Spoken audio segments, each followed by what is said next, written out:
Lu Sao Sao was at the peak of her life, a brilliant chief physician and the youngest professor in her academy, but fate had a twisted sense of humor. In one horrifying moment, her perfect future evaporated as she plunged into the cold water, the life draining from her as she sank into the abyss. As her consciousness faded, she pleaded with whatever forces were listening for just one more chance, refusing to die like this. Her last desperate thought was a silent scream for someone, anyone, to save her. But instead of oblivion, she awoke to a strange night sky, pulling herself from a stone well as a nearby servant shrieked about seeing a ghost.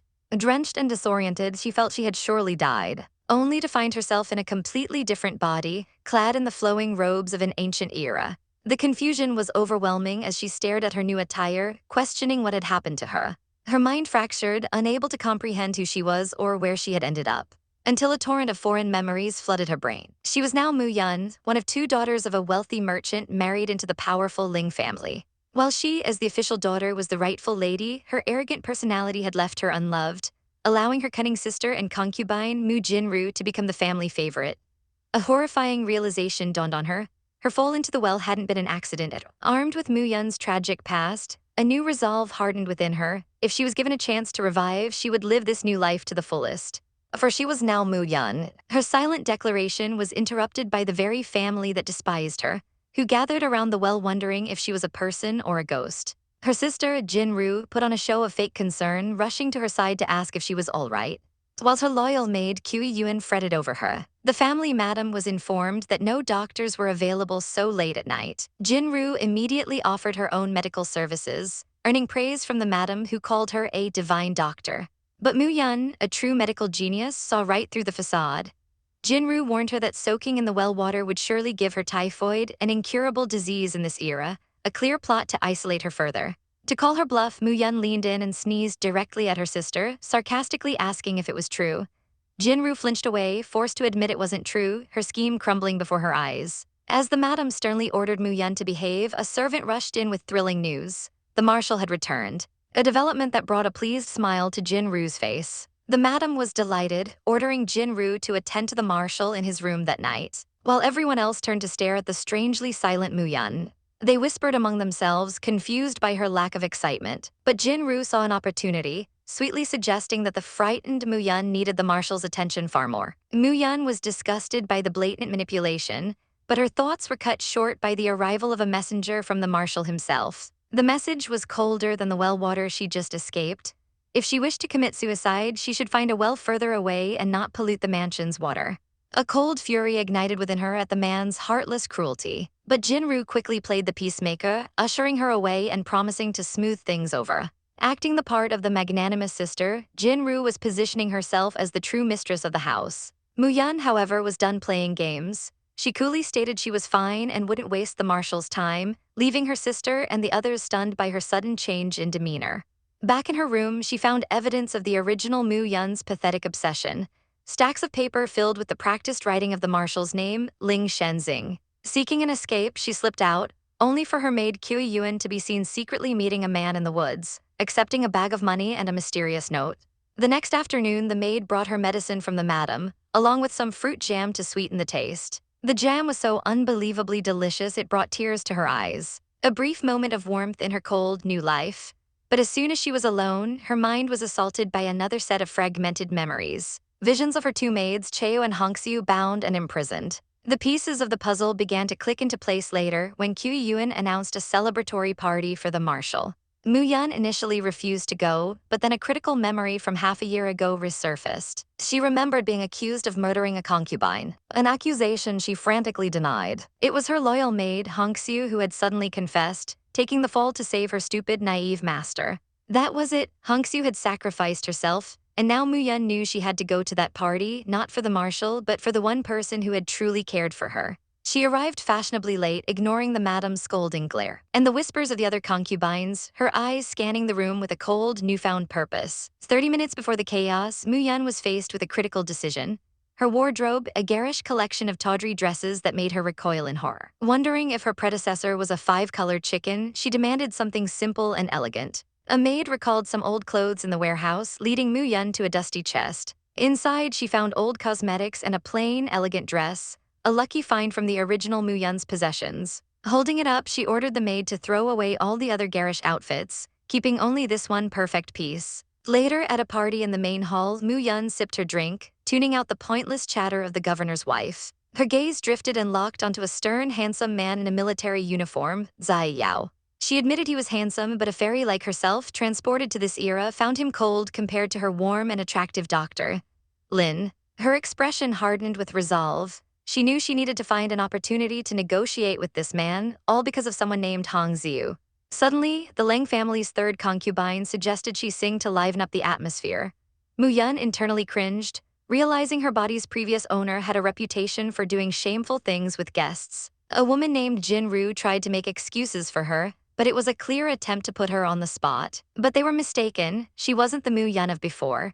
With a smirk, she decided it was time to show these concubines the true meaning of a golden voice and rose to her feet. Just then, Zai Yao also stood, abruptly announcing he was going out for a smoke. Mu Yun didn't care, thinking it was his loss. She cleared her throat and began to sing, her voice flowing through the hall like a gentle stream. The entire room was captivated. The old woman was stunned by the soft, unique melody that seemed to pull everyone into its embrace. Even Zai Yao, who had been walking away, froze, his eyes wide with disbelief. He couldn't fathom that this enchanting voice actually belonged to her. After finishing her song, she sat down with a serene smile. She humbly declared herself an amateur compared to the third concubine, a subtle challenge that did not go unnoticed.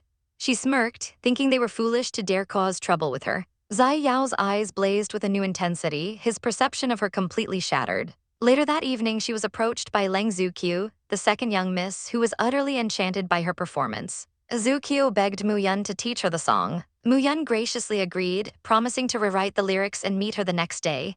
The following morning, Zuqiu burst into the room, immediately gushing over how beautiful her sister-in-law was, declaring her the most beautiful woman in Yang City. Mu Yun brushed off the compliment and handed her the lyrics. Zuqiu's excitement turned to confusion as she stared at the paper, unable to read a single word of the doctor's scrawl. Mu Yun simply offered to read it aloud for her. As they practiced, a maid brought Mu Yun a bowl of medicine, reminding her that the madam insisted she take it for a month. Mu Yun's mind sharpened. She casually asked who cooks the medicine, learning that while maids handle nutritious food, the medicine itself is prepared in the main kitchen, a crucial detail for her investigation. Outside, however, a new plot was brewing. The second concubine was meeting in secret with a man named Deputy Liu. She lamented how the governor had grown cold, and only Deputy Liu made her feel alive. Their rendezvous was cut short when they heard voices approaching. Mu Yun was on her way, determined to find a Wan Xiang jade to please the marshal. Recognizing Mu Yun's voice, the panicked second concubine shoved her lover out the window. Moments later, Mu Yun entered, calmly offering the second concubine tea. The concubine, flustered, yelped that the tea was hot and smashed the cup on the floor. Unfazed, Mu Yun poured another, her voice dropping to a low, menacing tone as she warned that secrets remain secrets as long as no one plays tricks. The second concubine paled, realizing the threat. Internally, she resolved to write to Deputy Liu to resolve the consequences, but then froze, remembering that with the governor in the far north, such a letter could be seen as collusion. A terrifying thought crossed her mind. Could Mu Yun see her thoughts? Making a hasty excuse, the second concubine fled. As she left, the maid arrived with the promised waffles, only to find the cup Mu Yun had been drinking from was now suspiciously empty. The maid looked on with a faint, knowing smile. In the marshal's private book room, Mu Jinru approaches with a tray of tea, suggesting he take a rest after a hard afternoon's work. But the marshal, Leng Shengxing, dismisses her with a cold command to just put it down, his eyes never leaving his book. Suddenly, his attention is stolen by a faint, sweet melody drifting through the open window. The song is unfamiliar, not from any nearby dance hall, and its lyrics pique his interest. Annoyed by the distraction, Mu Jinru moves to shut the window, but Leng Shengxing's hand stops her mid-motion. A rare smile plays on his lips as he calls for his subordinate, Deputy Lai, wanting to know who is singing. The source of the captivating voice is soon revealed to be none other than his own younger sister, Zuqiu. She cheerfully greets her brother and a surprised Mu Jinru, asking her sister-in-law if she heard the song and what she thought.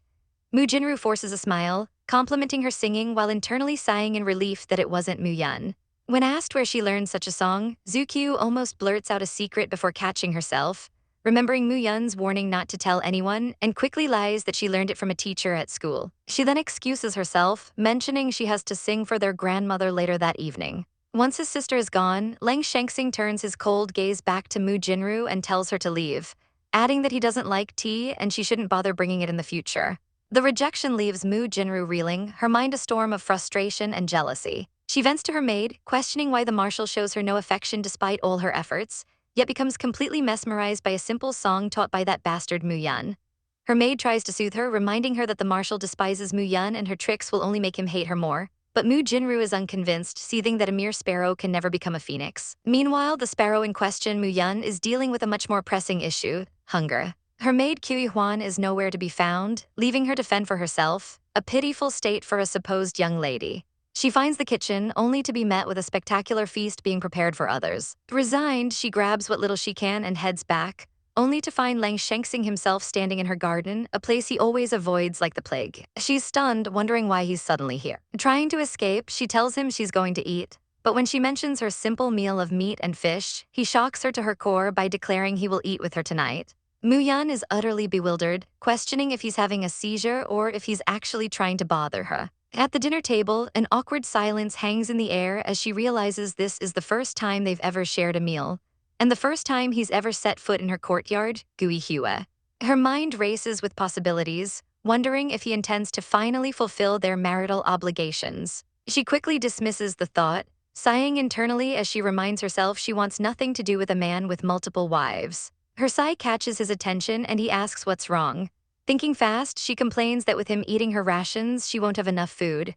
Amused by her excuse, he promises to have a late-night meal brought to her if she's not full. After they finish eating, he still doesn't leave, instead settling down with a book. Mu Yun recognizes it as one the original Mu Yun had bought to please him, a tragic and useless gesture now. Seeing him struggle with his famous insomnia, she offers him a special cinnamon flower tea with sedative properties. He takes a sip and his eyes widen in surprise at the unique flavor, wondering when the lazy girl he married learned to make tea. The tea works its magic and he quickly drifts off to sleep. A faint smile touches Mu Yun's lips. She had secretly added medicinal herbs with narcotic properties to ensure he slept. Just as she moves to take off his shoes, her maid Kui Huan finally returns, calling out that she's brought the books. Mu Yun panics and rushes to the door, quickly taking the stack of books and slamming the door shut before Kui Huan can see inside. The maid is left speechless on the other side, having caught a clear glimpse of the marshal asleep on her lady's bed. The next morning, Mu Yun wakes with a jolt, horrified that she overslept and immediately searching for Lang Shengxing. He's gone, but a maid soon arrives with a Western breakfast, something only the marshal's personal chef can make. Before she can process this, Deputy Lai appears at her door. He explains that the marshal had the best night's sleep in years thanks to her tea and has sent him to get the recipe. Mu Yun's blood runs cold. The tea is an unstable, addictive concoction, and revealing its secret would be a death sentence. She lies smoothly, claiming it was a special blend from her family's mansion and that last night's serving was the very last of it. Deputy Lai accepts this and turns to leave, but Mu Yun stops him, a new plan forming in her mind. With a serious expression, she asks him if he knows a woman named Hong Xiu. Deputy Lai informs Mu Yun that her loyal maid, Hong Xiu, the one who pleaded guilty to save her from a poisoning charge, is now in jail. Mu Yun explains that Hong Xiu learned a special tea-making method with her and she needs to see her, but Deputy Lai solemnly states that Hong Xiu's crime is punishable by death, a matter beyond his authority. However, he promises to report the situation to the marshal. Mu Yun offers a grateful bow, clinging to that single thread of hope. But as the days bleed into one another, there is no news at all. A deep hunger gnaws at her stomach, a frustrating reminder that she can't even get a decent meal while her friend's life hangs in the balance. Deciding to find food herself, she heads toward the kitchen, only to overhear the venomous whispers of two maids. One of them is Du Ji, the personal servant of her sister, Mu Jinru. Du Ji is spreading a vile rumor that Mu Yun didn't fall into a well by accident but staged the entire thing after drugging the marshal with a potent aphrodisiac.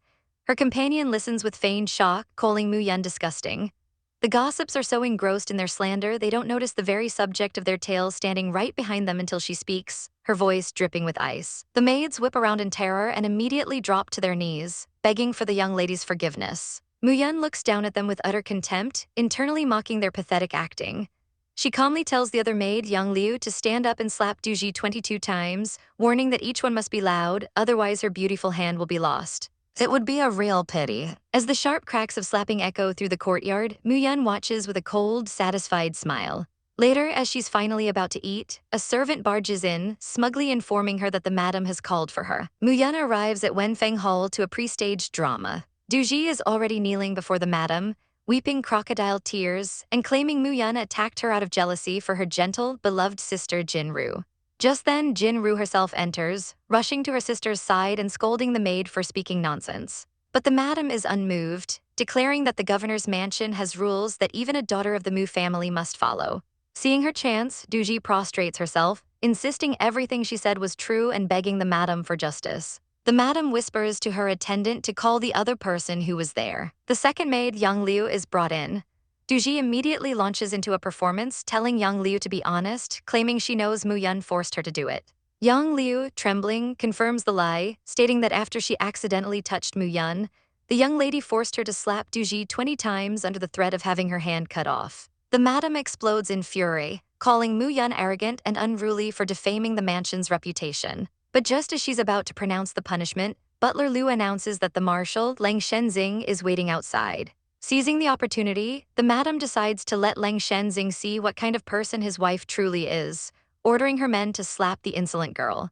Jinru desperately pleads for her weak little sister, but the madam is determined to make an example of her. Just as the sentence is given, the marshal himself steps in, requesting to ask Yang Liu some questions. Muyun, however, takes control, stepping toward the terrified maid. She asks Yang Liu a simple question: where did Duji bump into her? Yang Liu stammers that it was in the kitchen. Muyun smiles faintly, pointing out that Duji originally claimed the incident happened in the flower garden. Panicked, Yang Liu quickly changes her story, but it's too late. Muyun coldly advises them that next time they collude on a lie, they should at least get their stories straight. Jinru tries to make excuses for the flustered maids, but the damage is done. From the doorway, Lang Shenzing watches the scene unfold, a flicker of interest in his eyes for this unexpectedly clever girl. The tense standoff is shattered by a piercing scream as a servant runs in, crying that the fourth concubine is bleeding continuously. Panic ensues. The madam, worried, asks why the healer hasn't arrived yet. She turns to Jinru, who knows medicine, and orders her to check on the fourth concubine. Jinru finds the woman in agony, desperately pleading for someone to save her child. But when Jinru examines her, she pulls back, her face a mask of pure shock and horror. Having followed the crowd, Muyun takes in the scene, her mind flashing back to similar emergencies in her past life. She knows she could help, but bitterly thinks the Lang family would never let a so-called charlatan like her treat anyone. Deciding it's none of her business, she finds a plate of pastries and begins to eat, only to choke when she realizes the marshal is standing right in front of her. She freezes, wondering why he's here instead of with the others. Before she can scurry away, Deputy Lai arrives to summon the young marshal back to the crisis. Hearing that the situation is bad, Muyun is about to comment when Lang Shenzing grabs her arm, telling her she's coming with him. Annoyed but realizing this is her only chance to leverage help for Hong Xiu, she reluctantly agrees. He glances at the crumbs on her face and tells her to wipe her mouth. Mortified, she follows him. They arrive to find a servant reporting that the healers are useless and the baby is lost. Lang Shenzing, disgusted with the charlatans, orders Deputy Lai to ignore the madam and fetch foreign doctors immediately. Muyun is momentarily impressed by his modern thinking in such a conservative era. Inside, the healers are thrown out as the madam begs a helpless Jinru to think of a way to save her grandchild. Suddenly, another report comes: the fourth concubine has fainted. With the fourth concubine on the verge of death, the family matriarch grows desperate. Recalling old superstitions, one of the women suggests that when concubines bled in the past, magicians were called to perform exorcisms, a solution the matriarch latches onto with fervent hope. She orders them to find a magician who once worked in the palace and bring him at once. Outside, Muyun waits anxiously, wondering where the modern foreign doctors are, a stark contrast to the feudal superstition brewing inside. Suddenly, the jingling of bells announces the arrival of a masked shaman, and the young marshal scoffs at the sight, dismissing the talk of spirits as pure superstition. Inside, the shaman begins his bizarre ritual, chanting and dancing wildly, leaving the women both terrified and awestruck. His translator explains the shaman's declaration: someone in the mansion has a fate that clashes with the fourth concubines. This person, he reveals, is a dog with the fate of fire, while the concubine is a chicken with the fate of metal, a disastrous combination. The only cure, he claims, is to sacrifice the person with the clashing fate. When asked how to identify this person among the many possibilities, the shaman specifies they are someone rich and luxurious. All eyes turn to Jinru, whose panicked expression gives her away. Pressed by the matriarch, Jinru admits her younger sister, Muyun, fits the description perfectly. The woman who suggested the shaman smirks, callously stating it's just a matter of using some blood and suffering a little, blaming Muyun for her unfortunate fate. Just then, a cry from the room announces the concubine is bleeding again. Maids rush out with basins of blood, a horrifying sight for Muyan. With news that the foreign doctor is days away, she knows she's out of options. Stealing her resolve, Muyan decides to act, thinking that her life is on the line. Summoned inside, she is confronted by the matriarch, who coldly explains the ritual. Muyan must be smeared with dog blood and dried by fire. Realizing she's trapped, Muyan declares she must consult the young Marshal first, pinning her hopes on his modern sensibilities. She finds him outside and urgently explains that his stepmother and unborn sibling will die without proper treatment. He asks if she actually believes the magician, and she admits she has no choice but to try anything. She then makes her move, demanding to be left alone with the patient, claiming she has a cure. Knowing he's still skeptical, she tells him that baking her like a mummy won't save anyone and time is running out. With no other way to convince him, she makes a desperate gamble, grabbing his pistol and declaring that if she fails to save his stepmother, he can shoot her dead.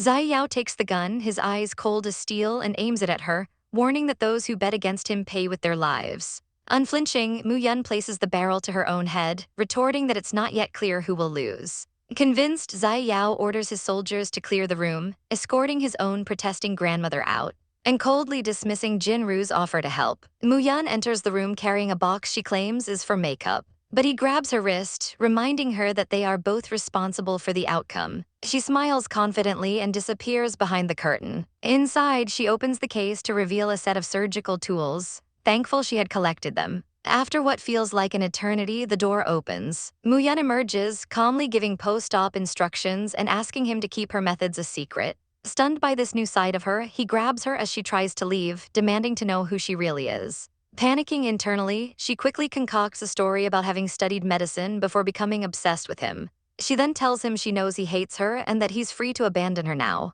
Before making a hasty retreat to her room, Zai Yao watches her go, pondering that a near-death experience can change a person completely. Later, the family celebrates as the fourth concubine wakes up, alive and well. The matriarch praises the shaman's power, while Jinru covers for Muyan's absence, claiming she was frightened. Meanwhile, Muyan's maid finds her calmly snacking, baffled by her composure. The maid gossips about the young Marshal's supposed intimate childhood relationship with the fourth concubine, a revelation that finally makes his strange behavior click for Muyan. As the maid leans in to share more secrets, Muyan's patience snaps, and she slams her hand on the table, furiously asking if the girl is tired of living. A maid named Huan bows low, confessing she was wrong to listen to rumors, lamenting that the governor and Marshal already know the truth. She insists she deserves to die for her mistake. Muyan looks down at her, a cold fire in her eyes, and orders her to stand, warning her to be more careful in the future. Huan then brings her a bowl of dark medicine, reminding her young lady not to stop her treatment halfway. Meanwhile, a different game is being played elsewhere in the mansion. Zhu Man, the adopted daughter of the second concubine, pays a polite visit to the fourth stepmother, exchanging pleasantries before making her exit. She then immediately reports to her own mother, the second concubine, at the Changxiang residence. The doors close and the plotting begins. The mother wastes no time asking about Duan Rui's interest in her. With a sinister glint in her eyes, she instructs Zhu Man to have Duan Rui handle the Hongxiu maid situation, noting that since the governor believes the maid is guilty, no one will investigate if she dies. She reminds her adopted daughter that Duan Rui's future is wide open, and one wrong move could ruin everything. Zhu Man assures her mother that she will contact Duan Rui, who is currently away in Bade. The second concubine sighs in frustration, muttering that ever since Muyan fell into the well, she's become too smart to fool, bitterly reflecting that an adopted child will never be a true replacement for a natural one. Back in her own chambers, Muyan is absorbed in her work, mixing chemicals in her lab. She stretches with a yawn just as her maid rushes in to report that the young Marshal has arrived. He enters and sits down, his gaze intense as he asks if she dislikes his presence. Flustered, she claims she wouldn't dare. He eyes her breakfast, accusing her of hiding something delicious. She insists it's just a normal meal, but he simply states that he's hungry, his meaning perfectly clear. With a sigh, Muyan offers him the plate. After a single bite, he changes the subject entirely, remarking that the fourth stepmother is feeling better before suddenly telling her to get ready to go somewhere. When she asks where, he cuts her off, telling her not to ask so many questions and that he won't force her if she doesn't want to go. Knowing she has no real choice, she quickly agrees, imagining the deadly consequences of refusing him. When she returns in a new outfit, he looks her over and admits she's very beautiful, causing her to blush. They drive away from the residence, and Muyan stares out the window, her eyes wide with delight at the sight of the bustling city and delicious food.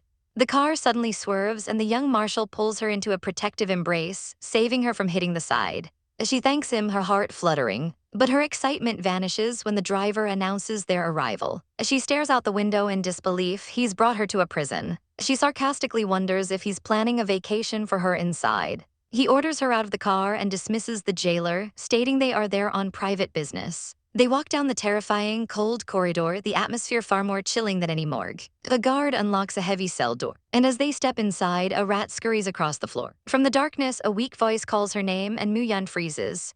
In the filthy cell is Hong Ziu, her maid from a past life. The name Chaoyu flashes in her mind, a painful memory of their shared childhood in an orphanage. Overcome with guilt, Muyun apologizes. Hong Ziu weeps, saying that seeing her young miss is enough and she can die without regrets. But Muyun's face hardens with determination as she vows she will not let her die. Hong Ziu begs her to leave, but Muyun's eyes burn with a cold fury. She asks if Hong Ziu is truly willing to die with her eyes closed while the real killer walks free. Hong Ziu, stunned by her lady's fierce demeanor, tearfully explains she has already pleaded guilty to avoid causing more trouble. Muyun embraces her friend, promising she will do everything she can to save her. Hong Ziu then recounts the whole story, starting with the fifth concubine who caught the governor's eye after bravely capturing a thief. The governor adored her, but their happiness was short-lived. First, the concubine's residence mysteriously burned down, and then she fell gravely ill. Hong Ziu reminds Muyun that they visited the fifth concubine that fateful day, lured by the promise of cloves in her garden that Muyun wanted for a scented bag for the young marshal. While they were there, chaos erupted as someone screamed about a murderer. The fifth concubine was found dead, poisoned by a perfume, and since they were the only visitors, they became the prime suspects. The pieces of the puzzle snapped together in Muyun's mind. She asks who told them about the cloves, and Hong Ziu reveals it was Lion Suo-er, the second concubine's maid. Muyun realizes the truth. The second concubine, consumed by jealousy, orchestrated the murder and framed them to eliminate two rivals at once. Hong Ziu recalls being forced to confess that she stole a ring and poisoned her mistress out of greed. The officials, not wanting to antagonize the Mu family, accepted the flawed confession and closed the case. Finished with the tragic story, Muyun gives Hong Ziu a wad of cash, telling her to bribe the guards for a bed and blanket. As they drive away in silence, Muyun's mind is racing. Her expression is grim and resolved. She leans forward and gives the driver new instructions, telling him to turn left. They are not going home, she has a new destination in mind. The young marshal leads Muyun to a grand Western restaurant, a place so lavish it feels like stepping back into modern times. Inside, the manager fawns over the young marshal, who coolly cuts him off, demanding an elegant, private room for a simple meal. They are led up a winding staircase to a room overlooking the river. As the manager pulls out her chair, Muyun is captivated by the beautiful night view, the sky filled with floating lanterns. While they wait, the restaurant staff gossip furiously, noting that the young marshal never brings girls out to eat, speculating that Muyun must be one of his two wives from the Mu family. Their chatter is cut short by the manager, who orders them back to work just as two perfect steaks are served. Muyun raises her glass, thanking him for the meal, but he coldly states that this is merely her remuneration. She internally scoffs at their bizarre husband and wife relationship, realizing he probably doesn't want to owe her anything because of his fourth stepmother. Resigned, she accepts that she has a new life now, and her only role is to be the young lady of the Leng mansion. As she eats with surprising gusto, the marshal asks if she's being treated poorly. Muyun admits she rarely gets to eat steak and that the exquisite tableware makes everything better. He promises to bring her here more often, and she cynically thinks that saving his stepmother has earned her an indefinite free meal ticket. Returning to the mansion, her maid Gihua greets her excitedly, gushing that the young marshal is clearly treating her better. But their conversation is interrupted by the arrival of her older sister, who saccharine asks if she has rested yet. Without waiting for an answer, the sister enters, bringing snacks and feigning concern after hearing the marshal took Muyun out. Her fake kindness quickly sours as she critiques Muyun's appearance, telling her that her skin is too dark for her white dress, and offering a dark red one of her own as a hand-me-down.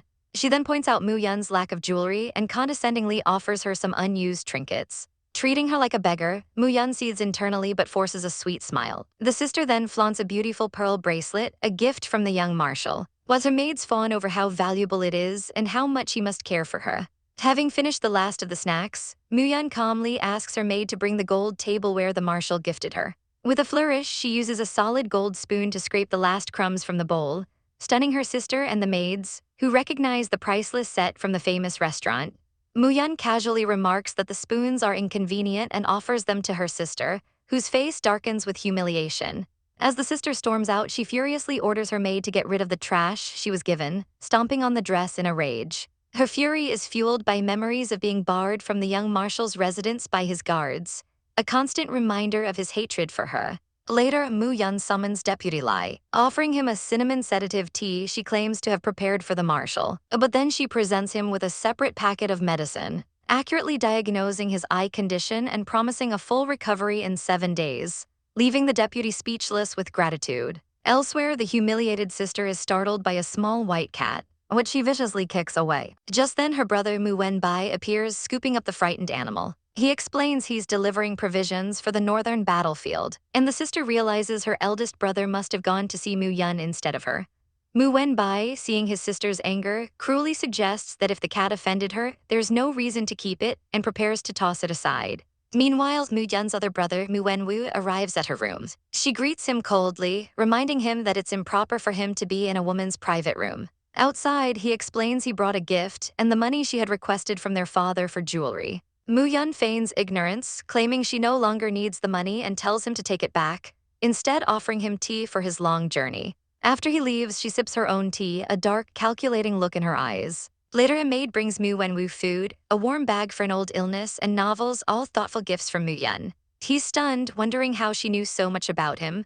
A warning from his other brother echoes in his mind that Mu-yun is arrogant and cruel, abusing everyone at the Leng mansion. Troubled by the contradiction, he stops the maid, determined to learn the truth about his sister's character. The maid sings praises of her young lady to Mu Wenwu, explaining that she is not only kind but also straightforward, a warning he should take to heart before meeting her. Holding the still warm meal, Wenwu finds his curiosity piqued, wondering just what kind of person his sister, Mu-yun, truly is. Back at the Gihyor residence, the maid excitedly reports to Mu-yun that she delivered the lines as instructed, and the young master's mood seemed to improve instantly. Mu-yun glances at a list of names, a small smile playing on her lips, satisfied that her plan is in motion and her efforts to understand Master Mu weren't wasted. The next day, her orchestrated kindness continues as a maid presents Wenwu with a breakfast filled with all his old favorites. He's visibly touched that his second sister would remember his tastes after so long. The thoughtful gifts don't stop there. The maid then offers him a vial of essential oil to help him sleep, a practical gift for his upcoming meeting with the madam and young marshal. Wenwu holds the bottles, beginning to question the nasty rumors he's heard about Mu-yun, but his thoughts are interrupted by the arrival of another maid, one he recognizes as belonging to his eldest sister, who brings him a dish of lotus root. The maid explains that it's a local specialty most people enjoy, but a flash of annoyance crosses Wenwu's face.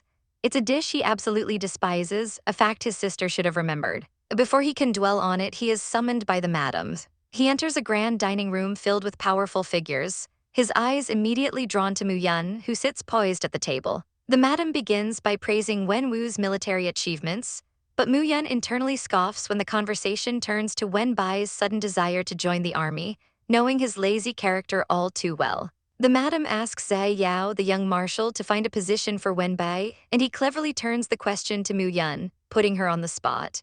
Cornered, Mu-yun feigns a cough before calmly pointing out the military rule that prohibits anyone under 16 from enlisting, instantly wiping the smiles off Wenbai and his companions' faces. Zai Yao dismisses the rule as something they can easily bend, but Mu-yun stands firm, arguing that a leader who amends rules so easily will lose all authority. Wenbai seizes the opportunity to play the victim, insinuating Mu-yun is biased against him because they have different mothers, and even her own brother, Wenwu, sides with him, pleading with her to support Wenbai's ambition. A steely resolve hardens in Mu-yun's eyes. If they want to play dirty, she's more than willing to oblige. She turns her attention to her brother Wenwu, her voice laced with sorrow as she reminds him of the true cost of military life, the bullet that nearly killed him and the chronic pain he endures in silence. As tears well in her eyes, she tells him that while others see a hero, she only sees her vulnerable younger brother, whom she desperately wants to protect from more suffering. Her emotional performance stuns the table into silence. Declaring that the young marshal can decide, she dramatically storms out of the room. The tension she leaves behind is palpable. Unmoved, Wenwu is lost in thought, while Zai Yao excuses himself for a smoke, his expression unreadable. He finds Mu-yun outside by a pond, calmly singing to herself as if nothing happened. Her maid rushes over, urging her not to be sad, but Mu-yun simply states she's in a very good mood.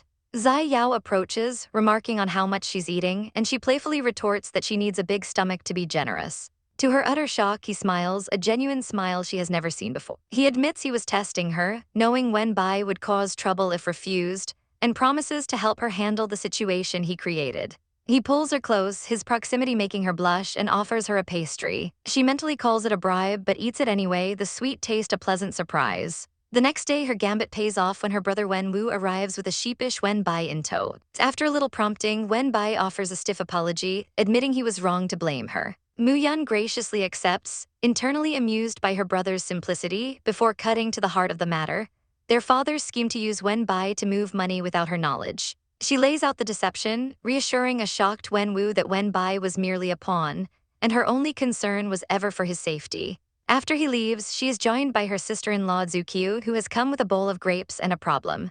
After some playful teasing, Zhu Qiu confesses that her grandmother wants to arrange a marriage between her and Wen Wu. Mu Yan, already aware of Zhu Qiu's secret love for someone else, promises to intervene. Zhu Qiu is amazed, but Mu Yan simply says her feelings are obvious. The girl then gushes about her lover, a commoner with a dumpling stand, whose progressive ideas she adores despite his shyness in public. Mu Yan listens patiently before offering a stark warning. The class divide is too great and their families would never approve. Their heart-to-heart is interrupted by a maid summoning Zhu Qiu to play mahjong, and Zhu Qiu insists that her sister-in-law must come with her. At Kangxiang Place, the air is thick with the scent of perfume and the gentle clatter of mahjong tiles, a seemingly peaceful gathering that masks a web of simmering tensions. As Mu Yan arrives, she's greeted by Zhu Qiu, but the pleasantries are a thin veil over the other lady's curiosity and suspicion. Mu Yan offers cakes she baked herself, a simple gesture of goodwill. But one of the ladies scoffs, claiming she never eats such things. However, others are more appreciative. Zhu Qiu gushes over the food, admitting she sneaks it whenever she can. The conversation then drifts to Mu Yan's brother, Wen Wu, and a shadow crosses her face as she admits he never tells her anything about his life. Zhu Qiu, ever cheerful, tries to distract her, and a moment later Mu Yan wins the round, a small victory that brings a fleeting smile to her face. But the good mood evaporates as the evening ends. One of the women's smiles vanishes, replaced by a cold, calculating stare. Dismissing her servants, she declares she can't wait any longer, her eyes filled with a dark purpose. Later, as Mu Yan enjoys the quiet of the garden, her maid rushes in with news. The young master has arrived. A genuine smile lights up her face, a rare moment of unguarded happiness. When her brother appears, she greets him with a mix of warmth and gentle teasing. But the reunion quickly turns serious. Mu Yan asks him about a letter he was asked to send to the barracks, her question catching him completely off guard. She reveals her maid saw a girl from a tailor shop deliver it, and she warns him with grave intensity about the dangers of being framed for collusion with the enemy during wartime. A chill runs down his spine as he realizes the catastrophic potential of her words. If it were a spy's message, he would be ruined. Trusting his sister implicitly, he hands her the letter, insisting she inspect its contents. What they find inside is horrifying. A simple, brutal order to kill someone named Hong Xiu. Mu Yan immediately connects the dots, realizing the second concubine must be involved in the fifth concubine's death. Her brother is shaken, thanking her for saving him from a fate he wouldn't even have understood. In this tender moment, Mu Yan reaffirms her role as his protective older sister, telling him he will always be her dear younger brother. He, however, is blushing and stammering, trying to confess something more. She gently guesses he has a crush, and he admits the girl is right in front of them, though his eyes seem to drift towards where Zhu Qiu often is. But Mu Yan dashes his hopes, revealing their father has already arranged a marriage for him. The news hits him like a physical blow. He rails against the injustice, refusing to marry someone he doesn't love. Mu Yan calmly explains their harsh reality. Without the power of a strategic marriage, he stands no chance against their rivals in the family. He accuses her of asking him to sacrifice his love, and she internally resigns herself, knowing she can't reveal that his crush likes someone else. Just as the tension peaks, a butler announces his ride is ready. Mu Yan feigns fatigue to avoid a difficult farewell, watching him leave with a heavy heart. Alone again, she goes to her room, but her solitude is interrupted by a maid bringing medicine. Mu Yan uses the opportunity to send the maid on an errand with a fake prescription for a headache. The maid, however, runs directly into the formidable young Marshal, who intercepts the prescription and demands to know who is ill. Upon hearing it's for Mu Yan, he strides into her room, only to find her lounging comically, spitting a snack across the room in surprise that lands right on his pristine shoe. Before she can recover, he closes the distance, grabbing her hand and pulling her close, his eyes boring into hers as he asks about her supposed headache. Flustered, she admits it was a ruse to get some peace and quiet. He then questions the actual medicine she's been taking, which she reveals has been for half a month. She tries to deflect by asking about his own health, but he coldly asks if she's his wife or his doctor. Their tense standoff is broken by a soldier arriving with urgent news, and the young marshal heads to his study. Moo-yan, left alone, wonders if war has broken out again. Her investigation continues in the kitchen, where she checks on her medicine. She casually asks about a different pot simmering on the stove, learning it's for the second concubine. Moo-yan's sharp medical knowledge kicks in, and she asks why a key ingredient is missing from the concubine's prescription. The cook explains the concubine dislikes the smell and adds a crucial detail: they haven't used that particular herb since the fifth concubine died. The pieces of the puzzle click into place for Moo-yan. The herb was regularly used by the fifth concubine, not the second. This means the person who pushed her into the well wasn't the second concubine's maid. The true culprit used an herb only associated with a dead woman. The complexity of the plot gives her a headache for real this time, just as a new problem arrives in the form of the fourth concubine's arrogant maid, demanding grape cakes for her mistress's morning sickness. Moo-yan simply sighs, reflecting on the terrible habits of people who gain a little power.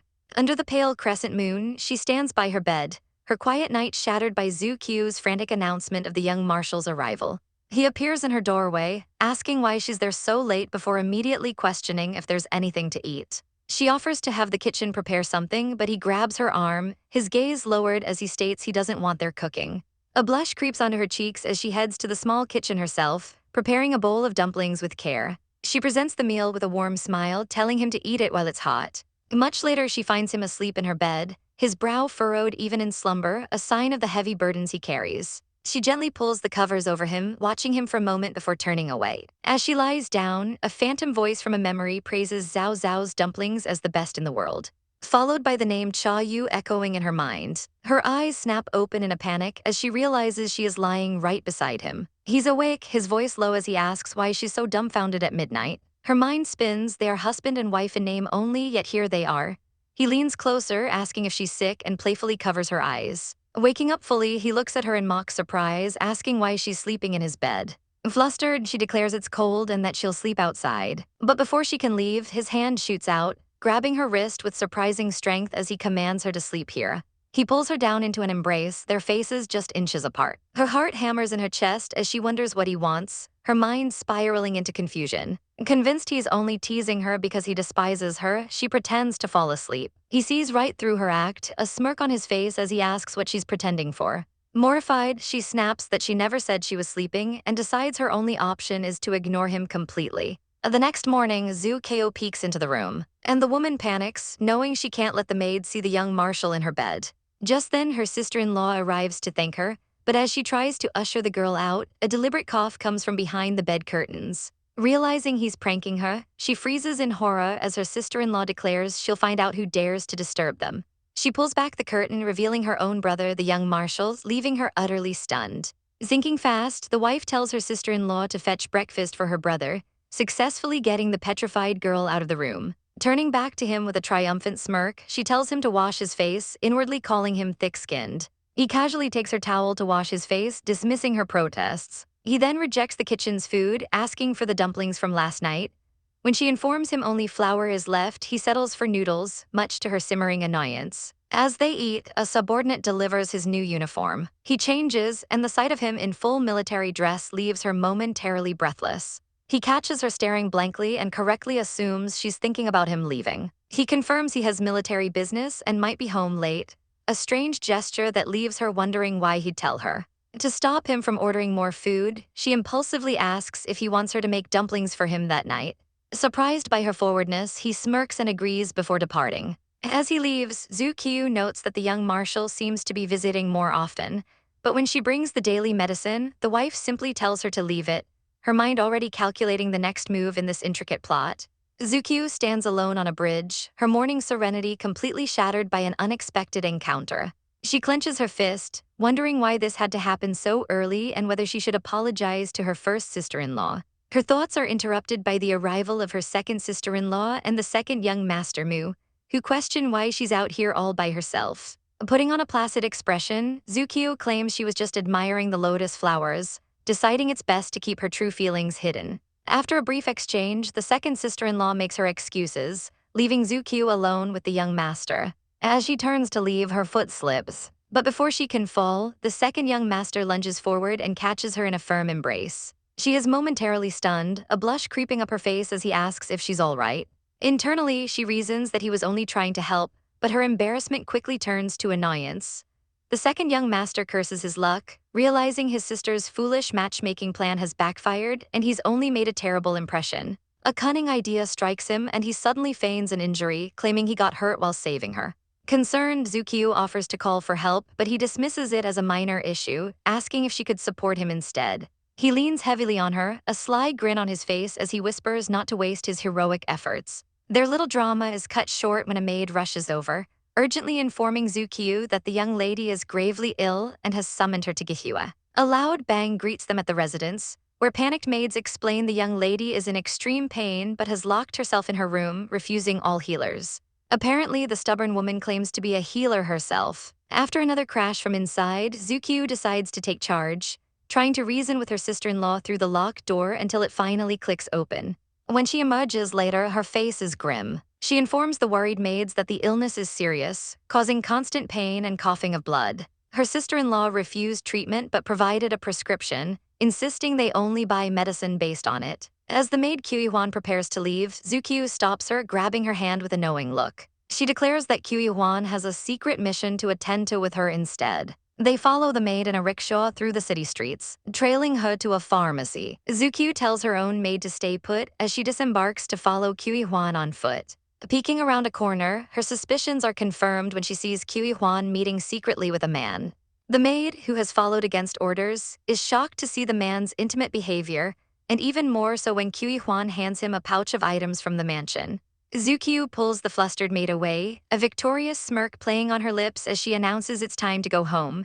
A good play is about to unfold. Back at the estate, they secretly watch Kyuhyuan bypass the kitchen and head straight for the second concubine's residence, where she meets with a servant named Lion Suo. Kyuhyuan reports on the young lady's sudden turn for the worse after eating grapes, which resulted in her vomiting blood. After sharing the details, Kyuhyuan shamelessly demands more money, and an annoyed Lion Suo reluctantly hands over a pair of expensive South China pearl earrings, telling her never to come back. The maid with Zukyu is aghast, confirming that the young lady has been taking this medicine for half a month, but Zukyu calms her, telling her not to rush and to return to Gihua first. Meanwhile, the young marshal receives a report in his study about the young lady's sudden collapse and how even the third young miss is panicked. Deciding to see the situation for himself, he heads for Gihua Place, completely unaware that the supposedly dying young lady is perfectly fine, casually lounging in bed with a book. The young marshal throws open the door, his sudden arrival shocking the young lady who was casually crawling on her bed. A flicker of panic crosses her face. He wasn't supposed to be home this early. Recovering instantly, she offers him freshly made dumplings, but his cold eyes cut through her act as he demands to know if she's seriously ill. He backs her against the wall, his suspicion palpable, but she calmly tells him to eat first, promising an explanation later. He sheds his jacket, his gaze never leaving her as she serves him the steaming bowl of food. She watches him eat, momentarily distracted by how handsome he is, before he finishes the last bite and sternly tells her to start talking, asking exactly why she was pretending to be sick. She calmly sips her tea and reveals her entire illness was a calculated trap to expose the person plotting against her, linking the conspiracy to the death of the fifth concubine and the Hong Xiu case. Unimpressed, he demands proof, and she confidently replies that her evidence is on its way. As if on cue, her maids burst in, one of them Ying Chun in a state of panic, while the other Kyuhyuan freezes in terror at the sight of the young marshal. The young lady immediately confronts Kyuhyuan, questioning why it took her so long to buy medicine. When Kyuhyuan claims a medicine was out of stock, Ying Chun furiously accuses her of lying, revealing she saw Kyuhyuan at the casino meeting a man and giving him a valuable bracelet. Kyuhyuan collapses into tears, confessing that her parents arranged the meeting and that she's willing to accept punishment, but Ying Chun presses on, pointing out she abandoned her supposedly dying mistress for a date. The young lady, listening intently, points out a crucial flaw in the story. The errand should have taken 1 hour, but Kyuhyuan was gone for 2. Ying Chun pounces, declaring that Kyuhyuan spent the extra time at the second concubine's residence meeting with someone named Lion Suo. The marshal calmly instructs Ying Chun to recount what she saw. Cornered, Kyuhyuan tearfully insists the medicine came from the madam and did no harm. The young lady's expression turns to ice as she stands up and retrieves a large jar, the strange smell immediately filling the room. She announces that it contains all the medicine from the past 14 days and asks if they know what she found inside. From a small packet, she pulls out a red substance, identifying it as cinnabar. She explains that while it's a medicinal herb, it is also a poison that, when used over time, attacks the central nervous system. She drops the final bombshell. If she had taken it for one more day as planned, she would have died a sudden death. The color drains from Kyuhwan's face as she confesses Lion Suo told her it was just a small punishment and wouldn't be life-threatening. The young lady suggests they summon the madam, and at the marshal's silent nod of approval, Kyuhwan breaks completely, screaming that she'll tell them everything. She admits Lion Suo gave her pills to drug the young lady, but she is cut short when the young lady demands to know about the paper. She reveals to the marshal that her fall into the well was orchestrated by a forged letter in his handwriting, and Kyuhwan is the only one who could have placed it in her room. With a predatory smile, the young lady turns to the marshal, asking about the army's various punishments, a veiled threat that makes Kyuhwan beg for mercy. The maid confesses she doesn't know who gave her the note.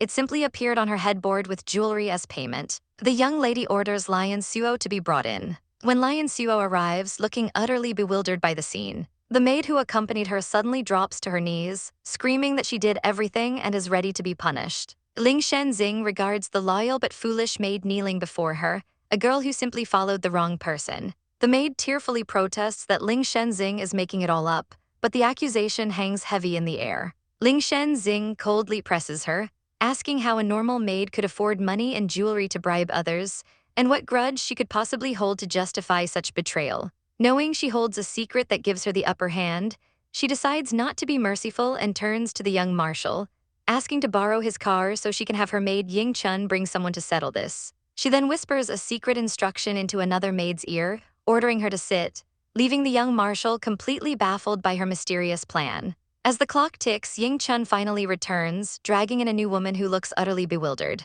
The moment the newcomer spots the young marshal, she collapses to the floor, begging for forgiveness and promising to confess everything. Ling Shenzing is taken aback by the extreme reaction, but her maid smugly explains she only had to scare her a tiny bit. The young marshal, Zai Yao, demands to know what is going on, and the terrified woman blurts out that she's an assistant officer's sister and his mistakes are his own, causing Zai Yao to shatter a cup in a flash of anger. He furiously orders his men to invite the madam to Gehua, his patience clearly gone. Outside, the old madam and her entourage hear the commotion, gossiping that the young lady must be causing trouble again, though they note Zai Yao has been much kinder to her lately. The second concubine, overhearing this, grows suspicious and decides to investigate. Inside, the madam arrives and asks Zai Yao what's happening, but he just glares past her at the second concubine and orders all unrelated people out of the room immediately. Once the doors are closed, the second concubine enters and is shocked to see the groveling woman on the floor.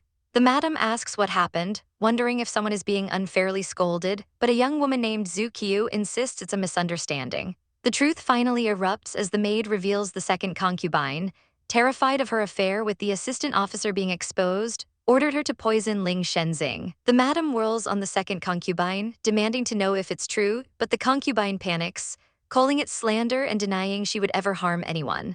Ling Shenzing smirks, calmly asking if she'd like to see the evidence as she produces a set of letters. The concubine's face drains of color, wondering how on earth Ling Shenzing found them. The madam snatches the letter from Zhu Qiu's hand and rips it open, her eyes widening in horror as she reads the simple, chilling command, "Kill Hongxiu." She furiously asks if the death of the fifth concubine was also her doing. The second concubine desperately denies writing the letter, so the madam demands a writing sample for comparison before grilling her about the affair. Just then, another maid arrives with a stack of letters, declaring them to be the second concubines. The madam thrusts the evidence at Zai Yao, who reads them with growing rage before crushing them in his fist. He roars at the second concubine, demanding she explain how she killed the fifth concubine and framed Mu Yun. When she can only stammer in terror, Ling Shenzing steps forward, a confident smile on her face, and offers to tell the story herself. She explains that it all began when she stumbled upon the second concubine's affair. She had only wanted the concubine to put in a good word for her, but this made her a thorn in the concubine's side. The situation escalated because of the fifth concubine, whose favor with the governor made her a target for many, especially the second concubine. Ling Shenzing reveals the diabolical plot. The second concubine gifted the fifth concubine poison perfume, which ultimately killed her, and then orchestrated a complex scheme involving cloves and scented bags to frame Ling Shenzing for the crime. Zukyu confirms the maid has confessed to everything, and as all eyes turn to him, Zai Yao gives a solemn nod, the final verdict delivered without a single word. The matriarch watches her granddaughter-in-law, observing that she seems truly different from before. Xiao begins to unravel the mystery, explaining that the secret of the poisoning is deceptively simple, starting with a common perfume bottle. She declares that the perfume she gifted was harmless, meaning the true culprit must have swapped the contents.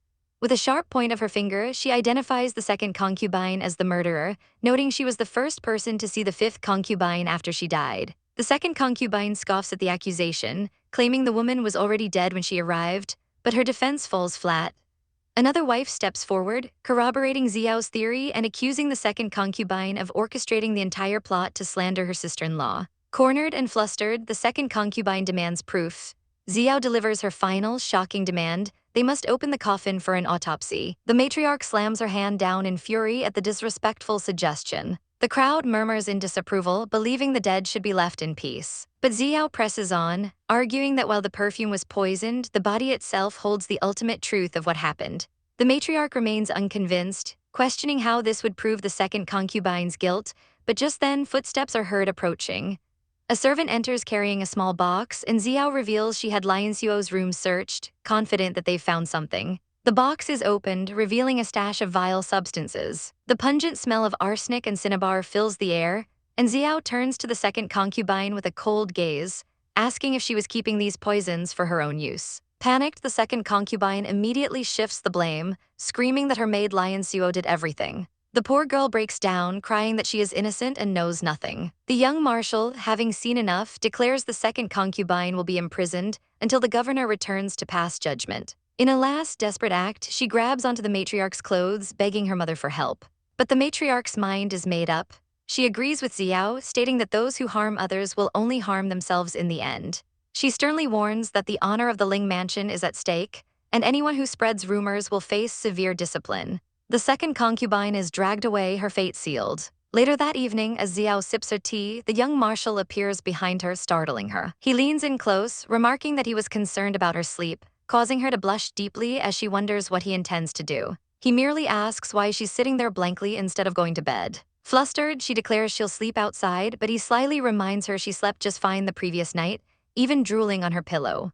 Mortified, she gets into bed, keeping her distance. He asks if she's really that scared of him before thanking her for her actions earlier that day. Lying there, Xiao realizes that without his trust, she never could have exposed the truth. He asks when she first grew suspicious, and she explains it began when she learned that Lian Xuo had told another maid about flowers blooming out of season. He then asks why she kept the other problematic maid, Qiwan, around.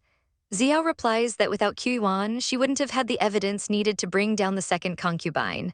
Impressed by her intellect, he suddenly pulls her into a tight embrace. Internally screaming that she's not afraid, she's pushed down onto the pillow as he bluntly tells her to sleep. Her heart races as she lies beside him, wondering if he's truly asleep or just pretending. Deciding to let it go, she closes her eyes. She's suddenly plunged into a terrifying nightmare of drowning in dark, cold water. She wakes with a start, clutching her blankets, relieved it was only a dream. The young marshal asks what happened, and she quickly dismisses it before asking what he wants for breakfast. He leans in, a playful glint in his eye, and tells her to simply cook whatever she knows how to. At a children's welfare home, a staff member wonders why all the orphans have gathered at the door with such eager faces.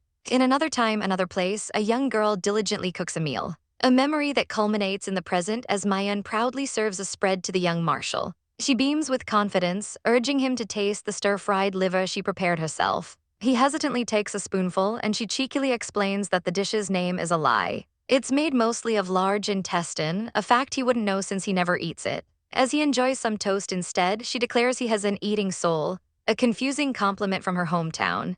Their light-hearted meal is cut short when a servant, Hongxiu, announces that Deputy Lai has arrived to see the young marshal. As he rises to leave, Mayan grabs his arm, her expression turning serious as she pleads that Hongxiu is innocent.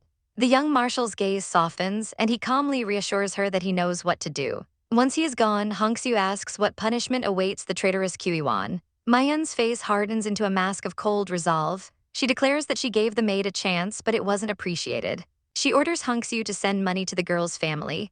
Hong-soo is livid, recounting how Kyu-won had poisoned, slandered, and even pushed Mayan into a well, but Mayan cuts her off with a stunning revelation.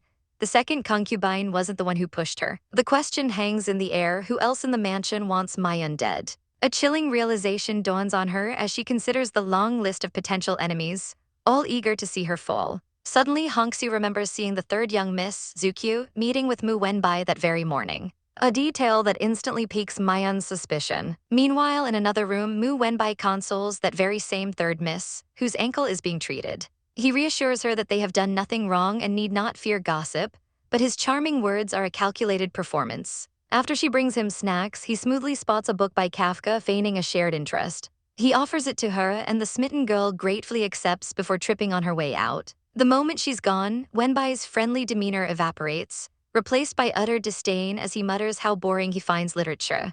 His act is revealed when his first sister, Mu Jinru, enters the room. He brags about how easily he manipulated Zukyu, remarking that just a little trick was enough to fascinate the gullible girl. Jinru reminds him of the prize. Marrying the governor's favorite daughter will secure his future, and he eagerly begs for her help.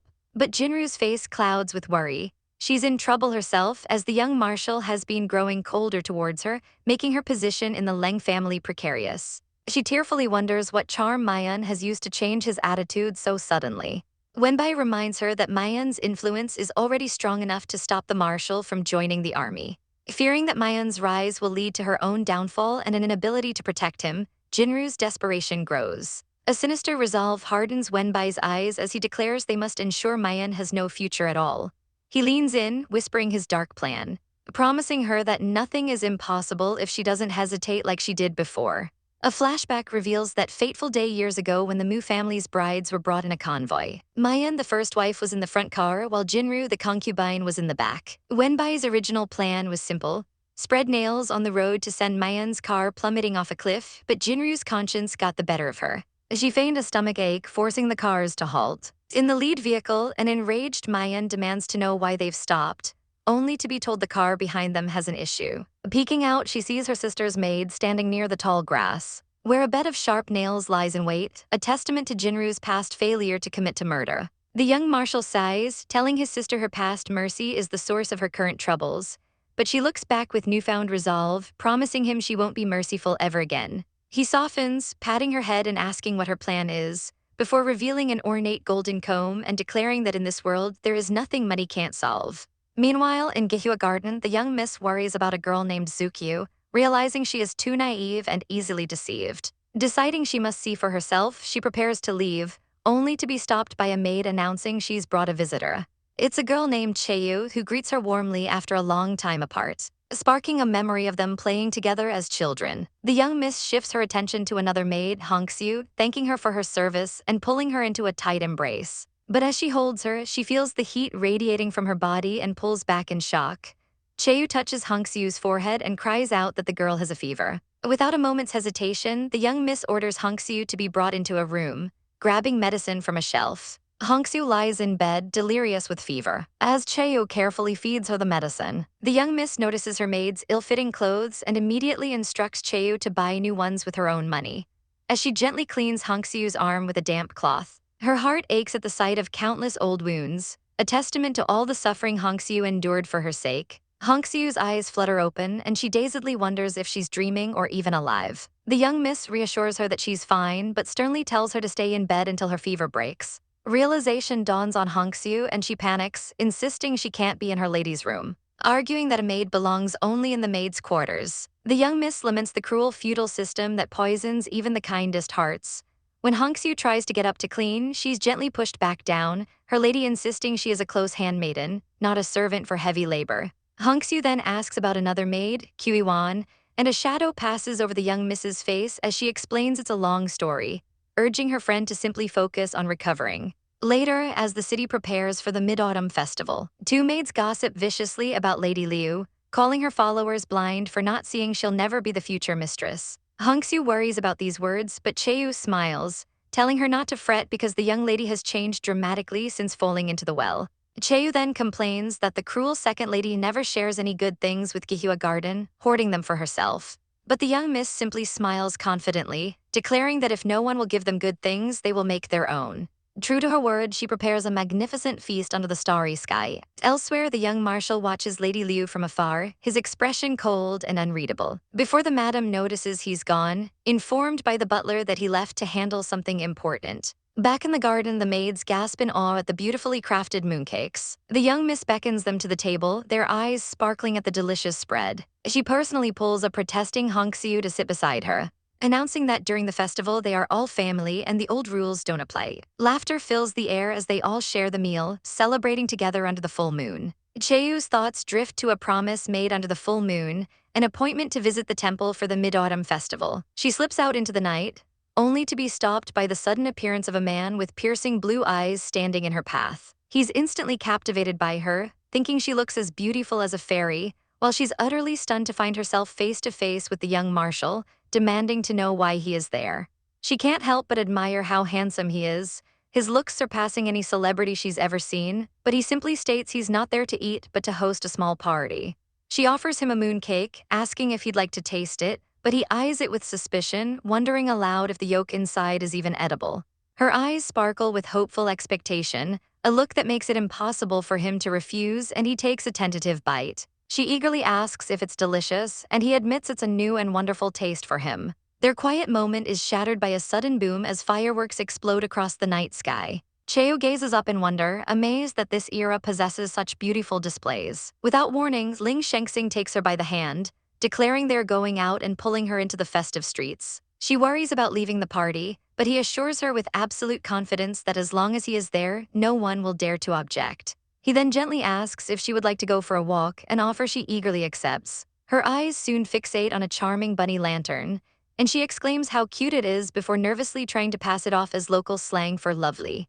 Internally, she curses her slip-up, but Ling Shengxing merely notes her apparent fondness for rabbits. The vendor proposes a game, solve a riddle to get a lantern at half price, a clever marketing strategy that impresses Cheo. Ling Shengxing asks if she wants the rabbit lantern, but she sheepishly admits she has no money. A smirk plays on his lips as he challenges the vendor, asking what would happen if they could answer all the riddles correctly. The vendor scoffs but agrees to give them one for free if they can achieve the impossible. To Cheo's utter disbelief, Ling Shengxing turns to her and calmly tells her to answer the questions. One by one, she solves the puzzles with ease, reducing the once cocky vendor to a weeping mess. When the final riddle stumps her, Ling Shengxing steps in at the last second, coolly providing the answer: whetstone. Defeated, the vendor hands over the rabbit lantern, declaring it must have been predestined for them.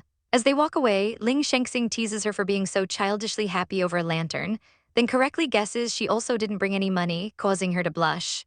Lost in the moment, she tells him that if they ever get separated in the crowd, she will wait for him at the highest place. No sooner have the words left her mouth than a piercing scream cuts through the air, and the crowd dissolves into chaos. In the panic, her hand is torn from his grasp. Remembering her own plan, she spots the towering Yanzi building and resolves to meet him there. On her way, she hears a faint noise and discovers an injured soldier slumped in a dark alley. She immediately tears a strip from her dress to fashion a crude bandage for his wound. As she prepares to leave to find help, the man grabs her arm. He thanks her and asks for her name, but she evades the question. He's surprised she isn't afraid of him, but she coolly states that he's just an injured person. He gets to his feet, but as she turns to go, he grabs her wrist again. He introduces himself as Yunan Feng and places a jade token in her hand, promising that he will help her with anything if she ever seeks him out. After he leaves, she continues on, wondering about the identity of the mysterious soldier. She finally reaches the top of the Yanzi building and finds Ling Shengxing on the balcony, waiting. He greets her with a sardonic remark, asking if she can predict the future or just has an unlucky mouth. She's about to tell him about her encounter when a subordinate arrives to give the young marshal a report. Seeing him busy, Cheo decides to keep the matter to herself. Ling Shengxing's playful demeanor vanishes as he learns his quarry is still in the city, and he issues a cold command to find him before morning. The tense moment passes, and he turns his attention back to Cheo, a soft smile returning as he watches her eat. With guards at her back, Zukyu feels a pang of guilt, thinking she caused so much trouble just by wanting to go out for a bit. Her companion suggests they head home, but then tries to cheer her up by pointing out a street filled with her favorite snacks. He playfully calls her a glutton, but she quickly denies it, which is when he notices her lantern is gone. Flustered, she admits she doesn't know where it went, and though he offers to buy another, she insists it's not necessary. He decides to err on the side of caution, ordering a subordinate to bring a car to take the young lady home. While they wait, Zukyu spots an unwelcome face in the crowd, Mu Wenbai. He's with his rowdy friends, the infamous four harassing guys, who are drunkenly laughing about a beautiful girl they saw, crudely remarking that her legs were whiter and longer than any girls in a brothel. Meanwhile, inside a nearby dumpling shop, a man with glasses named Jiang Cheng is having a quiet meal with a woman. Mu Wenbai's group spots them through the window, sneering that while the girl is beautiful, it's a shame she's with a nobody. They identify him as Jiang Cheng, the owner of a dumpling shop, mockingly calling him Cheng the Dumpling. Mu Wenbai smirks with a sinister look, telling his friends to wait because a good show is about to start. Inside Jiang's stuffed buns, Jiang Cheng gently places a fennel bun in Zukyu's bowl, telling her to be careful as it's hot. She blushes, telling him she'll like whatever he wants her to try, while he privately wonders if she'll figure out his secret about the shop.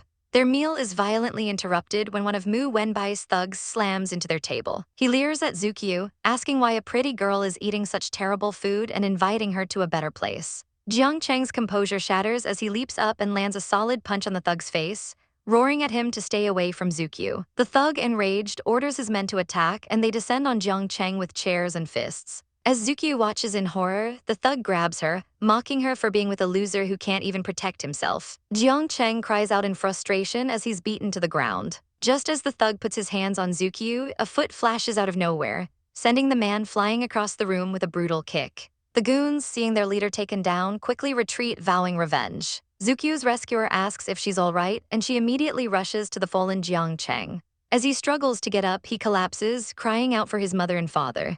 An elderly couple rushes from the back, horrified to see their son beaten on the floor. Zukyu is frozen in shock, finally realizing this shop is his home and these are his parents, a fact he'd kept hidden from her. Looking at his bruised face, she tells herself that his background doesn't matter, she just likes him. Her rescuer, revealed to be Mu Wenbai, suggests a hospital trip. At the Puhai clinic, Jiang Cheng's parents fawn over Mu Wenbai, impressed by the noble young master. Mu Wenbai corners the injured Jiang Cheng, revealing that his and Zukyu's parents are planning their marriage. He patronizingly pats Jiang Cheng's shoulder, telling him he shouldn't be bothered with these things after all he's suffered. Outside, Mu Wenbai joins Zukyu on a bench, asking about her injured foot. She tries to brush it off, but he praises her fighting skills before gently chiding her for going out alone. As he offers to escort her home, Jiang Cheng watches from the window while his mother lectures him that he, a common civilian, has no place by Zukyu's side when she has a perfect match like Master Wenbai. Back at the governor's mansion, Mu Wenbai leads Zukyu to a wall in the backyard, offering his shoulders for her to climb over the curfewed gate. She reluctantly agrees and he helps her over the wall. As she shivers in the cold, he tells her to excuse him before sweeping her into his arms and jumping down to the ground. He sets her down gently, his face inches from hers as he thanks her. He then softly picks some leaves from her clothes so the servants won't laugh at her. But as she walks away, his charming smile twists into a cold, menacing glare. The next day, the mansion is buzzing with gossip, not about Mu Wan, but about Lady Zukyu and Master Wenbai. The servants whisper that the two were seen cuddling, and that it's no surprise given Zukyu's interest in Western ways. Mu Wan listens with a grim expression as her servant reports that over half the mansion has heard the story. With a steely resolve, she decides to go to Zukyu's residence herself. Arriving at the door, she finds her sister, Mu Jinru, and the family matriarch are already inside.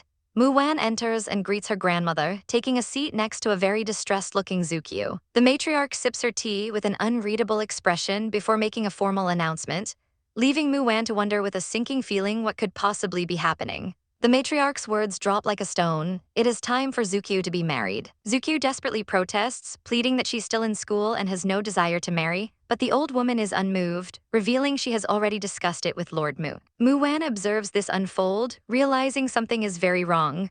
Zukyu was just out with Jiang Cheng at the lantern show last night, making this sudden marriage to Wenbai deeply suspicious. The old woman questions Zukyu's scandalous closeness to a man from the Mu family, destroying her reputation.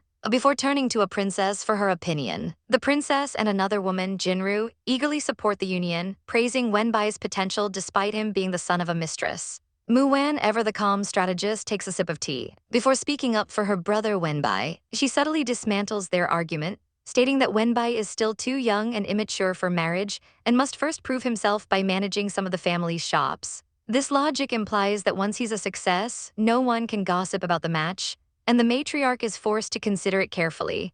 Jinru cedes at Mu Wan's interference but quickly counters, spinning a tale about Wenbai being groomed to take over the family business, promising Zukyu a life of endless glory. As Zukyu looks on in shock, Mu Wan plays her trump card, reminding everyone that Zukyu is Governor Ling's most beloved sister and suggesting they wait for his opinion when he returns. Jinru fumes internally, her plan on the verge of ruin. But even the matriarch has to admit Mu Wan has a point. Suddenly, the old woman cries out, clutching her head from a sudden ache. Jinru immediately calls for medicine, and as she prepares it, Mu Wan catches a whiff and her eyes narrow. There is something very wrong with the smell. Later, at Lady Zukiu's residence, Jinru is basking in the glory of her miracle medicine, which has seemingly cured the matriarch. Just then, a servant announces that Wenbai is outside with an urgent matter. Zukiu wants him sent away, but her mother insists he be let in.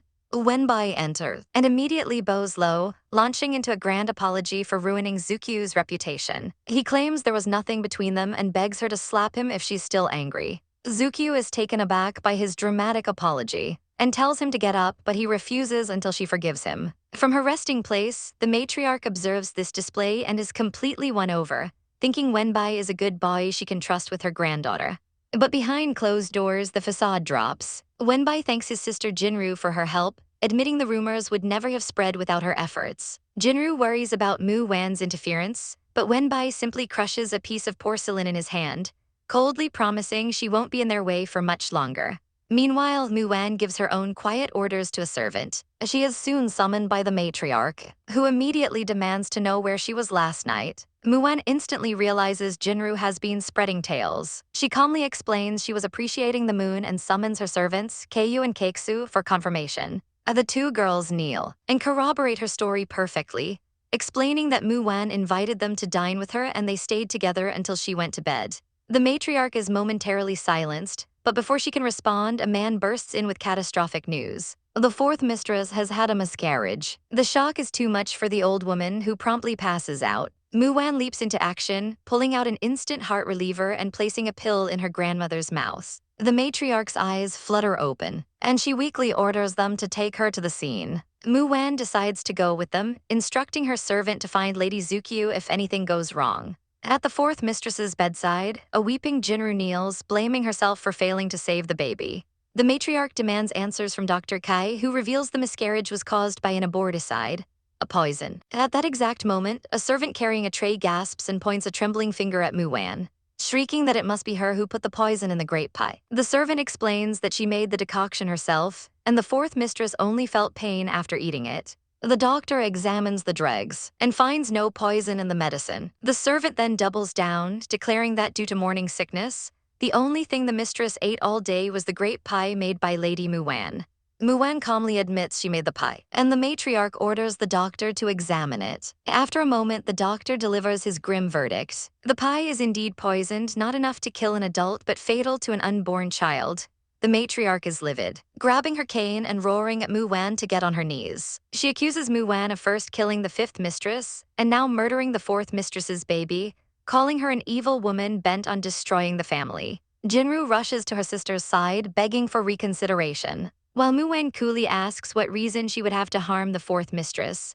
This only enraged the matriarch further, who claims Mu Wan was jealous of the fourth mistress's close friendship with Shangxing and couldn't bear the thought of her having his child first. The fourth mistress, horrified, denies any affair with Governor Ling, but her words fall on deaf ears, seeing that no explanation will be believed. Mu Wan resigns herself to her fate as the matriarch sentences her to be locked in the orchid yard and orders a call to be made to the military governor. Butler Liu leads her away to her new prison, which Mu Wan learns was the former residence of the fifth mistress, who died there 3 years prior. The yard is decrepit and swarming with rats. The butler pushes her inside the filthy room, sadistically warning her about ghostly lights and flying shadows seen at night. Unfazed, Mu Wan turns and tells him that he's the one who needs to be careful, leaving him stunned as the door slams shut. Back in the main hall, the matriarch's rage boils over as she shatters a cup and tells her servant to get the military governor on the phone before abruptly changing her mind, ordering her to keep the entire affair a secret from him. A frantic servant rushes to Lady Zukiu, delivering grim news. Lady Mu Wan is in terrible trouble. A cold knot of dread forms in Zukiu's stomach as she asks if her brother, Governor Ling, is aware of the situation. The answer is a quiet no. She immediately moves to inform him, but the servant grabs her arm, pleading for her to wait. She reminds Zukiu of the close bond her brother shared with the fourth mistress since childhood, planting a seed of doubt. Would he even help Mu Wan? Despite the uncertainty, Zukiu resolves to trust her brother's judgment, believing that the sharp-witted Mu Wan will find a way to prove her innocence. As she prepares to leave, a car abruptly stops her, and from the driver's seat, Mu Wenbai looks out. He offers her a lift, smoothly promising to drop her off near the mansion to prevent any gossip. With her sister-in-law's plight weighing on her mind, Zukyu reluctantly accepts the ride. They drive in silence until the car suddenly pulls over in a secluded forest. Mu Wenbai claims they have a flat tire, a convenient excuse that does little to ease the tension. He suggests they walk to the main road, a sinister smile playing on his lips as his trap springs shut. Meanwhile, Mu Wan finds herself in the dilapidated orchid yard, a place steeped in tragic history. Her servant, Yingshun, explains it was once home to the fifth mistress, who the military governor loved deeply before her untimely death. The tale only fuels Mu Wan's disgust for the polygamous system she's been forced into. As Yingshun tidies up, Mu Wan's sharp senses pick up a peculiar scent, the vine of multi-flower knotweed. Once the room is clean, she calls Yingshun over, asking if anyone else lives in the deserted yard. She leads her into a hidden room where a neatly folded quilt and a bowl of food sit on a table, the smell of mildew hanging in the air. Yingshun recoils in fear, whispering about ghosts. But Mu Wan scoffs at the idea, coolly pointing out that a ghost has no need for food or sleep. Someone is hiding here. Far away, a phone call shatters the quiet as Zaya Ocean receives news that the fourth mistress has had a miscarriage. On the other end of the line, his mother, the family matriarch, seethes with rage, blaming everything on Mu Wan and her waning family influence. She declares she can no longer tolerate the girl, her voice dripping with venom before the line goes dead. The matriarch is left stewing in her fury. At the same time, Governor Ling is poring over military maps when his adjutant bursts in, pale and panicked. He whispers urgent news into the governor's ear, and Ling's face hardens into a mask of cold fury as he orders his car prepared immediately. Back in the orchid yard, Mu Wan pieces together the puzzle of the poison pie, realizing the only opportunity was during its creation, a task she handled herself. Then a chilling possibility strikes her. She questions Yingshun about the servant who collected the pie, a new girl named Gixiang. With grim purpose, Mu Wan hands Yingshun a bracelet, instructing her to bribe the guards and have Zukyu find this girl at all costs. A wave of despair washes over her as she wonders why her second life is a repeat of betrayal, feeling utterly alone. Just then, Yingshun returns, defeated, reporting that the great lady has abandoned them. Before Mu Wan can process this, the acrid smell of smoke fills the air. The yard is on fire. As Yingshun cries out in terror, Mu Wan's fear is replaced by a steely resolve, vowing she will not let them be burned alive. The matriarch watches the inferno from her window, calmly sipping tea as her butler confirms the doors are locked and their escape is impossible. Only after ensuring the trap is perfect does she feign alarm and order the servants to extinguish the blaze. Inside the burning building, Yingshun screams for help while Mu Wan laments her short, tragic second life. As Yingshun succumbs to the smoke and collapses, Mu Wan holds her close, apologizing for dragging her into this mess. Covering their faces, she feels her consciousness fade, her last thoughts drifting to him. Just as all hope seems lost, Governor Ling arrives, his face a storm of rage. He shoves past his men who try to hold him back from the raging inferno, wraps a wet cloth around his face, and plunges into the flames without hesitation. Moments later, he emerges, carrying Mu Wan's unconscious form, ordering his men back inside to save the other girl. In her haze, Mu Wan feels herself being lifted, convinced she's dreaming that he has come to save her. Before she finally surrenders to the darkness, she awakens in a clean bed, the chaos replaced by the sterile quiet of a hospital. Her sister-in-law is by her side, but Mu Wan pushes her away, her first hoarse words a question for Yingshun's safety. Zukyu appears, assuring her that Yingshun is safe. Mu Wan is flooded with relief, and the realization dawns that it wasn't a dream. Governor Ling truly rescued her. She is left to wonder why he would risk his life for her. Elsewhere, Governor Ling, his arm bandaged, faces his grandmother. The matriarch berates his adjutant for failing to stop him, but Ling cuts her off, his voice dangerously low as he asks if this was her idea. He rises to his feet, his eyes blazing with a cold fire, reminding her that Mu Wan is his wife, and they punished her without his consent. The matriarch spits that Mu Wan has bewitched him, but he counters that if Mu Wan's alleged crime is unforgivable, then so is the act of the arsonist who tried to murder her. He accuses her of hypocrisy, enraging the old woman. At that moment, Butler Liu throws himself to the ground, confessing to everything and accepting all blame. A calculated move that does not escape the governor's piercing gaze. Ling Shengxing coldly informs Butler Liu that his long service to his father won't save him from punishment. He's fired on the spot. His mother protests that this is no joke, but before she can argue, a servant interrupts with an urgent message. The military governor is calling. At the Ling mansion, Shang overhears his father in a furious quarrel over family matters. Just as he enters, an adjutant tries to mediate, suggesting that while Butler Liu was wrong, he was only following orders and they should investigate before making a final decision. Wearily pinching the bridge of his nose, Shang relents, commuting the sentence to 3 days of kneeling in the orchid yard and his pay being halved. Elsewhere in Wanner's chambers, a maid announces that Mr. Mu is here to see her. Wanner sits up in bed, a flicker of confusion in her eyes as she realizes the man entering is the biological father of the body she now possesses. He is consumed with worry and rage, demanding to know how a fire could have started in her room. He laments that he never wanted her to marry into this family, seeing how terribly she's treated, and reveals he only found out about her plight because her maid secretly sent a message. He vows that if she hadn't been all right, he would have demanded justice from the entire Ling family. For the first time, Wanner feels the warmth of a father's protection. When he declares his intention to confront Shang she quickly stops him, insisting that Governor Ling risked his own life to save hers. Her father scoffs, stating that saving his wife is simply a man's responsibility. But his words are cut short as Shang himself appears in the doorway. He politely asks Mr. Mu to wait in the side hall so he can discuss something with Wanner. Once they are alone, Shang sits by her bed, and her eyes immediately fall upon the crude bandages on his arm, a stark confirmation that he truly was injured for her sake. She offers a quiet thanks, but he brushes it aside, stating he only wants to know the truth about what happened. She explains that a girl named Gixiang was sent to ask her for pie, but she suspects the girl was hiding something. Shang inwardly puzzles over this, knowing the pie was sealed, making it nearly impossible to poison without a trace. Wanner admits she lacks evidence but knows of a tool that could have done it, though she's careful not to reveal her secret lab. She simply tells him the item must have been discarded somewhere, and asks if he trusts her. He stands, his face a cold mask, replying that he only trusts evidence. Undeterred, she promises she will find it.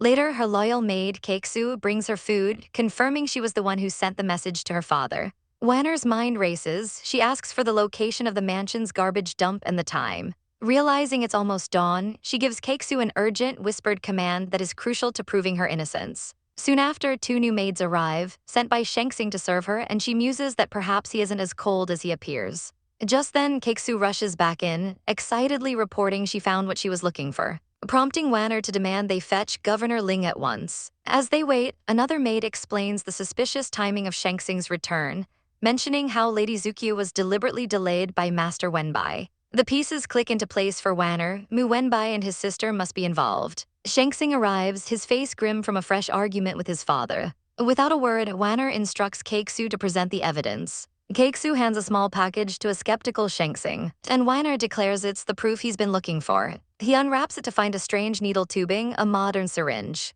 She explains it's a tool used by foreign doctors for treatment. Found by Keksu in the dump, she suggests Dr. Kai test the liquid inside, certain it will match the poison in the pie and prove it was the murder weapon. She then points out the obvious. She would never be foolish enough to poison food she prepared herself. Shang expression shifts. He realizes this new, clever woman is nothing like her past self. He asks if Gixiang is a servant in the mansion, and Wanner confirms she is a cleaner. Shang drops a bombshell. There is no such person at home. The girl has vanished. Wanner pivots her strategy, asking who first accused her of poisoning the baby. The answer is Jinner, the 4th mistress's personal maid.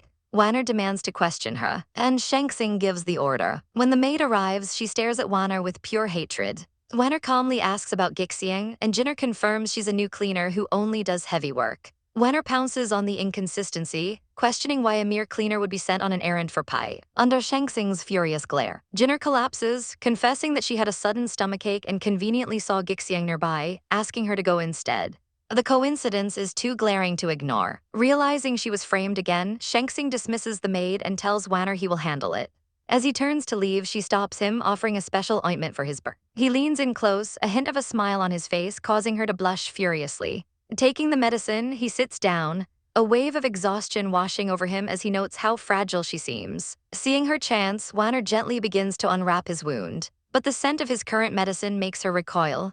She warns him that it contains opium and is highly addictive. He stirs from his stupor, his eyes opening to find her carefully cleaning his gruesome injury. A complex emotion flickering in his gaze. Shang watches as Mu Wan tends to his wound, internally marveling at her skill. Her touch is so perfect it must have taken days of training, a thought that is shattered when she deliberately applies more pressure, making him hiss in pain. She immediately panics, apologizing for being clumsy and claiming she's never treated such a wound before. He eyes her suspiciously and asks about the medication she's using. Muan explains she made it from an old book to prevent scarring, then cheekily asks if he's taking her for an experimental subject, admitting he's her guinea pig. She assures him it has no side effects, unlike his previous medicine which contained opium. Stunned, he asks how she knew, and she proudly taps her nose, claiming she has a good sense of smell. Testing her, Shangsing leans closer, asking if she knows what he carried just now. Flustered, she snaps back, asking if he thinks she's a police dog before suddenly biting his hand. He stares at the bite mark in shock as she smiles sweetly, blaming the incident on him smelling so good.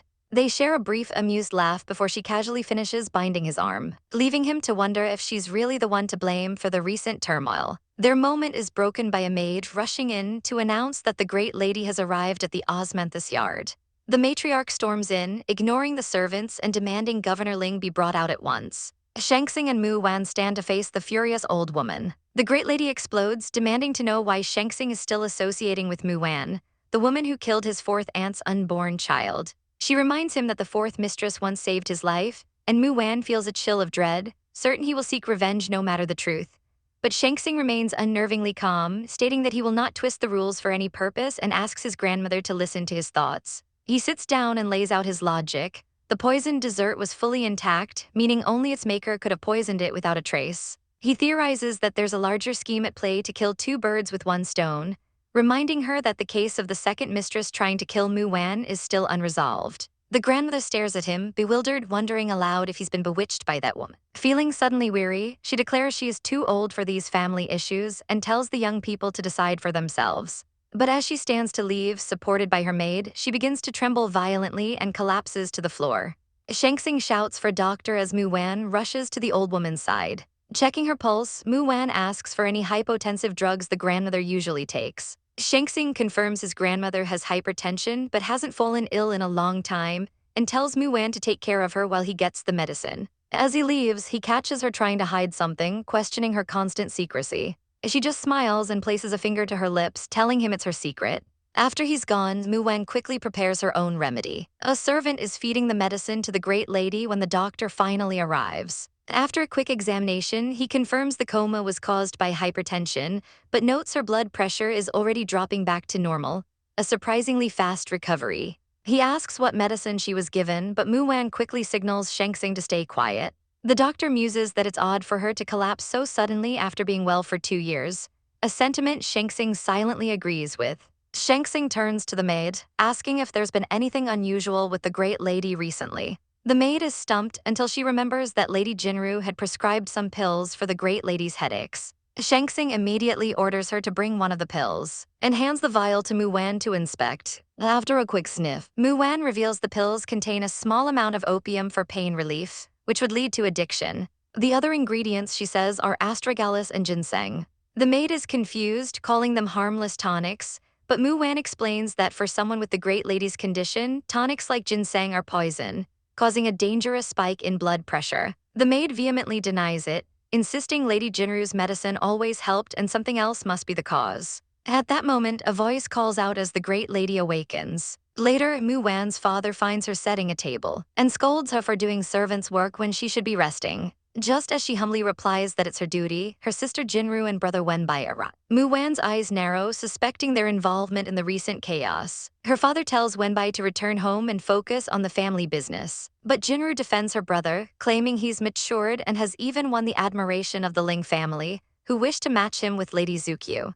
Jinru then turns to her father, tearfully recounting servant gossip she supposedly overheard, that Wenbai, as a mistress's son, is unworthy of Lady Zukyu. This enraged their father, who slams the table and declares Wenbai a fine boy. Mu Wan sees Jinru's true goal, to manipulate their father into making her mother the legal wife.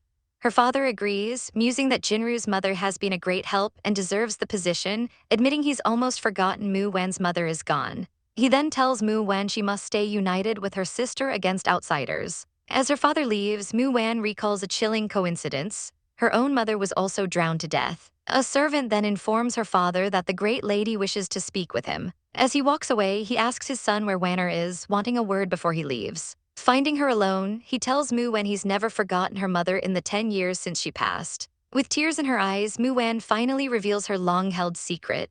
On the day her mother drowned in the lotus pond, she saw the third aunt, Jinru's mother, with the bottom of her dress soaking wet. Her father is stunned, asking why she never said anything. She explains she was too young to understand then, but as she grew older, she realized she had seen the woman emerging from the rockery smelling of lotus flowers. Later, a maid informs Mu Wan that the runaway servant Gixiang was spotted at a train station, adding that Governor Ling still defends her, even quarreling with his family. Mu Wan's attention, however, is elsewhere. She is summoned to a temple where the Great Lady is waiting. The matriarch turns, her face a stone mask, and says one word, finally. The grandmother introduces the abbot of Tongji Temple, Master Jing'an, setting a somber tone for the meeting. She explains that after the fourth mistress's child was born, a plan was made for someone to serve in the temple for 99 days. But her failing health now prevents her from fulfilling this duty. Sensing a trap, Muan sees an opportunity and steps forward, volunteering to go in her grandmother's stead. She claims she wants to escape the sordid life of the secular world, a sentiment that surprises her grandmother. The old woman agrees, ordering Muan to pack and leave in 3 days with only one maid and plain clothes, all while internally scoffing at her granddaughter's supposed desire for a simple life. Once outside, Muan's maid, Yingchun, frets over the decision, worried about the harsh conditions at the temple. But Muan reveals her true motive. The Great Lady is still furious that she survived the fire, so escaping to a safe, quiet place is her best option, not to mention Mountain Lion is full of rare herbs she's eager to find. As she's packing, her sister Zukio arrives with a bowl of soup. Muan is suspicious since her sister never cooks, but Zukio admits she just threw the rare snow pears into the pot to help soothe her throat. After thanking her, Muan gets down to business, asking about the rumors circulating about Zukio and a man named Wenbai. She presses her sister for the truth, promising to help her if she doesn't want the marriage. Zukio recounts how she was harassed at the lantern show, and Muan immediately pokes holes in the story, finding it far too coincidental that bullies would single out Zukio in a crowd, just as Master Wenbai happened to be passing by to rescue her. Realizing it's a setup, she dismisses her sister to think, her mind already forming a counterplan. Muan is resolved, she will not let them ruin Zukio's life. She calmly instructs Yingchun to summon Adjutant Lai. While enjoying a moment of sun, Adjutant Lai arrives. She welcomes him and says she needs a favor, and he quickly agrees, eager to repay her for curing his eye disease. She cuts straight to the point, explaining that she's asking on behalf of Lady Zukio about the incident at the lantern show. The adjutant is shocked to learn Zukio was molested, but Muan urges him to investigate discreetly before involving Governor Ling. He agrees to do whatever he can to protect Zukio's reputation and find the truth. The very next day, Governor Ling himself makes a surprise appearance, his face a thunderous mask as he orders her to follow him. Muan's heart pounds with anxiety, certain he's discovered the plot against Zukio. Desperate to placate him, she offers him fruit tea made from the pears her sister brought. But he's not interested in pleasantries. He takes a sip and coldly asks if she's planning to become a nun. Confused, she explains it's only for a few days, but he scoffs, reminding her that 99 days is 3 months. In a flash of rage, he smashes his cup on the table, the sound echoing his fury. Muan internally seethes, wondering why he's angry with her when she's also a victim in this family's schemes. Later, Yingchun stifles a laugh, suggesting that maybe Governor Ling doesn't want her gone for 3 months. She reminds Muan that he risked his life for her in the fire and fought to punish her tormentors, clear signs of his feelings. Muan is conflicted, aware of his actions but painfully remembering how much he hates the person she's pretending to be. Her thoughts are shattered when one of Ling's guards bursts in, announcing that the governor lost his temper and reopened his wound. Yingchun quickly reminds Muan of the special medicine she possesses. With a sigh, Muan grabs her medical kit and heads to his quarters. Walking through a part of the mansion the original Muan was forbidden from entering. She finds him ignoring her, sulking at his desk like a child. Losing her patience, she begins to chide him for his carelessness, warning him that burns are hard to heal and could fester if he's not careful. As she lectures him on his stupidity, he abruptly cuts her off, declaring her so noisy before pulling her into a sudden, shocking kiss. The world spins as Muan freezes, her mind short-circuiting that was her first kiss. Completely unfazed, Ling releases her and coolly tells her to get on with applying the ointment. As she tends to his wound, her thoughts race, debating whether to tell him the real reason for her trip to the temple. He then asks her directly why she wants to go, if she truly wants to get away from him and the family. She finally confesses that it wasn't her choice and that she only agreed so as not to embarrass her grandmother, which would only cause more trouble for him. A flicker of understanding crosses his face as he realizes she's doing it for him. He abruptly changes the subject, asking for the time. When she points out the lack of a clock, he grabs her hands and places a small, ornate box in them. Inside is a stunningly beautiful pocket watch. As a self-proclaimed watch addict, she's mesmerized but insists the gift is too precious. He threatens to give it to a maid if she refuses, forcing her to accept it as payment for her medical services. With a self-satisfied smirk, he asks for the time again. After she tells him it's 11, he simply declares that he's hungry. She prepares a meal for him, happy to see him enjoy the fish she cooked. Just as they sit down to eat, a guard announces that Lady Jinru has arrived. Mu-wan instantly tries to leave, but Ling sternly orders her back to her seat. Before dismissing the guard and telling him to send Lady Jinru away, he turns back to a surprised Mu-wan, a teasing smile on his lips as he asks if she's jealous. Flustered, she vehemently denies it, her heart racing as she insists she doesn't like him at all. His smile widens as he leans in, mischievously asking what else she has for him to eat. Mu-wan is left blushing and utterly speechless. Beneath the starry sky, a simmering jealousy poisons the air as Jinru watches Mu-wan from afar, seething at the sight of her laughing with Governor Ling. She confronts Mu-wan, her voice dripping with fake sweetness as she asks where she's been. Mu-wan, ever the actress, feigns concern for Jinru's health, wondering if she's been worrying too much, a comment that only fuels Jinru's inner rage. Refusing to fall for the trap, Jinru puts on a smile and casually mentions that her poor sleep almost made her believe she saw Mu-wan coming from the governor's place. Unfazed, Mu-wan lets out a delicate yawn, pulling out a pocket watch and declaring it's too late for idle chat. The sight of the watch, a clear symbol of the governor's favor, is a dagger in Jinru's heart, but she's saved from responding when an adjutant arrives to summon her to Governor Ling. Her confidence immediately returns, a smug smile gracing her lips as she thinks he must still care for her, lost in a fantasy of their reunion. Mu-wan simply shakes her head, pondering what might happen if she were the one being threatened instead. Inside the governor's study, Jinru fawns over him, worried that he hasn't changed his bandages. Before cattily asking why, he'd trust a mere dabbler with his grandmother's pills. His response is ice cold. He snaps his pen in half with a sharp click and slams a vial of her pills on the desk, his voice low and dangerous as he asks how she dared to use opium. Jinru is stunned, stammering that she studied the dosage and meant no harm. But the governor isn't finished. He reveals that the decoction she prescribed is what caused his grandmother's hypertension in the first place. The accusation shatters her composure, and she collapses to her knees as he orders her out of his sight. She tearfully offers to kneel all night as punishment, a desperate plea for mercy, but he merely tells her to do it outside before turning his back on her. Later in the garden, Mu-wan is surprised by Mu Wenbai's sudden appearance. He praises her recent singing performance at the banquet, before offering her throat lozenges, a seemingly kind gesture soured by his backhanded comment that her voice will never be the same after the fire. When a servant announces another guest, Wenbai makes a show of leaving, claiming he doesn't want to worsen the rumors already surrounding her. As they walk, he probes, asking if she feels comfortable in the mansion. Mu-wan gives a vague warning about fair-weather friends, making him briefly wonder if she knows his schemes, but he quickly dismisses her as stupid.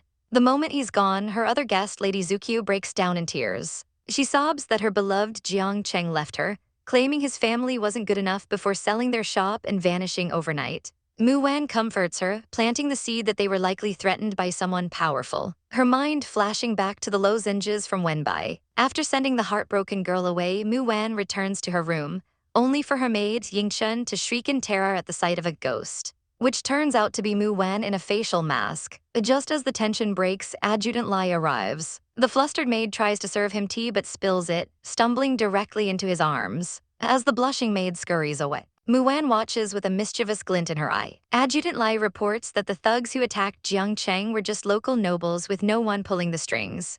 Mu-wan doesn't buy it for a second, convinced Mu Wenbai threatened them into silence. She declares her intention to see them in the mansion's jail, brushing off Lai's warning about the governor finding out.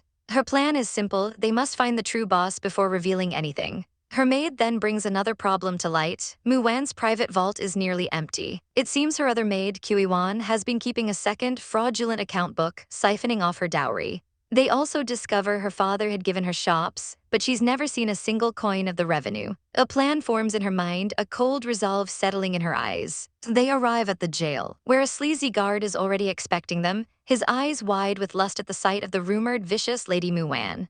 After a quick bribe, he lets them pass. Inside the filthy cell, the thugs are complaining when they hear footsteps. Mu-wan greets them warmly, introducing herself as Mu Wenbai's sister. Their demeanor instantly changes and they flatter her, confirming her suspicion that Wenbai was behind the attack. She offers them a basket of specially prepared food and liquor. which they eagerly devour, promising to remember her when she becomes the hostess of the mansion. As they gorge themselves, Mu Wan watches, disgusted by the sight of them. A moment after they finish their meal, one of them doubles over, clutching his stomach in agony.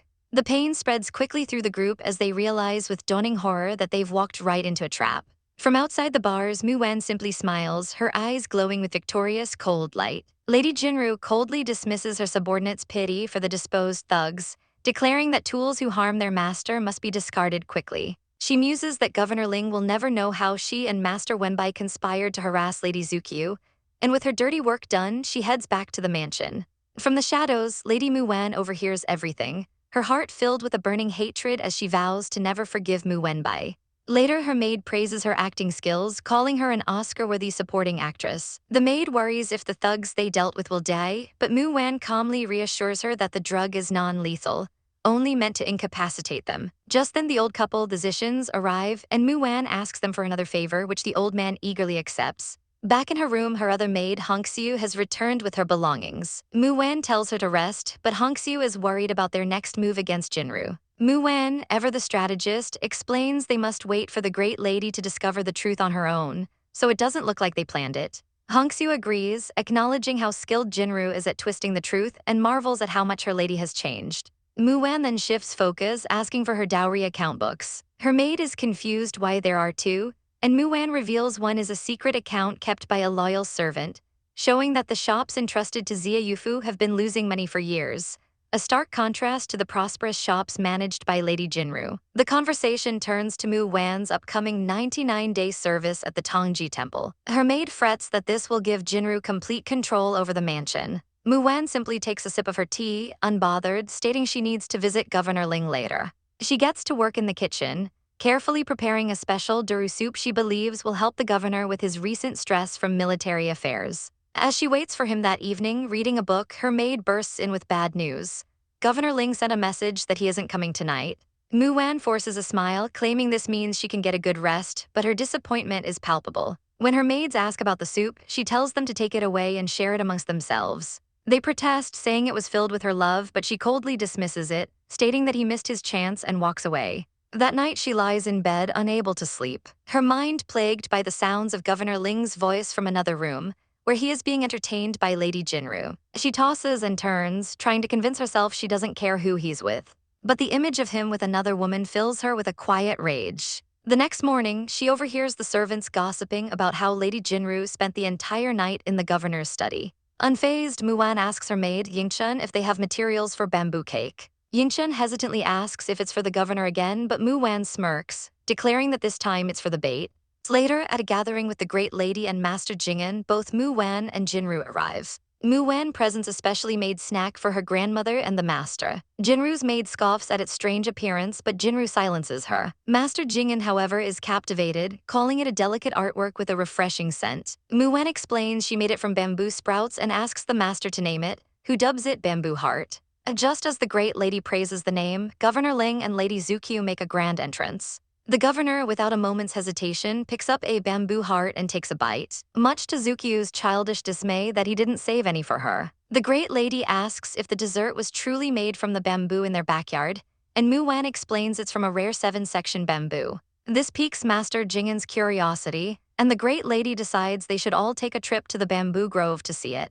Mu Wan and her maid share a knowing, triumphant glance. The trap is set. In the grove, the Great Lady discusses Zukyu's marriage prospects with the governor, suggesting Wenbai is a fine choice, especially after they were supposedly seen at the lantern show together. Governor Ling glances back at a smiling Mu Wan, then firmly states that they should respect Zukyu's own opinion on the matter.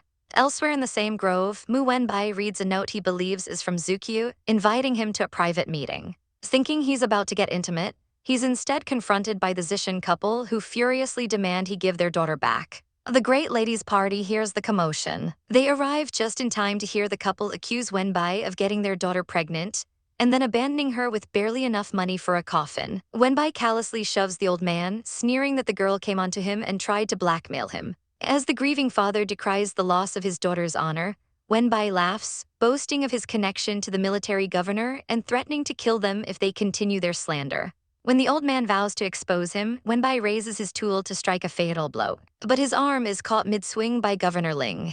Wenbai's face drains of color as he sees the governor, the great lady, and everyone else staring at him, having witnessed his monstrous display. Back in the Ling's mansion, the Zishans kneel and plead for justice. Wenbai frantically denies knowing them, claiming it's a setup, and his sister Jinru kneels to support his lie, questioning the couple's sudden appearance. As Mu Wan watches the unfolding drama, the great lady questions the couple about their presence in the mansion. Wenbai tries to threaten them into silence, but Zukyu interjects, suggesting someone might have an axe to grind. Seeing the great lady's growing anger and embarrassment, Mu Wan gives the old man a subtle wink. Governor Ling catches the gesture, a slight smirk playing on his lips as he realizes the depth of her scheme. At that moment, Adjutant Lai enters, announcing he has brought the people the governor requested. 3 thugs are thrown to the floor, the very same ones who harassed Zukyu. Mu Wan suggests they settle the matter privately, but the governor dismisses all the servants. The great lady demands an explanation, and one of the thugs confesses they were hired during the Lantern Festival to molest Lady Zukyu, allowing their employer to play the hero.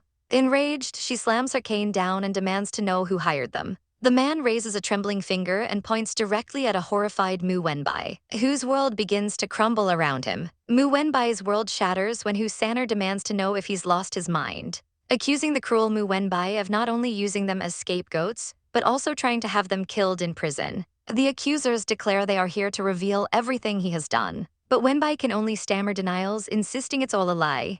His grandmother's patience snaps and she roars for him to shut up. Her fury palpable, he collapses to his knees, desperately pleading his innocence. But she is unmoved, pressing her temples in frustration as she asks how he can claim innocence when so many are here to convict him. His sister, Mu Jinru, tries to intervene, but the matriarch dismisses her, ordering her to go ponder her mistakes. Before turning to Zukyu, who begs for forgiveness on Wenbai's behalf, claiming he is young and was only trying to get her attention.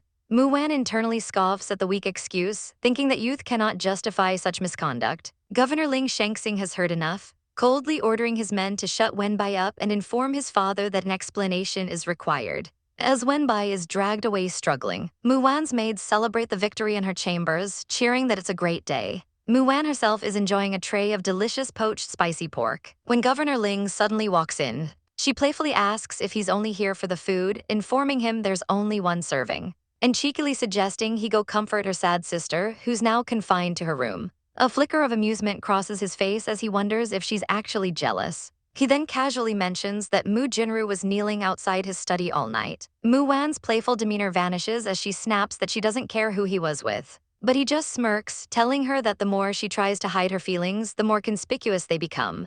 He leans in close, his lips meeting hers in a gentle, surprising kiss. The moment is broken by a knock at the door. A maid announces that the great lady is asking for him. Mu Wan shoves him away in a fluster, and with a final knowing smirk he leaves. When Governor Ling meets his grandmother, she immediately demands to know if Mu Wan orchestrated the entire incident, reasoning that it was Mu Wan's bamboo heart that led them to the accusers. Ling calmly refutes her, reminding her it was Master Jing'an who suggested the visit. He confesses that he sensed Wenbai's ill intentions long ago, but knew she wouldn't believe him without seeing the proof herself. He then gravely instructs her to stop taking the medicine Jinru provides, revealing the shocking truth that her hypertension was caused by the decoction, which was secretly laced with opium. The grandmother is horrified.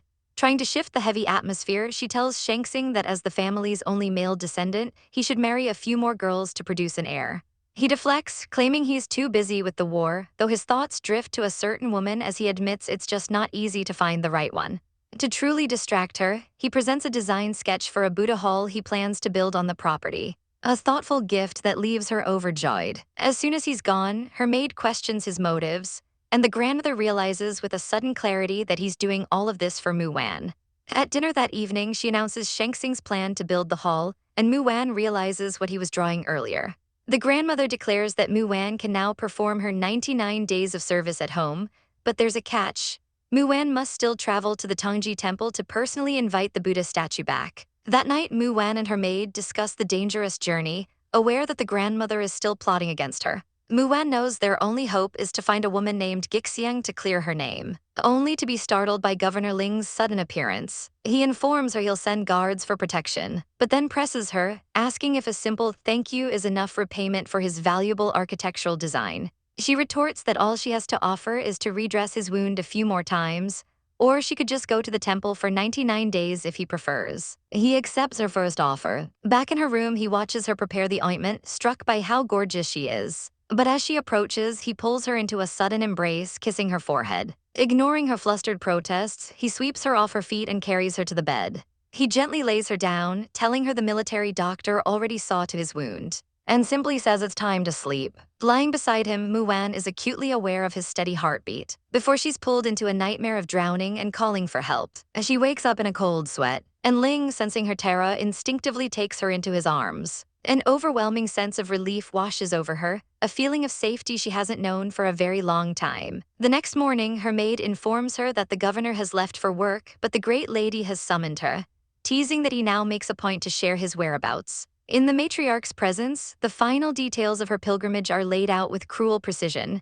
She must kowtow and chant at every one of the 360 steps to the temple, then fast for 3 days. While her maid gasps in horror, Muwan calmly accepts the brutal task. Later, she explains to her maid that she understands the grandmother's lingering suspicion, and this is the best outcome Ling could have hoped to achieve for her. Listening from the shadows, Shengxing's jaw tightens as he thinks that as her husband, he cannot let her endure such suffering. As she prepares for the arduous journey, a surprise visitor arrives at the Osmanthus yard.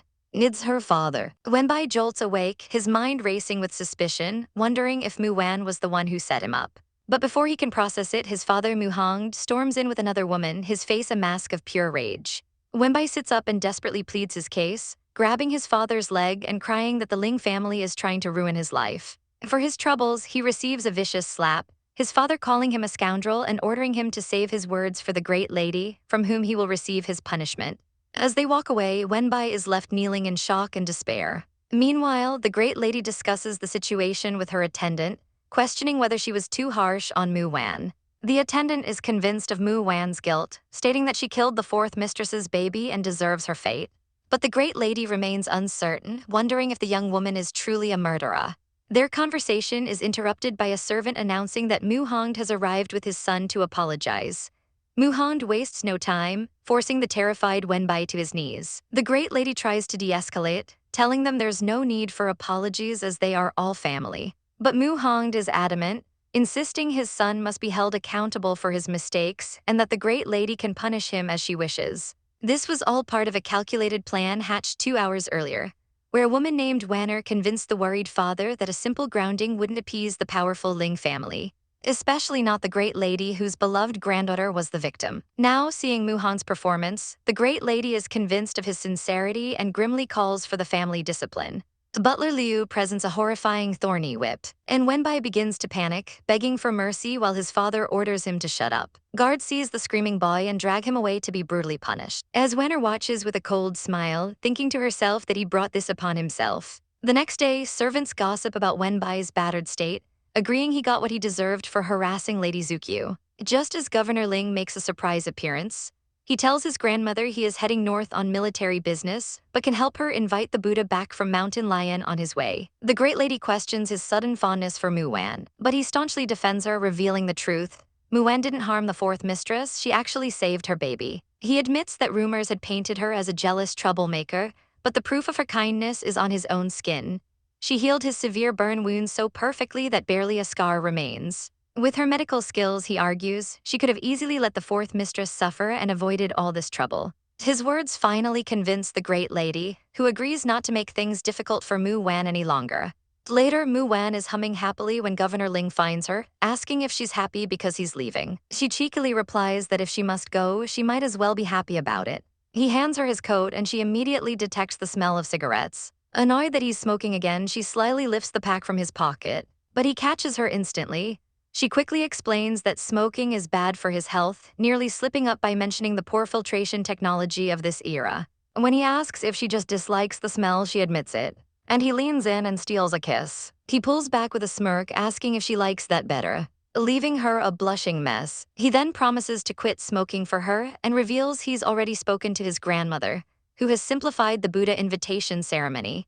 Touched that he's once again stood up for her, she's at a loss when he asks how she'll thank him. Flustered, she offers to sing him a song, and launches into a bizarre modern tune that makes him spit out his tea in disbelief. She then offers to teach him the much softer song she was humming earlier, and he readily agrees. As they begin to sing a beautiful duet, the sound wafts over to Lady Jinru's quarters. Jinru is already seething, having just been told her punishment was extended. And upon learning that Mu Wan gets to go on the trip with the governor and skip the hard parts of the ceremony, she spits blood in a fit of rage and promptly faints. The journey begins peacefully in a car, with Mu Wan enjoying the quiet scenery. Governor Ling takes her hand and they share a quiet moment, until the car hits a bump, sending her into his arms. When the road becomes impassable, they switch to a horse-drawn carriage. They soon arrive at Tongji Temple, nestled high in the mountains, where a master informs them that Mu Wen need only pray and fast for 3 days. While they kneel in prayer, a weeping Lady Jinru is comforted by her subordinate Peng, who vows to get her revenge. And at the base of a daunting 365-step staircase, Mu Wan decides she cannot accept the simplified ritual and must climb the stairs herself,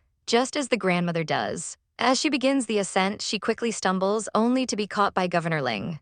He declares he will go with her, insisting his military duties can wait, much to the hidden fury of the guard Peng, whose sinister plans are now in jeopardy. After a grueling climb, they finally reach Tongji Temple at the peak. Following the ceremony, an exhausted Mu Wan collapses into bed. Her maid informs her that Governor Ling will soon be leaving for the war in the north, where the fighting is getting tense. The news leaves Mu Wan sleepless, filled with a sudden deep worry for his safety. Unable to rest, she wanders outside, hoping to see him one last time, and finds him standing under a tree in the moonlight. He turns to her, explaining he just wanted to see how she was doing before he left. Just then, a nun named Jinxiu appears, offering her own regards to the governor, who calmly thanks her for her concern. 20 years ago at the Ling Mansion, a day of stark contrast unfolded. While the First Lady screamed in the throes of childbirth, her husband, the military governor, was celebrating his own union. As she cried out for him, he was being congratulated on his gorgeous new bride, a woman 10 years his junior. The cry of a newborn split the air, and the governor, hearing it from his wedding ceremony, beamed with pride, certain his First Lady had finally given him the son he craved. But his joy was cut short when a servant reported that the First Lady was unwell. His new wife quickly intervened, sweetly reminding him that it was their big day and it would be improper to leave. The governor's face hardened, and he coldly instructed the servant to have the First Lady rest, promising to find a doctor for her later, his priorities made painfully clear. 4 years later, that neglect had festered into a deep melancholy for the First Lady, who could only look with sorrow upon her young daughter. Her son, a small boy, naively asked why his mother and sister were so unhappy. While the boy was whisked away to help prepare for his sister Zukiu's first-month birthday, the servants whispered the ugly truth. Governor Ling was marrying his third mistress on the very same day, a cruel insult to his first wife. The memory of his long-broken promise to love only her was a bitter poison in her heart. This repeated betrayal was the final straw. A servant burst in to inform the governor that the First Lady was leaving to become a nun. The news left him stunned. Years later, that same son, now a governor himself, stood before his mother, who was now clad in a nun's habit. With tears in her eyes, she pushed him away, urging him to leave lest people discover the governor's mother was a nun and mock him for it. He could only watch, his expression hardening with resolve as she walked away from the life that had broken her. In the present, that very nun, Master Jinxiu, suddenly collapses in pain. Meanwhile, Governor Ling arrives to visit his own wife, Mu Wan. She greets him with a warm smile, and they share a tender moment beneath a blossoming tree. But their peace is short-lived. She senses his unease, and he confesses he must depart for the north immediately. He warns her to be wary of his grandmother and a tricky woman named Jinru, but Mu Wan's sharp-tongued defense of the grandmother earns a small smile from him. She confesses her deep desire to be understood, a sentiment that visibly moves him as he realizes she is different from anyone he's ever known. With a final promise to call, he is gone. Just as Mu Wan prepares to leave, a panicked nun rushes to them, desperately seeking a doctor for the suddenly ill Master Jinxiu.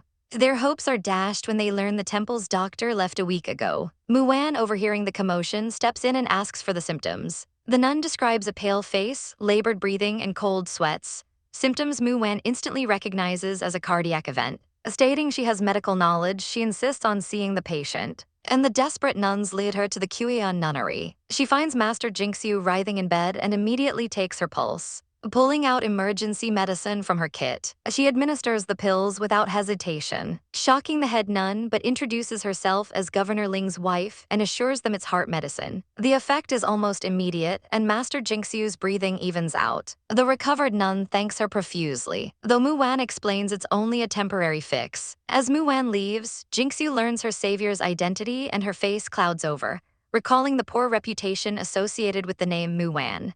Walking away, Mu Wan reveals her grim suspicion to her maid, Hong Xiu. Master Jingxiu wasn't just sick, she was poisoned. The rapid, chaotic pulse points to digitalis, an herb that becomes a deadly poison with prolonged use. Realizing a killer is in their midst, Mu Wan decides to proceed with caution to avoid tipping them off. That night, she lies awake, unable to sleep as she replays the day's events. Clutching a locket her husband gave her. Miles away, Governor Ling sneezes by a campfire, and a subordinate teases that someone is missing him, prompting a rare, soft smile as he thinks of his wife. The next morning, Mu Wan is on a mission, searching a field for a rare herb called civettta to create an antidote. Her maid is skeptical, but Mu Wan's determination is absolute. Following a faint scent, she finally spots the herb growing near a tree. And just as she finds enough for a single, crucial dose, a hand clamps down on her wrist. She turns to find a handsome, smug man who claims he was there first. They bicker over who found it, their claims escalating from 20 to 50 meters. Realizing argument is futile, Mu Wan tries to snatch the herbs, but he blocks her.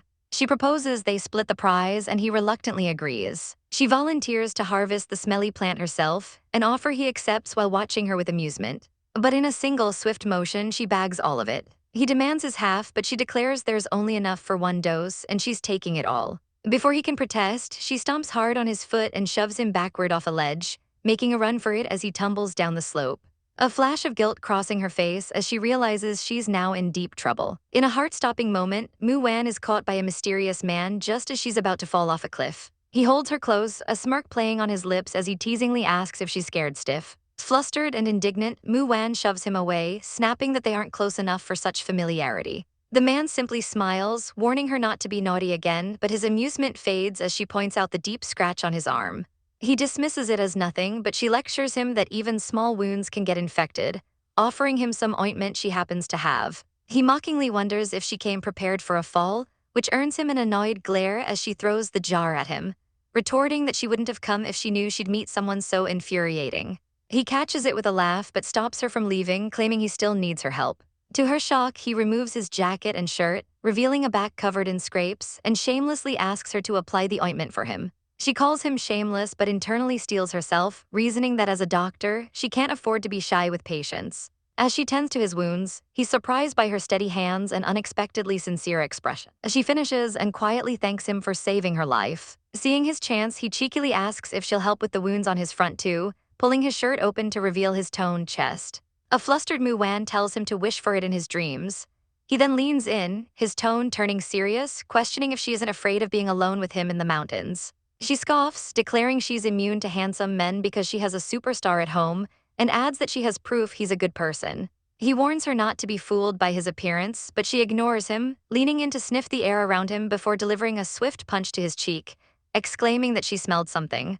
Ignoring his confusion, she excitedly points to a patch of herbs, identifying them as the civettta she was looking for. He's stunned by her sharp senses, remarking that she has a dog's nose. Mu Wan warns him that if he wastes time arguing, she'll claim all the herbs for herself and immediately gets to work. He watches her, admitting to himself that he was only distracted by her beauty. He correctly deduces from her valuable jewels and simple clothes that she's a lady from a noble family. After they gather the herbs, they face the daunting cliffside and he offers her his hand, insisting a gentleman should help. Instead of taking his hand, she grabs him by the collar and yanks him up the steep incline, much to his choked protests. Once they reach the top, she lets go, smugly telling him that now he knows not to offend her. Back with her maid Yingchun, she prepares to leave, but the man stops her, asking for her name after their shared ordeal. She finds the request boring, but offers him some crucial advice about the civettta instead, warning him of its dangers and acting every bit the specialist. He's amazed, asking how she knew his purpose for the herb.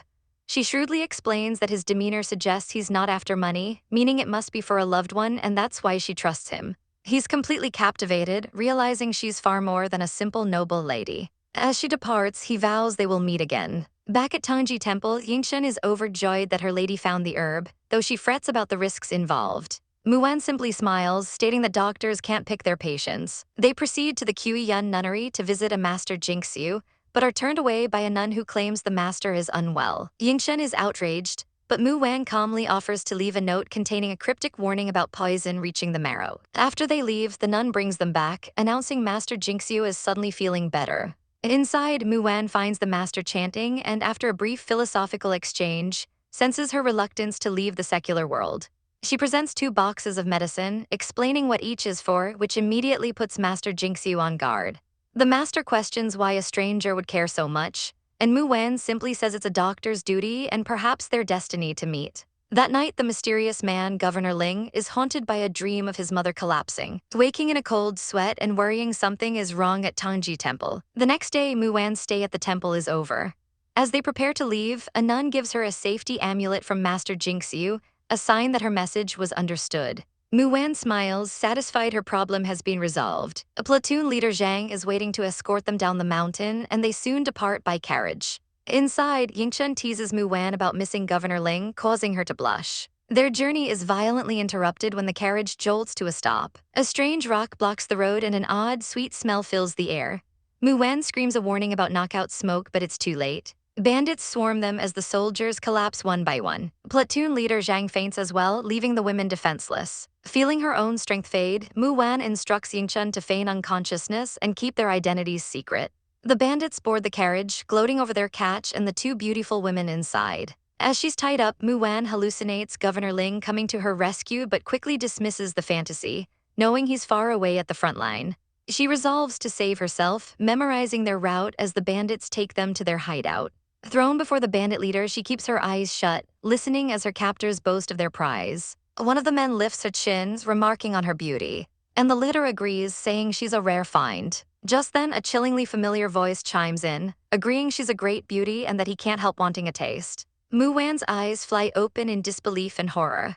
Standing there is Governor Ling, the man she met on the mountain, and she has no idea why he's with these bandits. Yumorin leans in close, his voice a low murmur as he praises her pretty face, confessing she turns him on before sealing the moment with a kiss. From outside, the scene looks scandalous, and the men report back to their boss, Meng, that the young master from the famous Yu family is just as interested in women as anyone else. Inside, Yumorin approaches Meng, shamelessly asking for the tied-up girl as a show of sincerity. Meng, secretly sneering that he only agrees because of the Yu family's power, grants the request, allowing Yumorin to sweep the woman into his arms.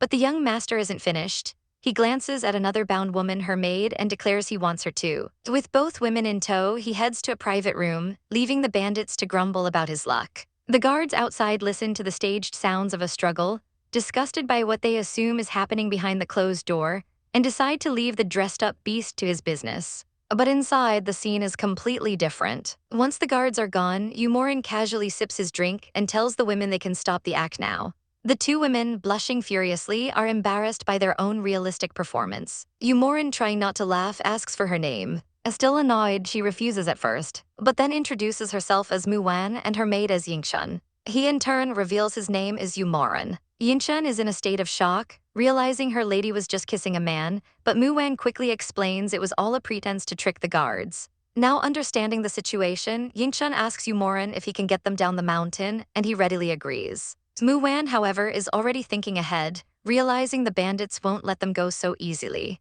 She asks Yumorin about the civettta he was picking, deducing he needs it for someone who is ill, and he confirms it's for his sick mother.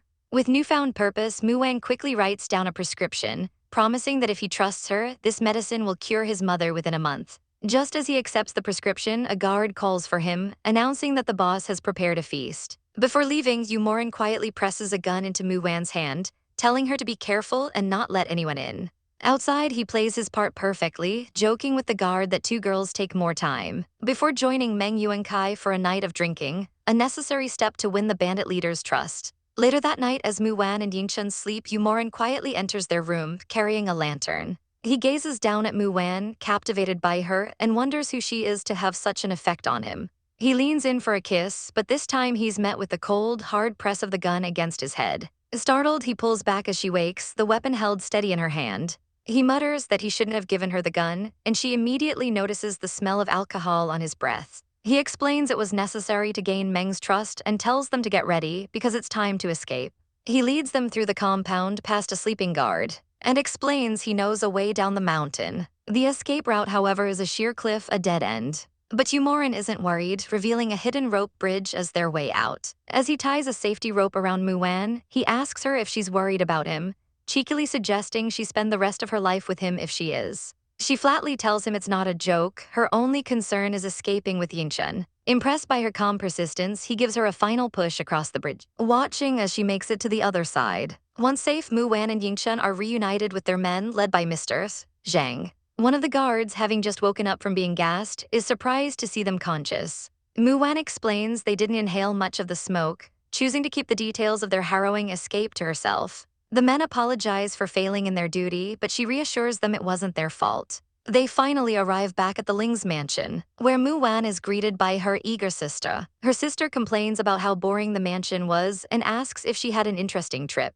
Mu Wan, internally shuddering at the memory of almost becoming a bandit's wife, simply says it was dull. They talk about family, their brother's absence on military operations, and the unavoidable war that seems to be looming. Their conversation is interrupted when Yingchen brings Mu Wan the telephone. Governor Ling is on the line. Mu Wan's face softens as she hears his voice, feeling a profound sense of relief. She tells him she's fine and downplays the danger, asking him to be lenient with his men since the ambush was tricky. He's audibly charmed and agrees to her request. Just then, her other maid, Hongxiu, arrives with news about the shops, giving Mu Wan a convenient excuse to end the call, but not before promising to cook for him when he returns. After she hangs up, Yingchen teases her for talking to the governor for over half an hour. The mood shifts as Hongxiu reports that manager Zia is hiding something. He claims the shops are losing money, but Hongxiu has seen for herself that business is fine. She reveals he's a cruel manager who bullies staff and withholds wages. And worse, an accountant has told her that Zia Yufu is embezzling a large sum of money.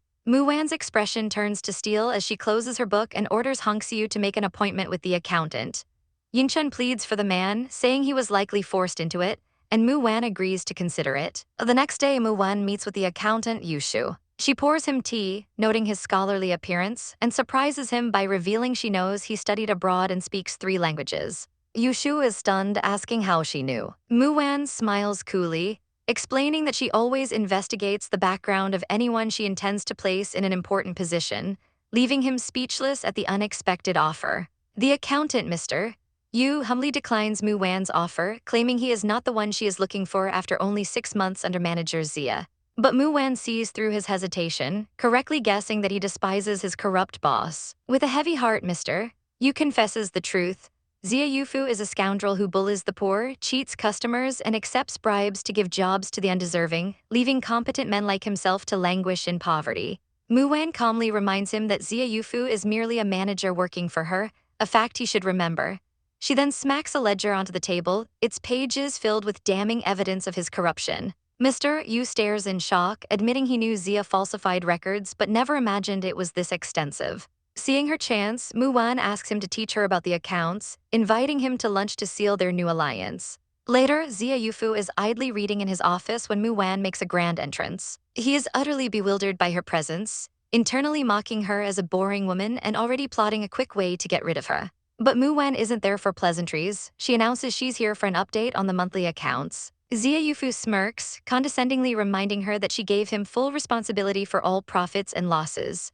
Mu Wan agrees, but with a sharp glint in her eye, she points out he still owes her rent for using her property. The manager immediately starts whining about hard times and losing money, a pathetic excuse to avoid paying her. Playing along, Mu Wan feigns sympathy and declares that since business is so difficult, she will graciously take the shops back to spare him any further burden. Zia Yufu is left speechless. She coolly orders his final salary to be paid and tells him not to feel sad about what he's lost. Recovering his composure, he tries to threaten her, boasting that all the staff are loyal to him and her business will collapse. With a chilling smile, Mu Wan asks if he is threatening her, adding that if the staff wants to follow him, she won't stop them.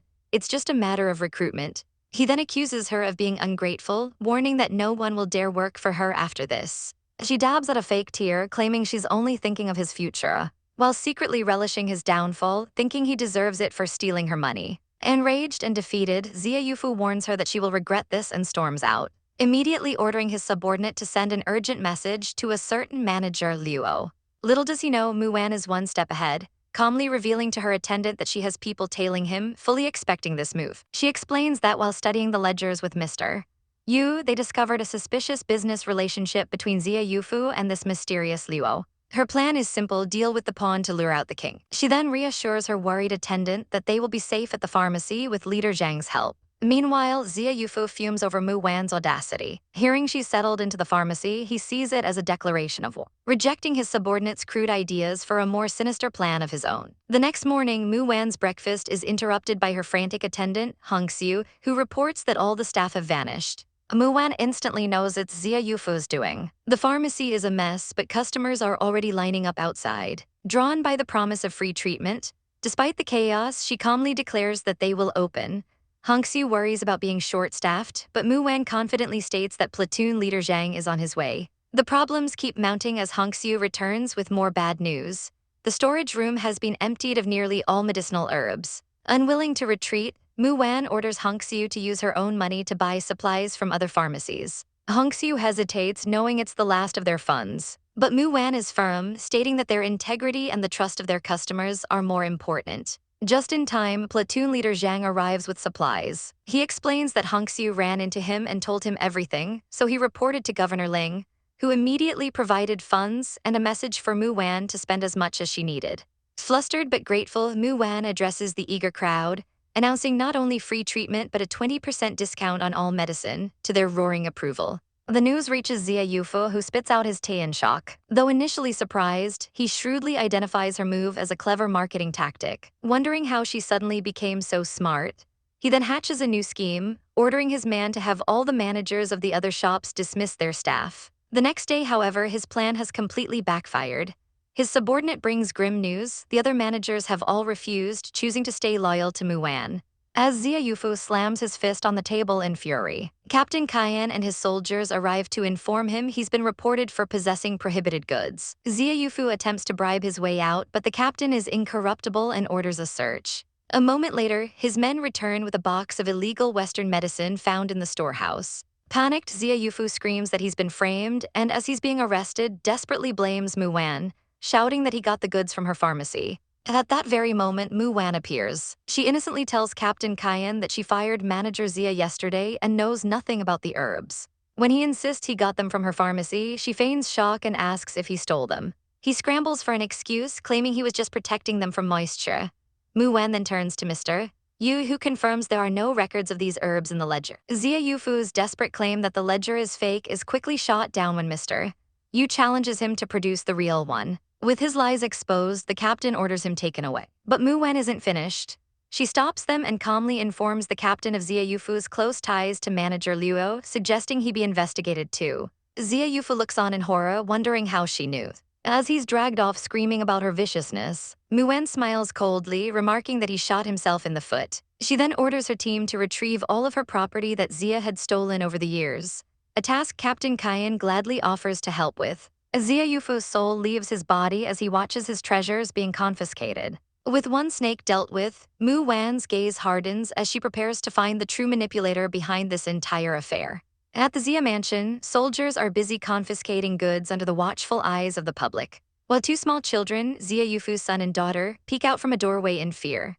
Onlookers gossip about the family's fate, remarking that Xia Yufu brought this upon himself by embezzling money and that his children will now face a difficult life. Standing nearby, Mu Wan listens as her companion whispers about a rumored affair between the disgraced Xia Yufu and Lady Jinru. Mu Wan quickly silences her, aware of the prying ears all around them. She approaches platoon leader Zhang, thanks him for his help, and declares that they are finished for the day. Though he points out that many things are left, she turns and walks away with grim determination, her duty done. Later that night at the Ling mansion, a maid informs Mu Wan that Governor Ling is on the phone. Mu Wan calmly accepts the call, knowing he would reach out as soon as he heard the news. He's surprised she anticipated his call, but she coolly explains that she knew platoon leader Zhang would have reported everything to him. He asks if she is happy now, and a small smile graces her lips as she admits she is, a little. Governor Ling offers his unwavering support, promising to perfectly address any troubles she might face in the future. He then speaks with surprising tenderness, telling her he hopes he'll be the first person she turns to for help. The sudden warmth flusters Mu Wan, who, having lived an independent life and never had a boyfriend, is completely caught off guard by his honeyed words. Seizing the moment, she tells him she does have an issue he can help with: insomnia. He smirks, teasingly suggesting she can't sleep without him, and invites her to the north, promising that if she sleeps in his arms, her insomnia will vanish. A flustered Mu Wan immediately denies it, insisting she sleeps perfectly well without him. Meanwhile, Lady Jinru receives devastating news. her maid tells her that Manager Luo and Manager Zia have been arrested for concealing prohibited Western medicine. Realizing her business empire is about to crumble, Jinru rushes to her pharmacy, only to find it boarded up and branded as a profiteer's den. Bystanders whisper that the pharmacy sold fake drugs that led to death. Burning with rage, Jinru wonders who could have orchestrated such a scheme against her. Her maid arrives with even more terrible news: all of their employees have fled. And worse, the great lady's men know she snuck out of the mansion because Mu Wen paid a visit and found her missing. The crushing weight of her complete and utter ruin causes Jinru to spit up blood, finally understanding the source of her downfall. Back in her room, Mu Wen lets out a sudden sneeze, correctly guessing that Mu Jinru must be cursing her somewhere.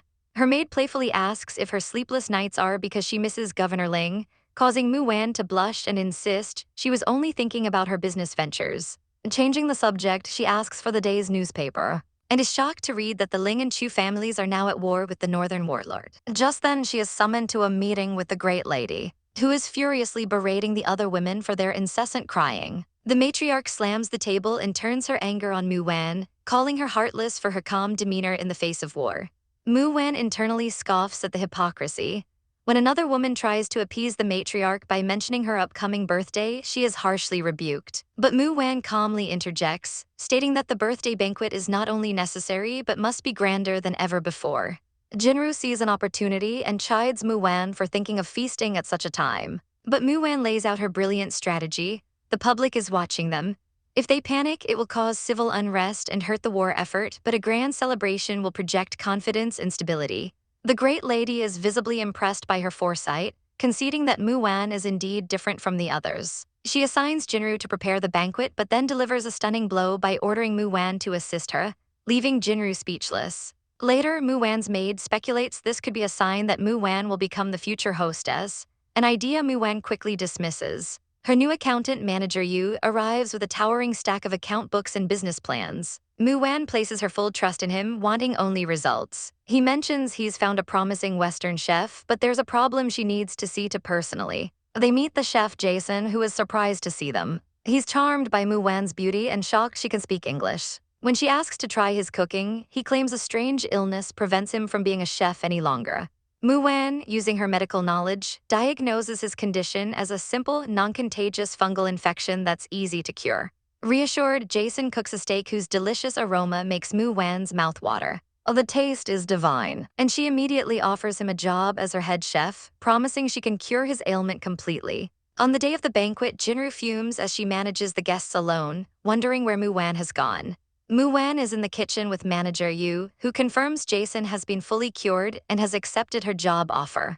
Mu Wan smiles, revealing her genius plan to use the banquet as a free advertisement for their new restaurant, impressing Manager Yu. Jason serves her a plate of fresh cod, which she takes to a quiet corner to enjoy. Her peace is shattered when a maid rudely orders her to fetch lemonade for her master. Amused at being mistaken for a servant, Mu Wan plays along, an impish plan forming in her mind. She grabs the salt instead of sugar and prepares a special drink. The maid presents the lemonade to her master, who takes a large gulp and immediately spits the salty concoction everywhere. A woman's shriek cuts through the air as she accuses Mu Wan of serving her salty water instead of lemonade, raising her hand to deliver a lesson. But before the blow can land, a hand darts out, catching her wrist with an iron grip. It's Master Yu, who coolly tells the furious woman to get out of his sight. Mu Wan is stunned to see him, and he expresses his own surprise at their chance meeting, a smirk playing on his lips. A nearby chef suggests they talk in the chilled storage room for privacy, an offer they quickly accept. As Mu Wan leads the way, Master Yu can't help but joke that it feels like they're having a clandestine love affair,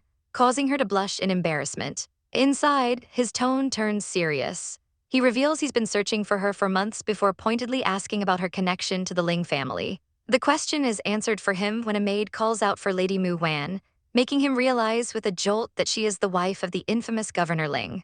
Mu Wan confirms her identity, explaining she had to conceal it from the bandits. As she's called away, she asks after his mother, and he beams, telling her the medicine she provided has worked wonders. He's left alone, his mind reeling from the revelation that she is already married. Elsewhere, the guests praise the delicious steak, and the grandmother proudly announces she hired the top chef from a new, expensive restaurant. This praise infuriates another woman, who silently fumes that she did all the work while Mu Wan gets all the credit.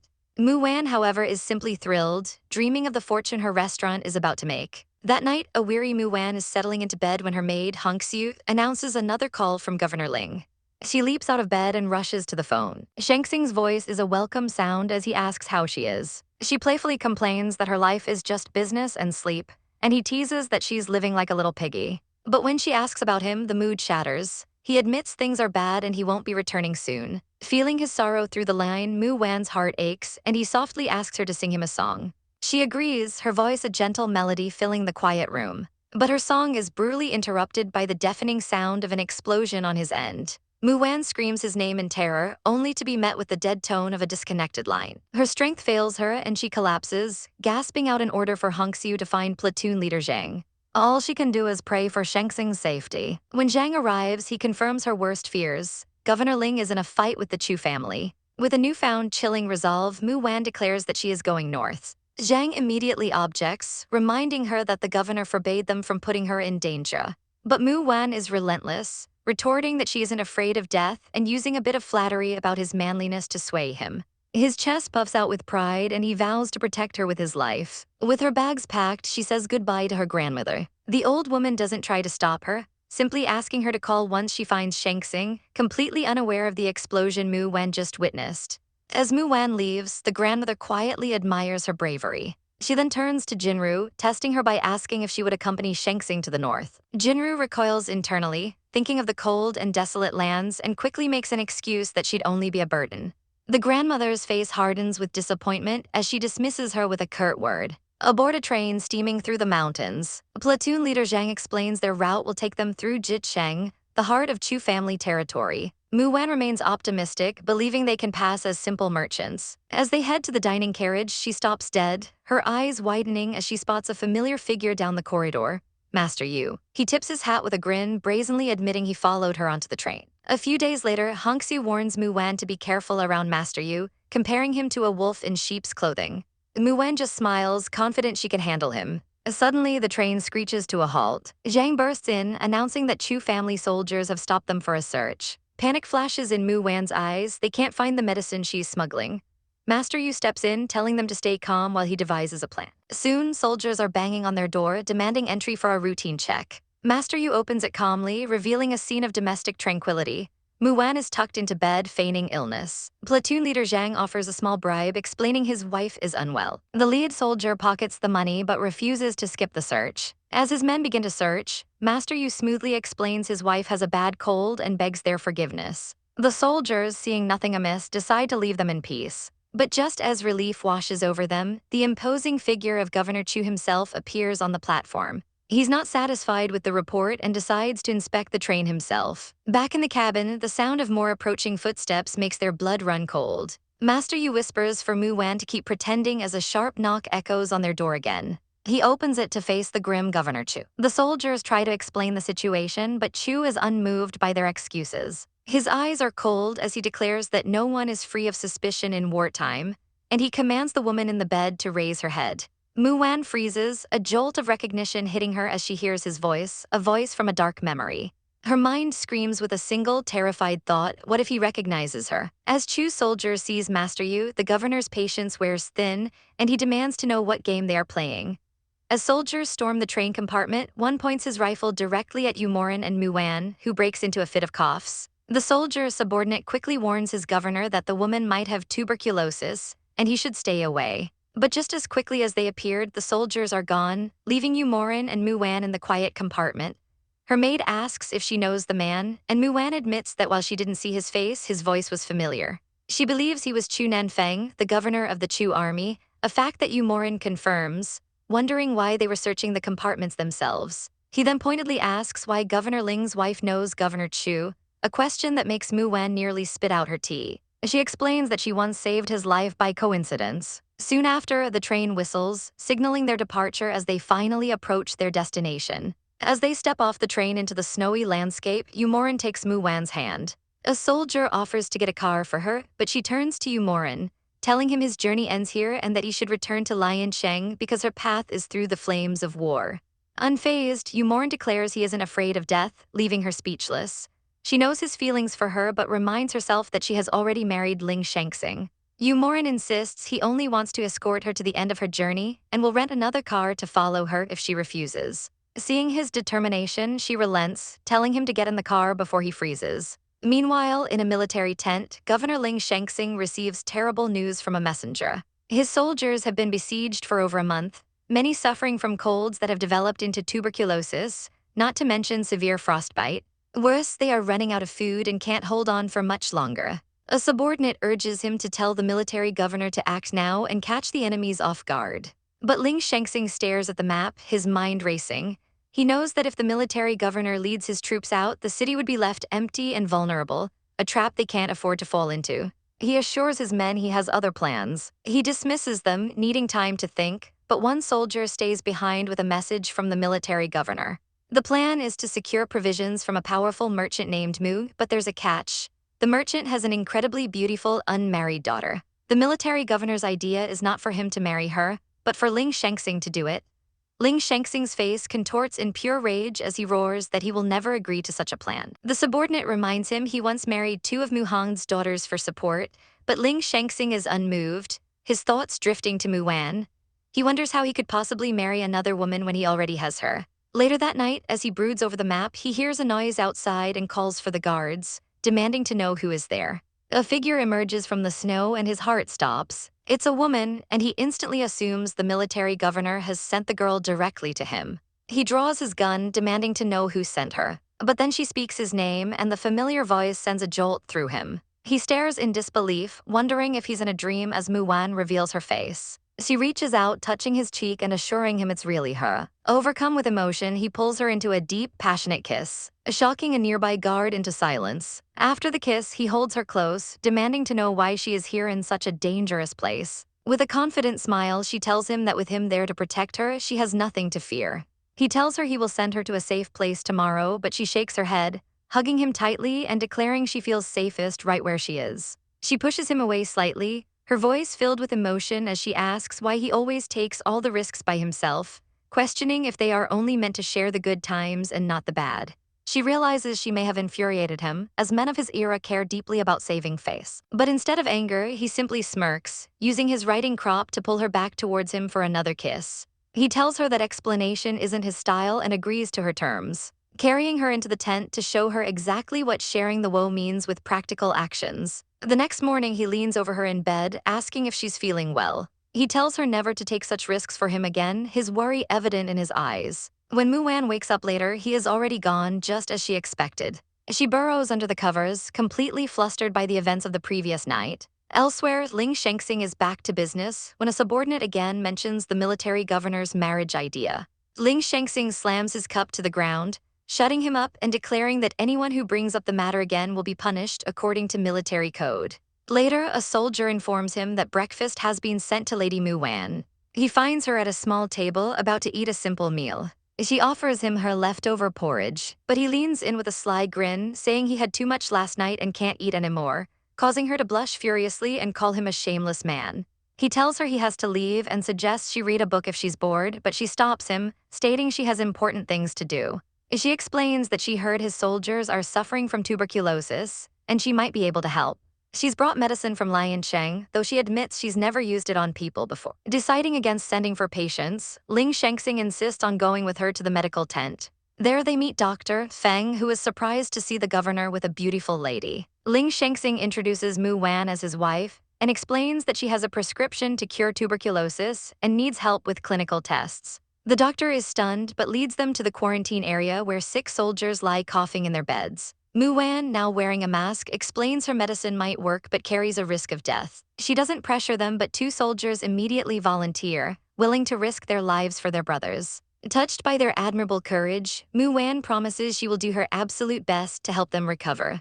In the biting cold of a northern camp, Governor Ling Shengxing asks Mu Wan where she learned her medical skills. She smiles, explaining it was from books, but the drugs have only been tested on guinea pigs, so their success is not guaranteed. Intrigued, he asks what reward she wants if she succeeds, and she playfully replies that she'll need to take a big advantage of him for it. He pulls her into a warm embrace, agreeing to her terms. But their moment is cut short by the crunch of approaching footsteps. A soldier arrives, awkwardly greeting them. Ling Shengxing, annoyed at the interruption, tells the man he'll leave Mu Wan there and advises her to take care in the cold. As she walks away, the soldier reports that the military governor is asking about provisions. Ling Shengxing's expression hardens as he lays out a plan. Impose grain levies on the people of City Liao in the government's name, offering grain coupons in return. He explains they must promise the coupons can be exchanged for more grain once the city is safe, incentivizing them to sell. The soldier agrees it's a good idea, and Ling Shengxing adds a stern warning. Tell the military governor not to mention Mu Wan's name again. The soldier understands, thinking to himself that the military governor shouldn't have suggested such a thing, given how deeply in love Ling Shengxing is with Lady Mu Wan. Ling Shengxing gives one last command to keep this matter from Mu Wan before departing. Later that night, soldiers huddle around a fire, complaining about the unrelenting cold and their frostbite that won't heal. Overhearing their plight, Mu Wan is struck with an idea and summons platoon leader Zhang, asking for his help finding something. Elsewhere, Ling Shengxing concludes a meeting, dismissing his men for dinner. As the officers leave, they gossip about why the meeting ended so early, revealing that Lady Mu Wan has miraculously traveled from Liansheng through the enemy blockade and even has a cure for tuberculosis. Ling Shengxing overhears their praise of his good wife with a faint smile. He finds himself worrying if she's bored staying in the camps alone, and decides to check on her. He opens the door to her tent, expecting a gentle scene, but is instead greeted by the bizarre sight of Mu Wan applying a dark, muddy paste to another man's face. A stark contrast to his romantic imagination. He explodes with anger, demanding to know what Zhang Yaoshan is doing. The platoon leader, face covered in grime, salutes and explains he's merely helping Lady Mu Wan with her testing. Ling Shengxing dismisses him, and Mu Wan asks why he got angry when they were just trying to help. He corners her, declaring that he'll take his frustration out on her instead. As he gently wipes the soot from her face with a warm cloth, she wonders why he's being so forceful, yet is touched by his care. He asks if she feels warmer, and she proudly presents her new invention, a warm paste. She explains that with enough materials, she can mass-produce them and the soldiers won't have to suffer from frostbite anymore. He holds the convenient paste, impressed, admitting that she herself is his biggest surprise. Later, he finds her preparing food, and she explains that platoon leader Zhang brought a pheasant, so she's making soup and wontons. He wryly calls Zhang a good flatterer. Mu Wan offers to let him try making a wonton, and though he says he won't be forced, he decides to try anyway. His attempt is clumsy compared to hers, and she gently reminds him that every field has its master. He stares at her with sudden intensity, then leans in for a swift kiss before sweeping her up into his arms. He tells her he is about to show her what he masters in, deciding they can give the wontons to the others. Outside, soldiers are disappointed that Lady Mu Wan isn't cooking, but are told to be satisfied with Miss Hongxiu's cooking instead. While serving, Hongxiu burns her hand with splashing soup, and a soldier immediately grabs her hand in concern. Another soldier wisely decides to just focus on his food. Inside the tent, Ling Shengxing holds Mu Wan close, forbidding her from calling him by his full name. He insists she call him Shengxing, a name usually reserved for others, wanting it to be special between them. She then calls him Oxing, and he responds by calling her Wanwen as they embrace. Miles away, Lady Jinru seethes with jealousy, having just learned from her maid that Mu Wan has not only reached Ling Shengxing's station, but that they are now passionately in love. The next day, Dr. Feng checks on the tuberculosis patients, reporting to Mu Wan that her prescription is working and they are getting better. Today's injections will be the deciding factor. Doctor Feng offers to administer them, explaining awkwardly that since the patients are all men, it wouldn't be appropriate for her to do it, leaving Mu Wan baffled by his logic. She thanks him and also provides an ointment she developed for the soldiers' frostbite. Meanwhile, the military governor learns the grain collection from citizens isn't nearly enough. He laments Ling Shengxing's insistence on marrying only the girl from the Mu family, calling him a fool. Just then, Mr. Mu, the Chamber of Commerce president, is announced and makes a stunning offer. He's willing to sell half of the grain stocks in City Liao. The military governor is overjoyed, but Mr. Mu clarifies that it isn't free, stating that once they join forces with Governor Ling, he will congratulate them on their victory alongside his daughter.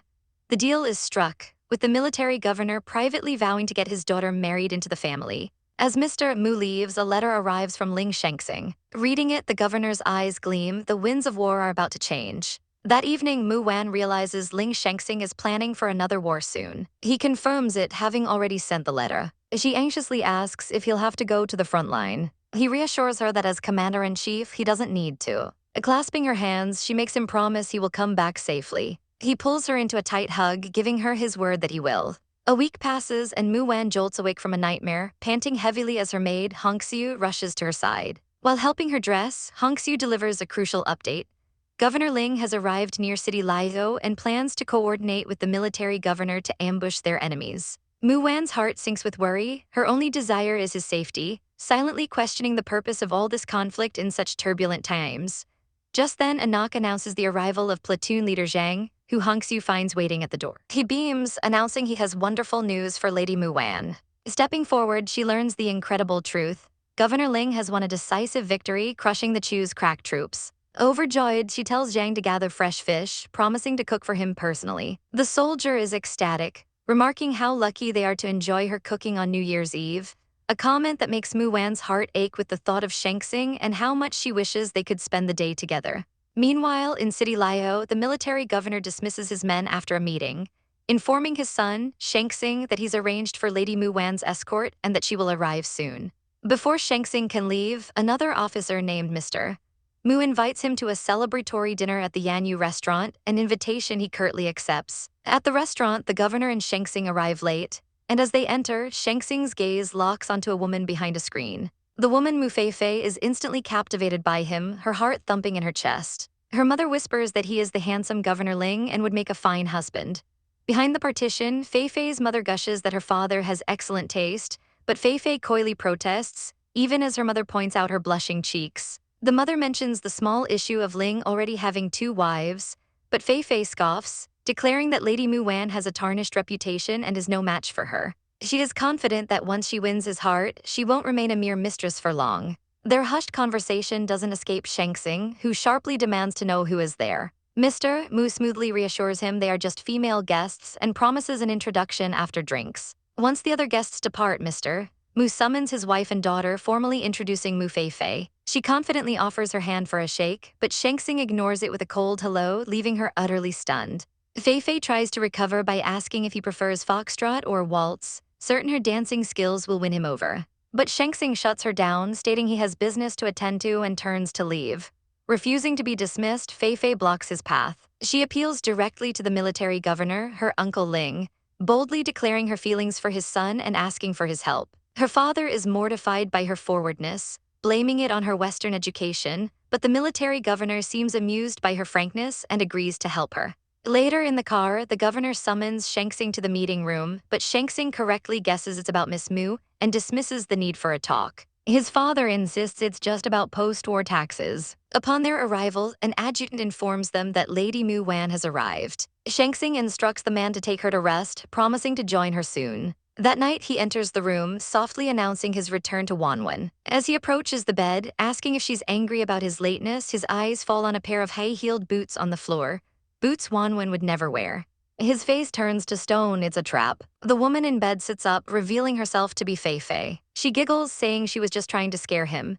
As Shang-Tsing turns to leave in disgust, she lunges, wrapping her arms around him and begging him not to go. At that exact moment, the door swings open to reveal Mu-wan, her eyes wide with disbelief at the scene before her. The military governor appears right behind her, demanding to know what is happening. Without hesitation, Shang-Tsing violently shoves Feifei away, sending her tumbling to the floor. The governor calls her shameless, but grabs his jacket to cover her, while Shang-Tsing takes a stunned Mu-wan by the hand, intent on leaving. Feifei cries out, asking if he's abandoning her, and the governor chides his son, declaring that his behavior is not that of a gentleman and that he will make Shang-Tsing take responsibility. Outside in the falling snow, Mu-wan pulls her hand away, demanding an explanation. Shang-Tsing pulls her into a tight embrace, trying to explain is not what she thinks. He tells her Feifei is the daughter of a food dealer he rejected long ago, and he has no idea how she got into his room, confessing he mistakenly thought it was Mu-wan in the bed.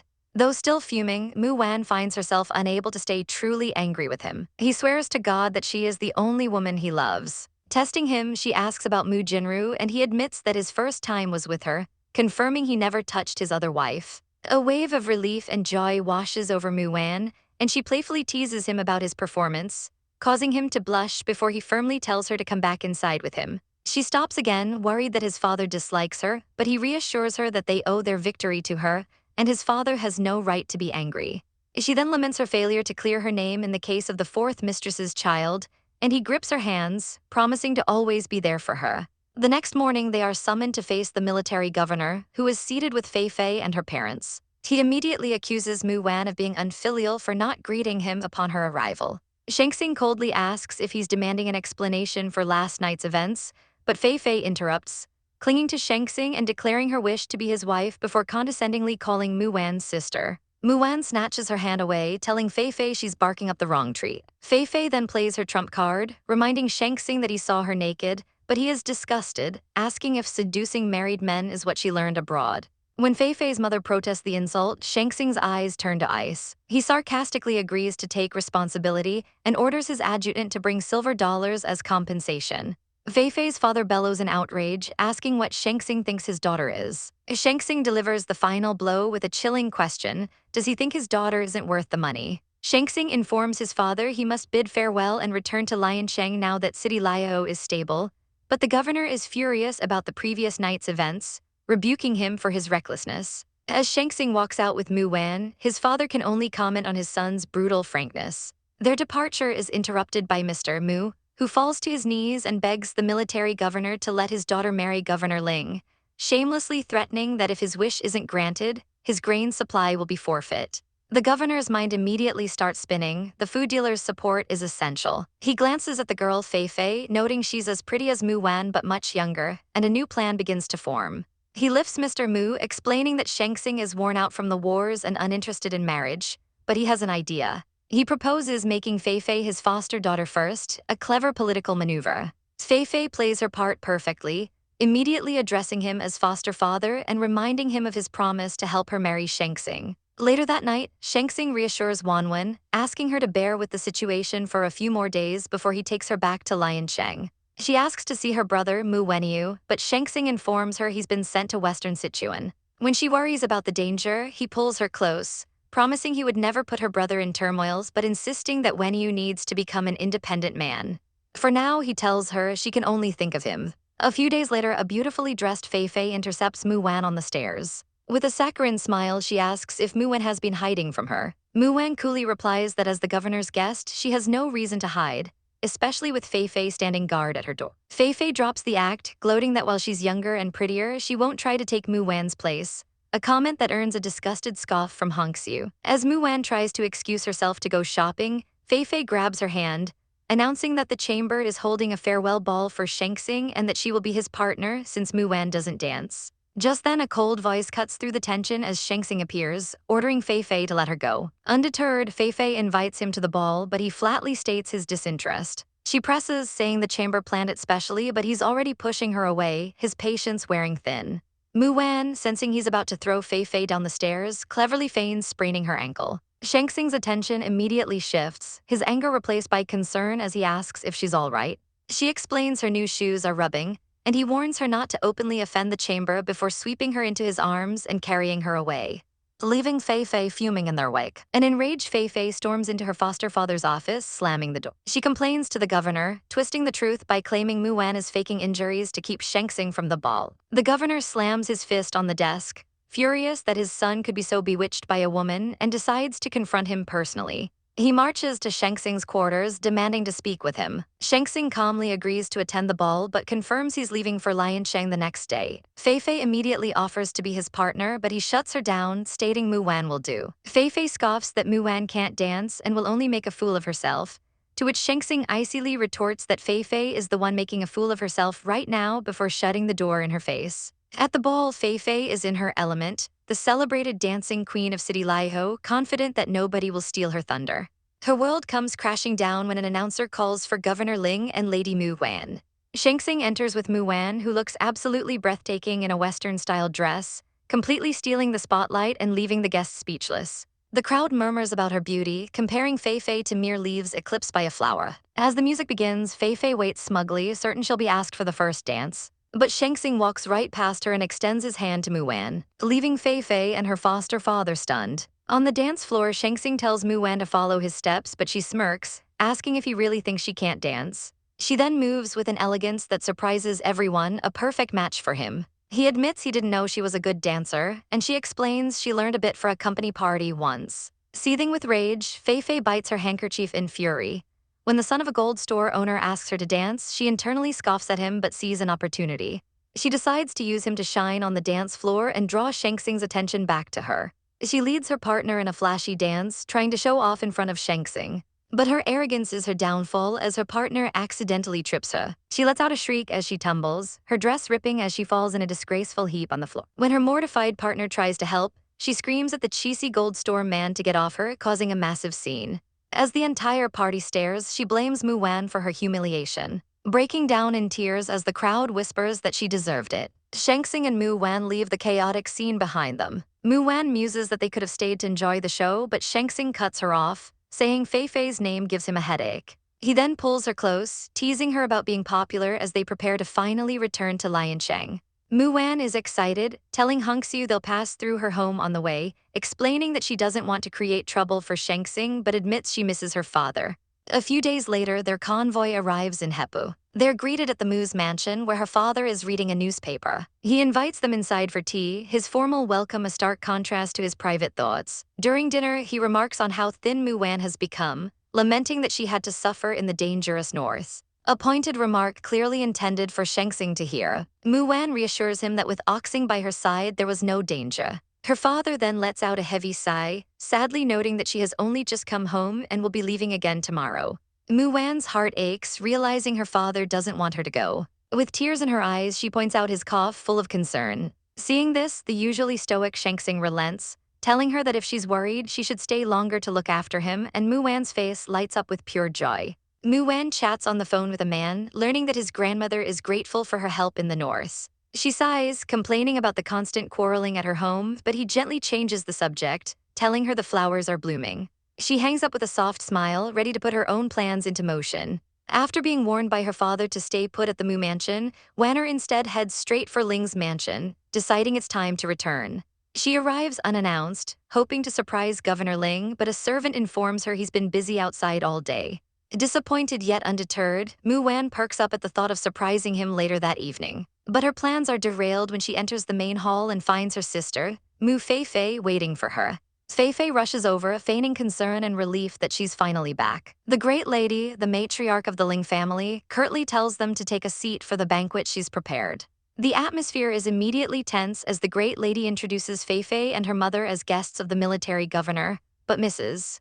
Mu quickly corrects her, announcing that Fei is now the governor's foster daughter and should be treated as family. Another woman at the table, Jinru, watches this exchange with growing alarm, realizing that Fei is being positioned as a new mistress for Governor Ling. Jinru despairs, seeing her own chances slipping away, as Mu Wan was already a difficult enough rival to deal with.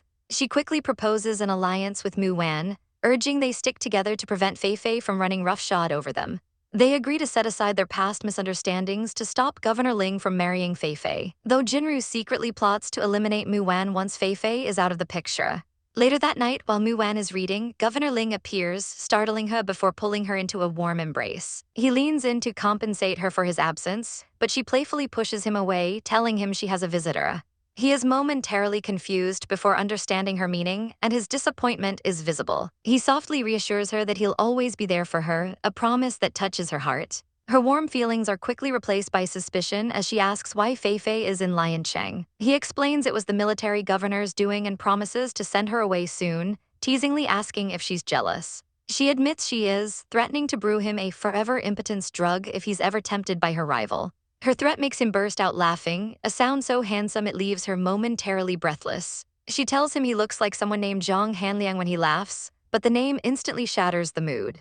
His face darkens with fury as he repeatedly demands to know who this Zhang Hanliang is. The next morning, the tension is palpable at the breakfast table. Fei smugly asks Mu Wan if she slept well, a clear jab about the previous night's fight. Mu Wan fires back, remarking on how well Fei sleeps in someone else's home. Fei, feigning innocence, offers the great lady a fried bun, which Jinru points out as meat, something the Buddhist matriarch doesn't eat. With a fake apology, Fei eats the bun herself, a blatant show of disrespect that leaves the great lady silently fuming. The matriarch then announces she's having a yard cleaned for Fei to move into. Fei is thrilled but has the audacity to suggest changing the yard's traditional name, an idea Jinru quickly shuts down by mentioning it was named by the late grandfather.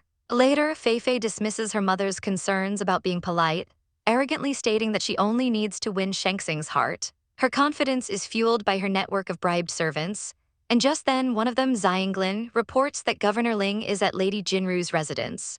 Enraged, Fei decides to confront them, kicking her hesitant maid and ordering her to prepare a food box. Muan is immediately informed of Fei's move, and she smiles, anticipating the drama about to unfold. Fei storms over to Jinru's residence, demanding entry, but the maids block her, lying that Jinru is with Muan. Seeing through the ruse, Fei slaps a maid across the face. The commotion draws out the great lady, who scolds Fei for her discourteous behavior. Fei plays the victim, twisting the story and accusing the maid of pushing her. The matriarch, fed up with the drama, leaves butler Liu to sort out the mess, and he reluctantly decides the maids must be punished to appease the guest. News of this infuriates Jinru, who fumes that Fei dared to bully her staff. Her maid fans the flames, saying Miss Mu has no respect for her, and Jinru vows to show the newcomer who the true master of the house is. Muwan's maids laugh about the incident, but Muwan knows this is just the beginning. She coolly observes that Fei has now alienated the great lady, making her path into the Ling family much more difficult. Later, she meets with manager Yu, who presents her with accounting records before she asks him for another, more discreet favor. After he leaves, her maids excitedly chatter that she'll soon be the richest person in Liansheng.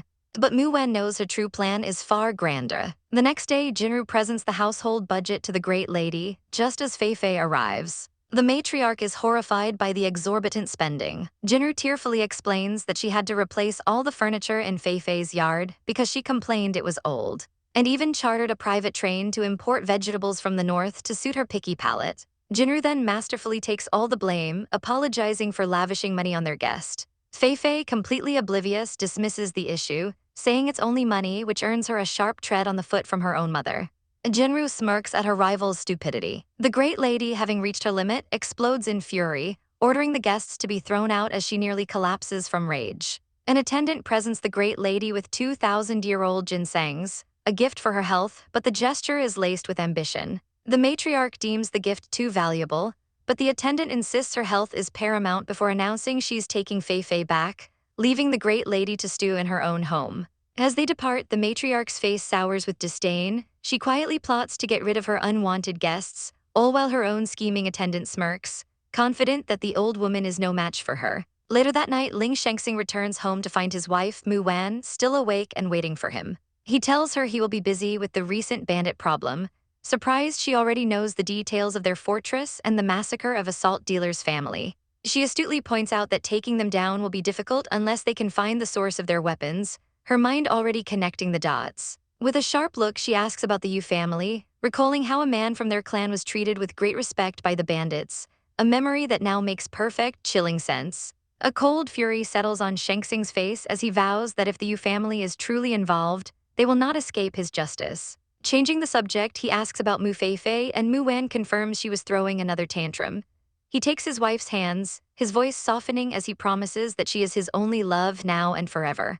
Overcome with emotion, she asks if he would still recognize her if she looked different, and he pulls her into a tight embrace, assuring her he would always know it was her. The next day at his office, Shengxing contemplates the Yu family's weapon plant, a thorny issue that could destabilize the region. He knows their background is too complex for a direct confrontation, but his strategic planning is interrupted by an unexpected visitor, Master Yu himself. The man strolls in with an infuriating smirk and, after a moment of theatrical coyness, presents Shengxing with a shocking gift. It's a detailed topographic map of the bandits' lair. Master Yu explains that these are the only bandits worth worrying about, dismissing the others as insects, but Shengxing's mind races with suspicion, wondering what game this shrewd man is playing by betraying his allies so readily. Seeing an opportunity, Shengxing plays along, agreeing that the Ling family won't interfere with the Yu family's business, a promise that delights the treacherous Master Yu. Shengxing extends a polite invitation for lunch, an offer Master Yu accepts with genuine enthusiasm,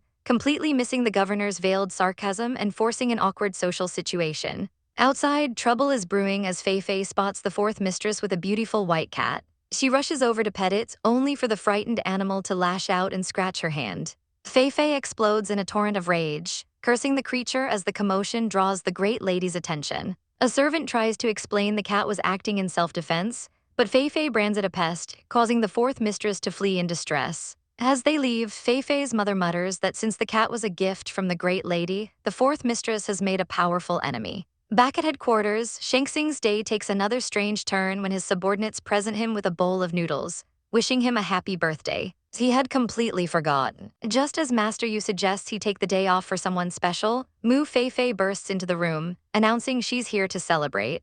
Shang Tsung is visibly annoyed as she clings to him, shamelessly complimenting his physique. He coldly pushes away an aide who tries to intervene, humiliating Feifei. Undeterred, she presents a ridiculously extravagant gift, a diamond-studded hairpin, and sneers at her sister Jinru, confident her own gift is superior. Fed up, Shang Tsung begins to walk out, but Jinru catches him, shyly offering her own gift. It's a simple, elegant writing brush. While Feifei scoffs at the shabby present, Shang Tsung examines it with appreciation, noting its quality and telling his aide to place it in his personal brush pot. When Feifei demands to know what to do with her gift, he dismissively instructs his aide to toss it in the storage room.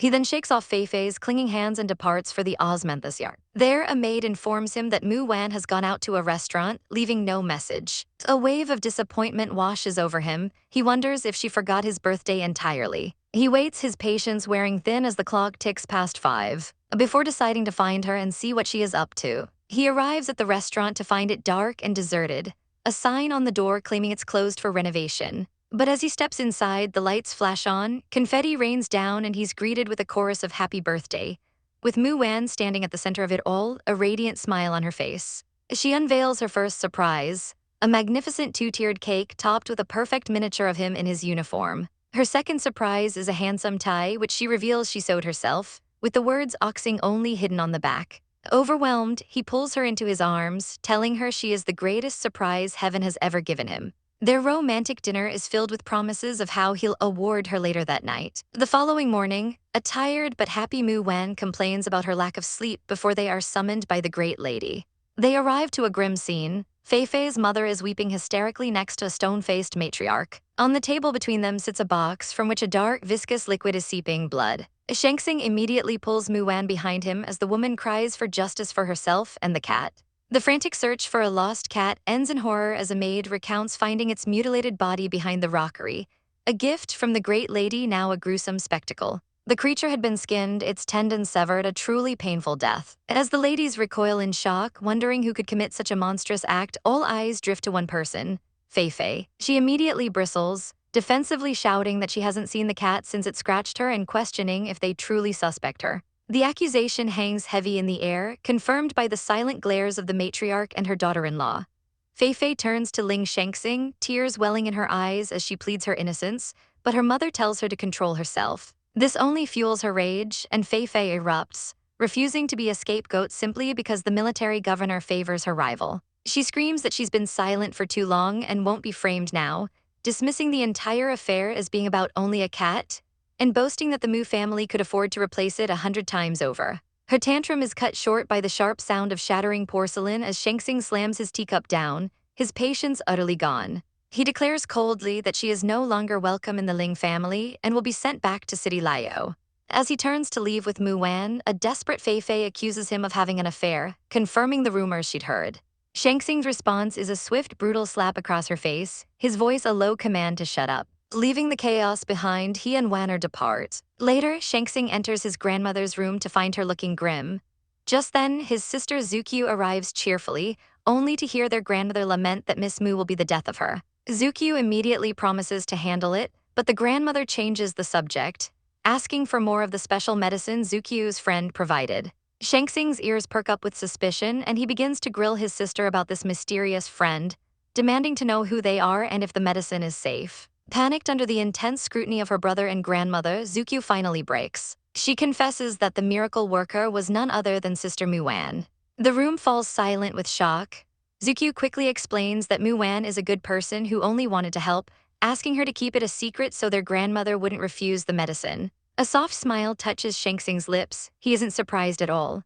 He gently tells Zukyu that their grandmother likely accepted Mu Wan long ago, even if she never said so, before playfully dragging his sister out to give their grandmother some rest. Outside, Zukyu frets that Mu Wan will be furious for her betrayal. Shang Tsung teases her, offering to smooth things over, a clear excuse to see Mu Wan alone.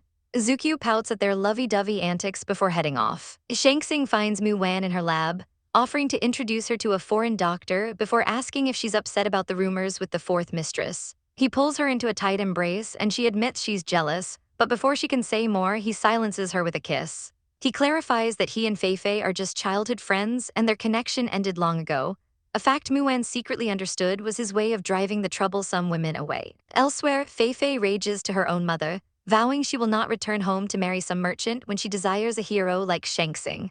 Her mother warns her that the women of the mansion are cunning, especially Mu Jinru, and they must find a way to monitor Mu Wan.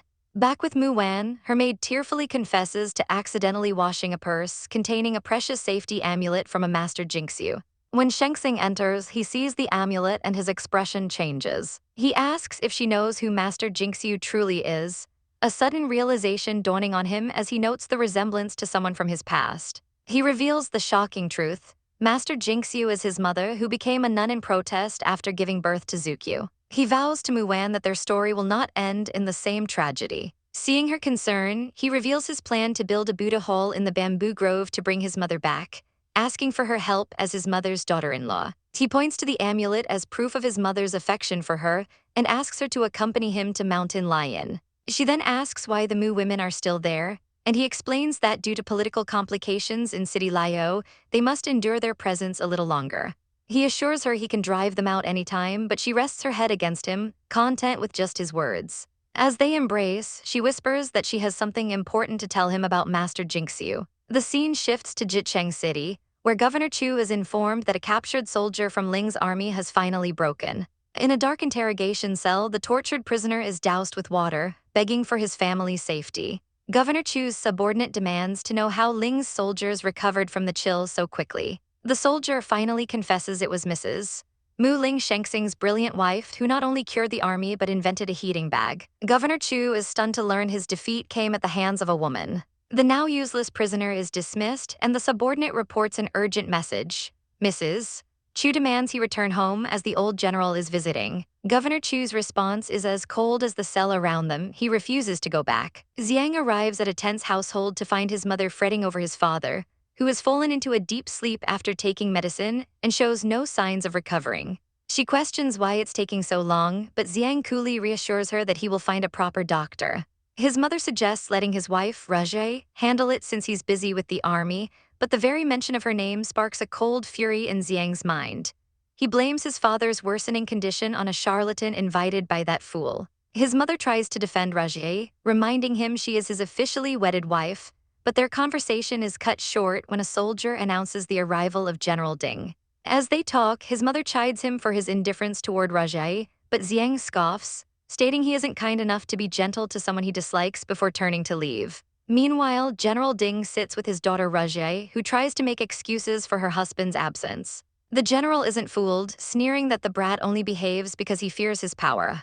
And he calls Rajay a fool for actively finding concubines for her own husband. Just as he's about to storm out, he comes face to face with Xiang himself. The general's anger shifts to concern as he asks Rajay about her stomachache, and she cheerfully replies that she's already seen a doctor. He chides Xiang for not taking care of her sooner, but Xiang just gives a curt apology for being busy with military affairs. The general then invites him for a drink, and soon the three are seated at the dinner table. General Ding immediately brings up the rumor that Xiang wants to go to Lion City, demanding to know why he'd venture into enemy territory. Xiang explains he has two purposes: to spy on the enemy and find a skilled doctor for his father.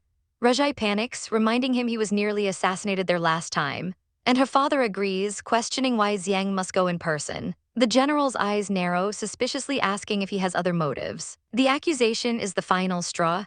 Xiang pounds the table, roaring that it's ridiculous since it was his own daughter, Ding Rajai, who has always pestered him to find concubines.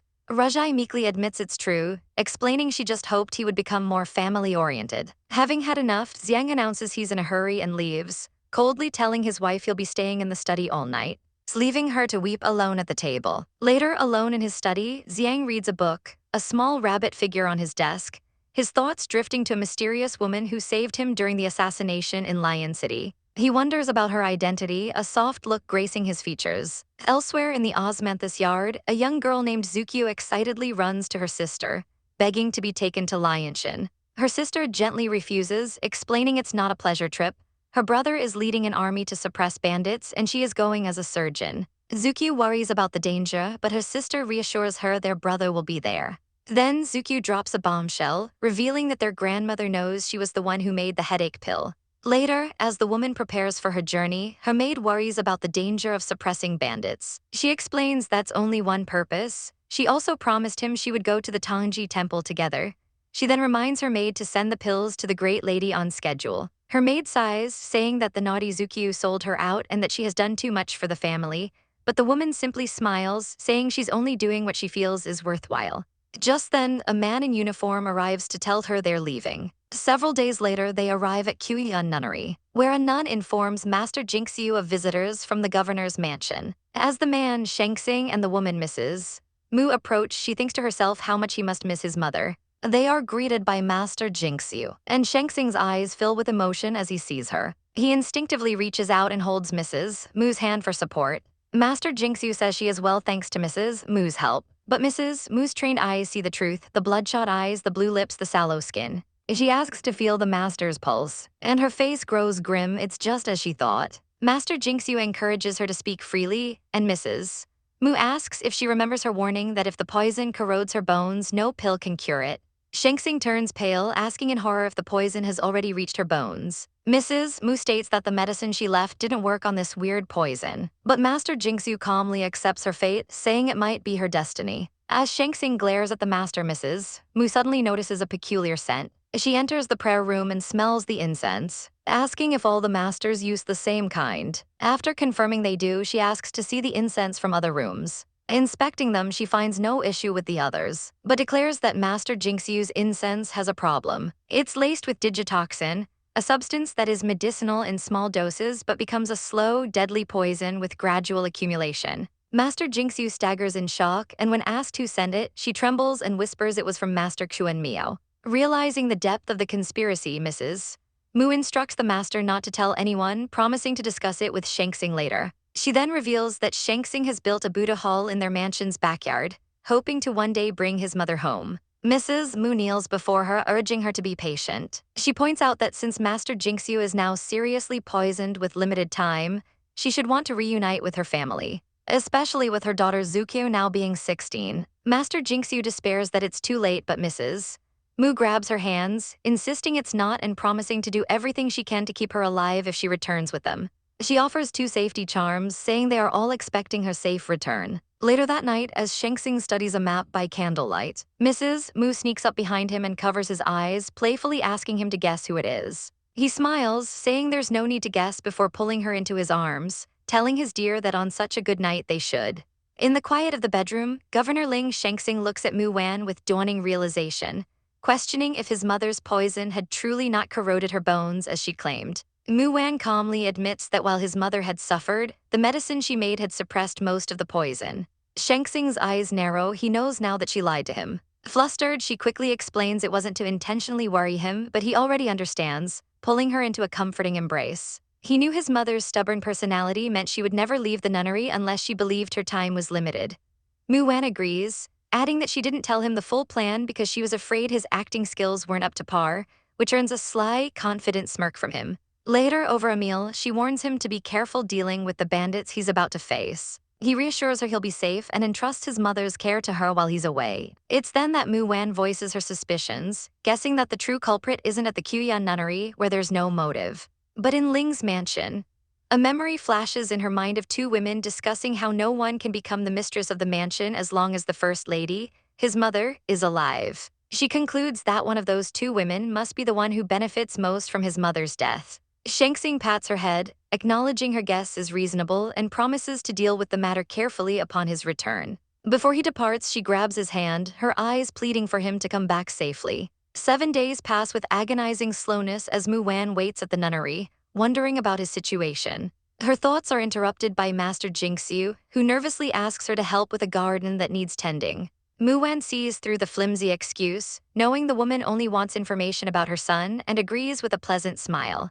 In the garden, Mu Wan sees an opportunity, stopping Jinxu from cutting a fragile but tenacious flower. She uses it as a metaphor, telling Jinxu that only by living longer can one watch new flowers bloom, her words hitting their intended mark. Jinxu's composure finally cracks and she asks about Shangsing. Mu Wan gives a grim report, saying the situation is harder than they expected, causing Jinxiu to confess how worried she gets every time he goes to war. Muan sees her plan is working. Jinxiu's love for her son is the key. Several days later, a soldier arrives with exhilarating news. The governor has won the war and is returning. But when the maid asks if she should tell Master Jinxiu, Muan stops her, saying it's not time yet. Instead, when a nun comes asking for news on Jinxiu's behalf, Muan puts on a masterful performance, her face collapsing into tears as she struggles to speak about Shengxing. The nun, horrified, runs from the room, slamming the door behind her, convinced she must tell Master Jinxiu the terrible news immediately. Hearing the report, Jinxiu panics, fearing the worst for her son, and declares she will go see him herself. She rushes into the room to find Shengxing lying motionless in bed, a sight that makes her heart stop. Muan is there to comfort her, explaining that Oxing only has slight wounds and fell asleep after taking medicine. Relief washes over Jinxiu as she chides herself for being so nervous. As she leaves, Muan reminds her to consider returning to Lion City, mentioning they will depart the day after tomorrow. The moment she's gone, Shengxing sits up, the charade over. He cheekily asks if his acting was good, but Muan's expression is serious. She can smell blood, knowing he is truly hurt. He admits he received a slight wound from Meng Yuankai while capturing him. He pulls her close, whispering that he kept his promise to return, and leans in for a kiss. Their moment is shattered when a guard outside announces he has brought the culprit, Xuan Miao, to Governor Ling. Annoyed by the interruption, Shengxing orders them to let her in. The elderly nun Xuan Miao enters, asking why she was summoned, and Shengxing slams his fist on the table, roaring at her to confess her crime. Muan calmly presents the incense Xuan Miao delivers to Jinxiu daily, revealing it contains a large dose of digitoxin, a slow-acting poison. Xuan Miao desperately denies any knowledge of the poison, but the threat of torture from Adjutant Lai makes her crumble. Kneeling, she confesses everything. It was her master, Kung Yui, who ordered her to send the incense to Jinxiu. Shengxing is perplexed. Kung Yui was a master of medicine who is already dead. Xuan Miao explains that just before Kung Yui died from a severe illness, she gave her the incense with orders to deliver it monthly. She admits she was scared and suspicious, but she had to follow her master's final order. When pressed about the conflict between the two masters, she shakes her head, having no idea why Kung Yui would want to harm the respectable Jinxiu even from beyond the grave. The trail seems to have gone cold with a dead suspect, but then Muan asks if Kung Yui left any personal belongings. Xuan Miao reveals everything was burned, but she remembers hearing that Kung Yui was from Pingding County. The name hits Shengxing like a bolt of lightning. It's the hometown of the fourth aunt. After Xuan Miao is dismissed, he tells Muan her guess might be true. She urges him to investigate Pingding County, but he says their first priority is to persuade his mother to leave with them. He has an idea, and Muan whispers a plan into his ear. He thinks it's brilliant. Later, he stages a loud argument, declaring he's breaking ties with the governor's mansion, knowing his mother is listening. The ploy works as Jinxiu is left weeping in distress. Muan worries if tricking her is right, but Shengxing teases that she was quite the devoted actress herself just moments ago. The next day, as they prepare to leave, Shengxing anxiously asks his adjutant if his mother is willing to go. Just then, a nun arrives with a message. Master Jinxiu has agreed, asking them to send for her once the Buddha Hall is rebuilt. With their mission a success, they finally depart the temple and ride back toward the governor's mansion, where Muan is greeted by a smiling face welcoming her home. Zukyu nervously asks if something important happened in her absence, and her sister recounts the downfall of Mu Jingru. It all started when some vases were broken in Miss Mu's yard, prompting Lady Jingru to spend a fortune on a new antique pair to smooth things over. But it was a setup. A few days later, Miss Mu took the vases to Grandma, triumphantly declaring them to be worthless fakes. Though Jingru insisted she was tricked, the damage was done.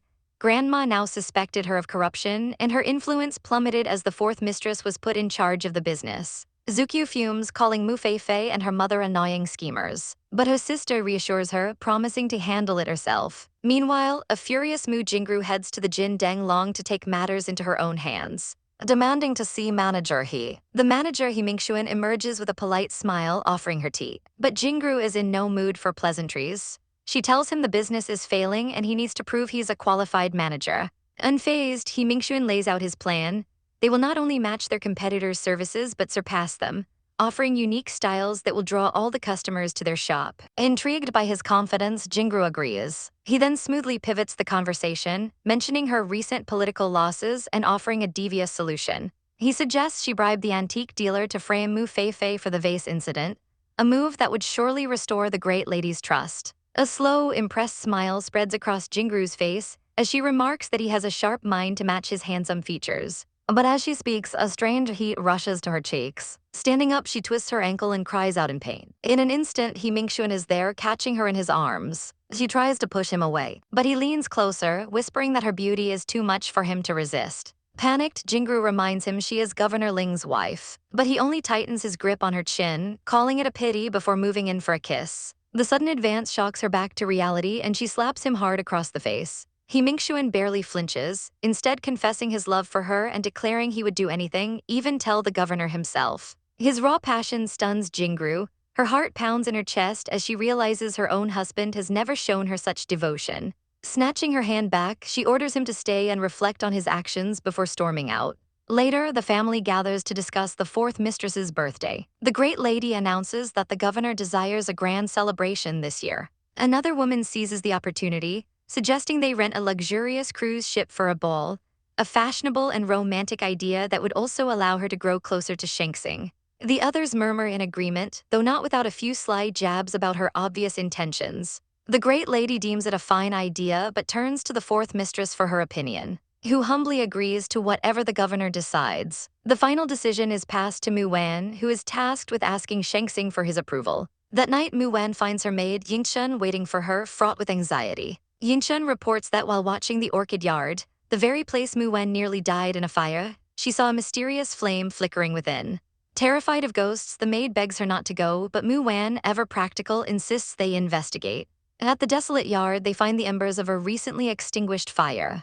Yinchen gasps, stumbling backward onto something hidden in the grass. A crude doll pierced through with needles. Mu Wan examines it closely and finds a name tag attached, Mo Wan. With dark humor, she notes that the cursor can't even spell her name correctly. But the implication is clear. Someone hates her enough to resort to black magic, and she suspects it's someone connected to the late fifth mistress. Back in her room, another maid, Hongxiu, offers her a bowl of soup to calm her nerves. Mu Wan drinks it, a strange taste lingering on her tongue. Just as she asks about Bijou, the fifth mistress's slave girl who vanished after her master's death. A moment later, a searing pain rips through her stomach and she collapses with a cry. The maids panic, convinced the curse is working. Word reaches Governor Ling, who explodes with fury, ordering his adjutant to find the best doctor in the city immediately. He storms into Mu Wan's room to find her writhing in agony. His maids cry that she's been cursed, showing him the doll, but Mu Wan grabs his hand, weakly insisting it's not a curse and they must wait for the doctor. She knows the soup was the cause, but keeps quiet to protect the innocent Hongxiu. The doctor soon arrives and confirms her suspicions.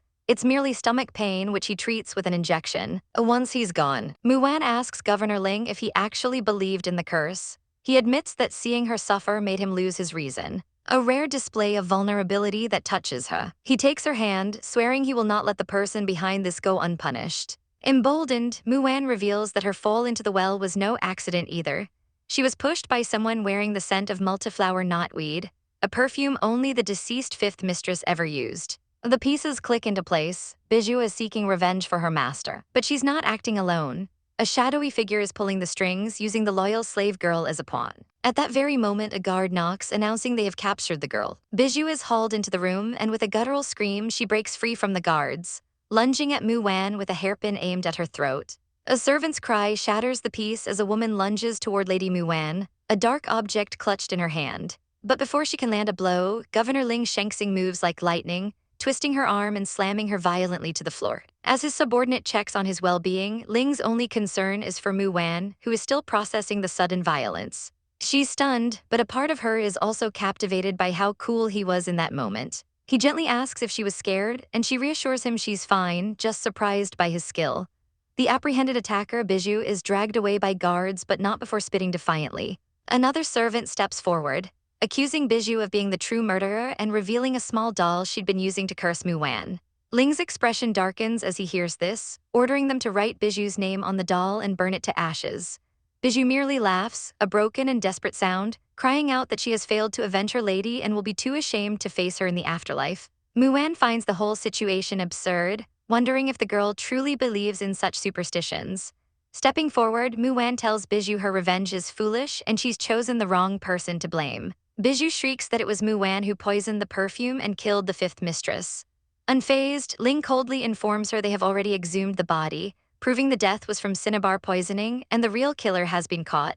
Mu Wan presses her advantage, pointing out that despite Bijou pushing her into a well and now trying to curse her, she remains unharmed, which only proves her innocence. Bijou's certainty begins to crumble, muttering that it's impossible. Sensing an opening, Mu Wan softens her tone, telling Bijou not to be afraid and to reveal who instigated her, promising that she and the governor will set her free. Ling adds his own cold threat, reminding her how shameful it would be to die for the wrong person. Unable to face the fifth mistress in death, Mu Wan sees his words hit their mark. The fifth mistress is Bijou's weakness. Just then, a black cat leaps onto the railing, its eyes gleaming with an unnatural intelligence. Bijou's eyes widen as she sees it, and with a sudden, desperate surge of strength, she breaks free, running headfirst into the wall with a sickening crack. Everyone screams in horror at the bloody scene. Ling swiftly moves to cover Mu Wan's eyes, shielding her from the gruesome sight. He orders his men to remove the body, but Mu Wan stops them, insisting she needs to take a look. Remembering her duty as a doctor, she pushes past her shock and kneels down, her fingers searching for a pulse. To everyone's astonishment, she finds one, however faint, and declares that she might be able to save Bijou's life. Ling protests, worried for her own health, but Mu Wan argues that human life is fragile and only she can act fast enough to save her now. Convinced, he orders his men to carry Bijou to the bed. After a tense period of treatment, Mu Wan manages to stabilize Bijou, saving her from the brink of death. Ling watches her, his heart swelling with an unexpected emotion, and pulls her into a gentle embrace from behind, whispering that she always finds new ways to make him love her. The tender moment is interrupted by a subordinate who reports that the mysterious black cat escaped. Ling's eyes narrow. He orders his men to keep a close watch on everyone in the mansion, suspecting the cat is more than it seems. He then turns to Mu Wan, informing her that since her bed is occupied by Bijou, she will be sleeping in his room tonight. The next morning, the family matriarch asks about Mu Wan's health. Jingru answers dismissively, claiming it was just a stomachache, but pointedly brings up the capture of the fifth mistress's slave girl. Just then, Mu Wan and Ling arrive together, their hands clasped, ready to explain everything. Ling recounts the entire ordeal to his grandmother, revealing that Mu Wan's fall into the well was a murder attempt and that Bijou was trying to kill her again. The matriarch is aghast, realizing the danger Mu Wan has been in. Mu Wan explains she always suspected she was pushed but had no proof until Bijou's attack. The matriarch muses on the endless secret fights between the women of the mansion, her gaze landing pointedly on a nervous Jingru. Later, Jingru seethes with jealousy as her maid reports that the great lady is now paying extra attention to Mu Wan, desperate for a great-grandson. Her rage is interrupted by a letter from a certain manager He Mingxuan, inviting her to his pharmacy. Arriving there, she feigns a stumble and He Mingxuan catches her with practiced ease, suggesting she rest in a private room in the back. Her maid Daoku tries to protest, but Jingru snaps at her, telling her she has no right to question her decisions. Once alone, He Mingxuan shuts the door and pulls Jingru into his arms, confessing his uncontrollable passion.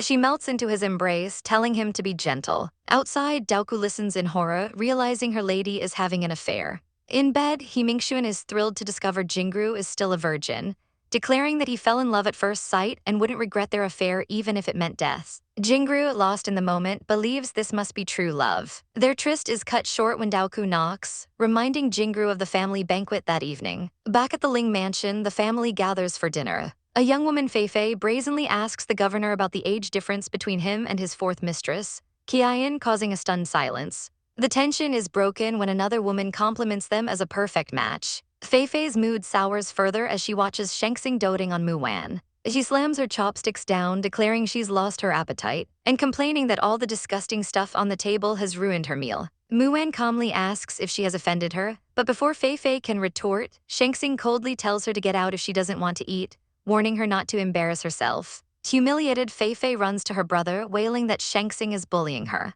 The matriarch skillfully diverts attention, announcing the fourth mistress's birthday party is the next day. The governor then suggests they invite Qian's widowed sister, arguing she shouldn't be cooped up at home like a shallow housewife. With the arrangement settled, the matriarch reveals there is one more important matter to discuss after the party is over. A lavish dinner party unfolds on deck, but for Mu Wan, the celebration feels more like a prelude to a storm. Her sister remarks that the opulent affair looks less like a birthday party and more like an engagement ceremony, complaining about the archaic tradition of separating men and women at different tables. Mu Wan simply pats her head reassuringly, a calm smile on her face, but her eyes scan the crowd, searching for someone. And then he appears, Governor Ling, standing tall and imposing in his military uniform, his gaze finding hers across the room. The silent connection is broken when a smarmy man named Mr. Yu approaches Mu Wan, his greeting far too familiar. He claims his family sent him to offer congratulations and that her grandmother asked him to find her seat, but Mu Wan expertly sidesteps his advances, stating she must accompany the great lady before slipping away into the crowd. Later, at the dinner table, the great lady praises the delicious hibiscus and jade soup, and everyone agrees the foreign cook Mu Wan hired is a master. Seeing her chance, the great lady orders Mu Wan's sister, Jinru, to fetch more from the kitchen. Annoyance flashes across Jinru's face. This is servant's work. As she rises, she feigns a stumble, deliberately sending a bowl of scalding soup flying directly at Mu Wan. But in a split second, a waiter dives in front of Mu Wan, catching the bowl and taking the full force of the burn on his own hand. Mu Wan stares in shock as the waiter dismisses his injury, insisting his thick skin can handle it before walking away. Mu Wan calls for him to wait, but Jinru grabs her arm, feigning deep concern and apologizing profusely for her clumsiness. Mu Wan coolly tells her to be more careful, then sends her off to the kitchen as instructed. The news travels fast, and Governor Ling immediately abandons his own table, his expression grim. He rushes to Mu Wan's side, his hands checking her for injuries as he demands to know if she was scalded. The great lady chuckles, teasing him for his blatant display of affection, while Ling only has eyes for his wife, softly telling her to take care of herself. As he leaves, Jinru watches with a bitter snicker. In the hallway, her resentment boils over. Her plan to teach Mu Wan a lesson was ruined by a mere servant. A cold presence looms behind her, it's Governor Ling. His voice is pure ice as he reminds Mu Jinru of her place, warning her that if she ever plots against Mu Wan again, he will kick her back to Heppu. Jinru's tears are useless. He doesn't care if it was an accident, declaring that he will hold her accountable for any harm that comes to his wife. He reminds her of the vile tricks she used to marry into the family and shoves her to the ground, leaving her a sobbing mess on the floor. As she weeps, Mr. Yu appears like a phantom, offering a comforting hand. He pulls her into a secluded corner, urging her to stop crying and warning her they could be discovered. He whispers poison in her ear, claiming the governor doesn't care for her and suggesting they run away together on the money from their shop. Jinru scoffs that the shop barely earns enough for dress, but he persists, taking her hands and promising to love and care for her with all his heart. His true intentions are revealed when he tells her he'll be waiting in room 3011. When Jinru returns to the table, she looks pale and distressed, blaming a headache. The great lady sends her to rest, and as she leaves, Mu Wan watches with a deep sense of foreboding. Later, while discussing the upcoming masquerade ball with her other sister, Mu Wan offers fashion advice, cryptically saying her own costume is a secret.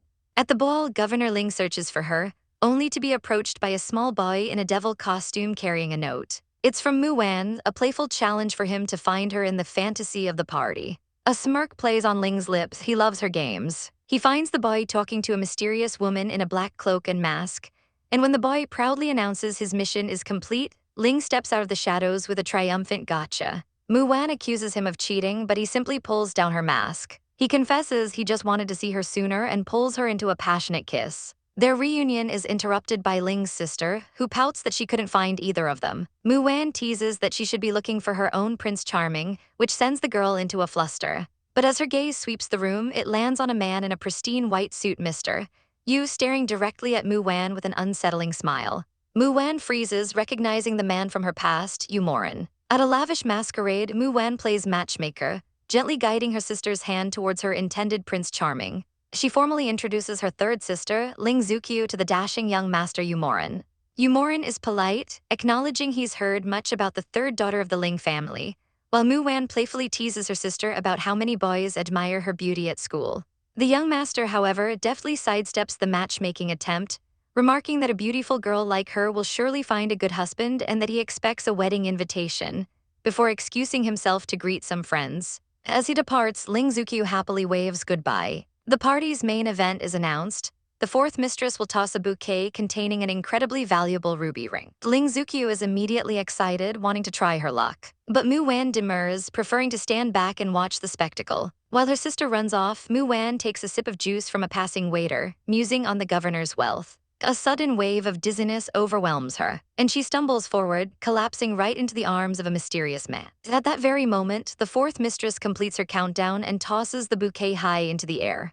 Fate smiles on Ling Zukyu as she perfectly catches the prized flowers. Flushed with victory, she excitedly announces she has to share the good news with her sister. But when she returns to the table, she finds a stranger wearing her sister's distinctive black cloak. The girl Jianglan explains she lost her costume and a waiter just handed her this one. A cold dread washes over Ling Zukyu as she starts a frantic search, her heart pounding with worry. As she crashes into a man who asks why she's so flustered. It's her brother, and with tears in her eyes, she asks if he's seen their sister. He is stunned, asking why Muan isn't with her. Sobbing, Ling Zukyu explains she left her sister alone just to catch the bouquet. Her brother's face darkens as he realizes the horrifying truth. This was an elaborately plotted kidnapping. He, Governor Ling, immediately orders his men to double the guard and tear the ship apart if they have to find her.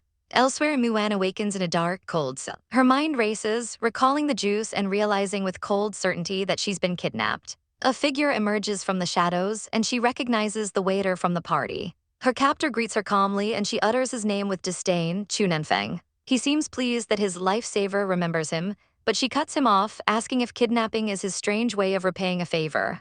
He smirks, revealing his grand plan, to trade her for the northern 3 provinces, confident Ling Shengxing will agree. Mu Wan can only roll her eyes at his nonsense. But he presses closer, declaring that a hero needs a beauty and that she is worth more to him than any territory. She struggles against his grip, telling him the joke is unfitting. Her mind works furiously, piecing together the puzzle. She deduces that her work curing a stubborn illness for the Ling military makes her a threat to him, so killing her would be advantageous. He draws a blade, but only to press the flat of it against her cheek, asking if she's moved that he would shield her from harm. At that moment, she sees the truth, another possibility. She correctly guesses that someone important to him is ill and he needs her to treat them. He calls her smart, admitting she's figured out his purpose but can't read his heart. He confesses his father has a stubborn illness that no doctor can cure and he needs her help. Muan stands firm, refusing to go with a villain, even a handsome one. Knowing he's desperate, she forms a plan, thinking she needs to signal for help. She sits down and declares she's hungry. He flatly refuses, but she insists her brain is starving from only having juice, and she won't be able to help his father without food. Exasperated, he finally relents, agreeing to fetch her something to eat. As he stands to leave, she pats his back reassuringly, demanding chicken wings. She promises to be right there when he returns, but her true goal is accomplished. She has secretly placed a small, cartoonish witch sticker on his back. Confident she can't escape, he climbs out of the cell. Leaving Mu Wan to pray someone finds her clue. Back at the party, Ling Zukyu's frantic search continues. Her eyes land on a waiter gathering desserts from a buffet table. As he turns, she spots the familiar little witch sticker on his vest. Remembering how her sister had playfully tried to stick it on herself earlier, the realization hits her like a lightning bolt. That sticker belongs to her sister, and this waiter is the kidnapper. Keeping a safe distance, she silently follows him down a corridor, her heart pounding as she watches him approach a locked door, hiding behind a stack of crates as he snoops around. Zukyu hides in terror, her heart pounding in her chest as she peeks from behind a wooden partition. Suddenly, a hand clamps over her mouth and a man's voice tells her to be quiet. It's Ling Shengxing. Gasping, she explains that she saw a waiter with a sticker belonging to her sister, a clue she believes was left intentionally. Ling's eyes sharpen with understanding. He tells her not to alarm their target and to follow him. They find his wife Mu Wan held captive in a makeshift cell, not panicking but casually munching on a chicken wing. Her captor Chu Nanfeng remarks that she doesn't act like a lady, but she calmly retorts that she's a hostage, not a lady. She then turns the tables, pointing out that no kidnapper serves his hostage like a servant. Chu, amused by her sharp tongue, informs her that since she knows his identity, she's coming with him to the north, promising to treat her well. He smugly announces that their cruise has entered the high seas, far beyond Ling's jurisdiction. Just as he speaks, the sound of approaching footsteps echoes through the corridor. A squad of soldiers storms the hallway and Chu realizes his mistake. He whirls on Mu Wan, demanding to know what she's done, his mind flashing back to when she touched him, planting a tiny witch sticker on his back as a tracker. He grabs her, pulling her close and declaring that their fates are now bound together. Mu Wan calmly accepts this, stating that her life is a fair trade for the Lord of the Norths. Suddenly, a hatch cracks open above them and Ling Shengxing descends into the room. Reacting instantly, Chu pulls a pistol and shoves it against Mu Wan's back, using her as a human shield. He smirks, praising her guts and saying it's worthy to die with a beauty. Ling's face is a mask of cold fury as he demands to know who the daredevil is down there. Chu laughs, musing that it's a pity he almost dragged Ling down to hell with him. Ling roars that if Chu lays a single finger on Mu Wan, he will make him live in hell. But Chu holds all the cards, warning Ling not to make any sudden moves, or his beautiful wife will be the one to die. Ling grits his teeth, his voice shaking with rage as he calls out his rival's name, Chu Nanfeng. He pleads that their resentment has nothing to do with her, but Chu isn't listening. He demands Ling withdraw his men and provide a speedboat to Kaiyanian dock. Ling's subordinate frantically advises against it, but Ling's decision is already made. Mu Wan is in his control. He agrees, ordering his men to back off, his mind screaming that he will never bet with Wan's life. As they emerge onto the deck, Chu warns Ling against any sniper attempts, his grip tightening. Mu Wan knows Chu is cautious, but she is focused only on escape. Surrounded, Chu taunts Ling with his German gun. Ling simply tells him the speedboat is ready and to let her go. Chu scoffs, declaring he needs her as insurance against betrayal. To prove his point, he fires a shot that grazes Mu Wan's cheek, drawing blood and a gasp of horror from Ling. Chu coolly dismisses it as an accident, promising he won't miss the next time. But Mu Wan, unflinching, tells Ling to let him shoot, while Chu begins a chilling countdown. Unable to bear it, Ling roars for him to stop, offering himself as a hostage in Mu Wan's place. Chu scoffs at the offer, refusing to travel with a tiger like Governor Ling. They move to the waiting speedboats where Ling proposes a deal. They take separate boats and Mu Wan is returned once they are out of range. Chu flatly rejects it. His goal is to leave asterisk with asterisk her. In a shocking move, Mu Wan snatches the gun and presses it to her own temple, making her final, desperate offer. She tells Ling to count to 3, and if he doesn't agree to let them go, he should order his men to open fire.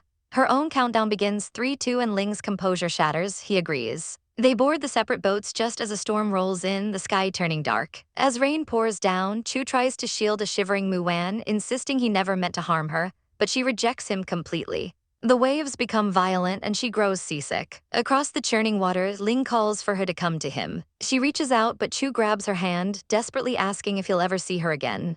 She looks at him with cold eyes, warning him not to be stupid before she breaks free and leaps across the gap between the boats. Ling catches her, pulling her into a protective embrace and whispering that it's okay now. Their reunion is cut short when Mu Wan points in horror at a massive tornado swirling towards them. Ling knows they'll be crushed if they are caught. He grips the wheel and turns the boat directly into the path of the storm. He explains he spotted a safe path along its left side, his eyes locking with hers as he asks if she trusts him.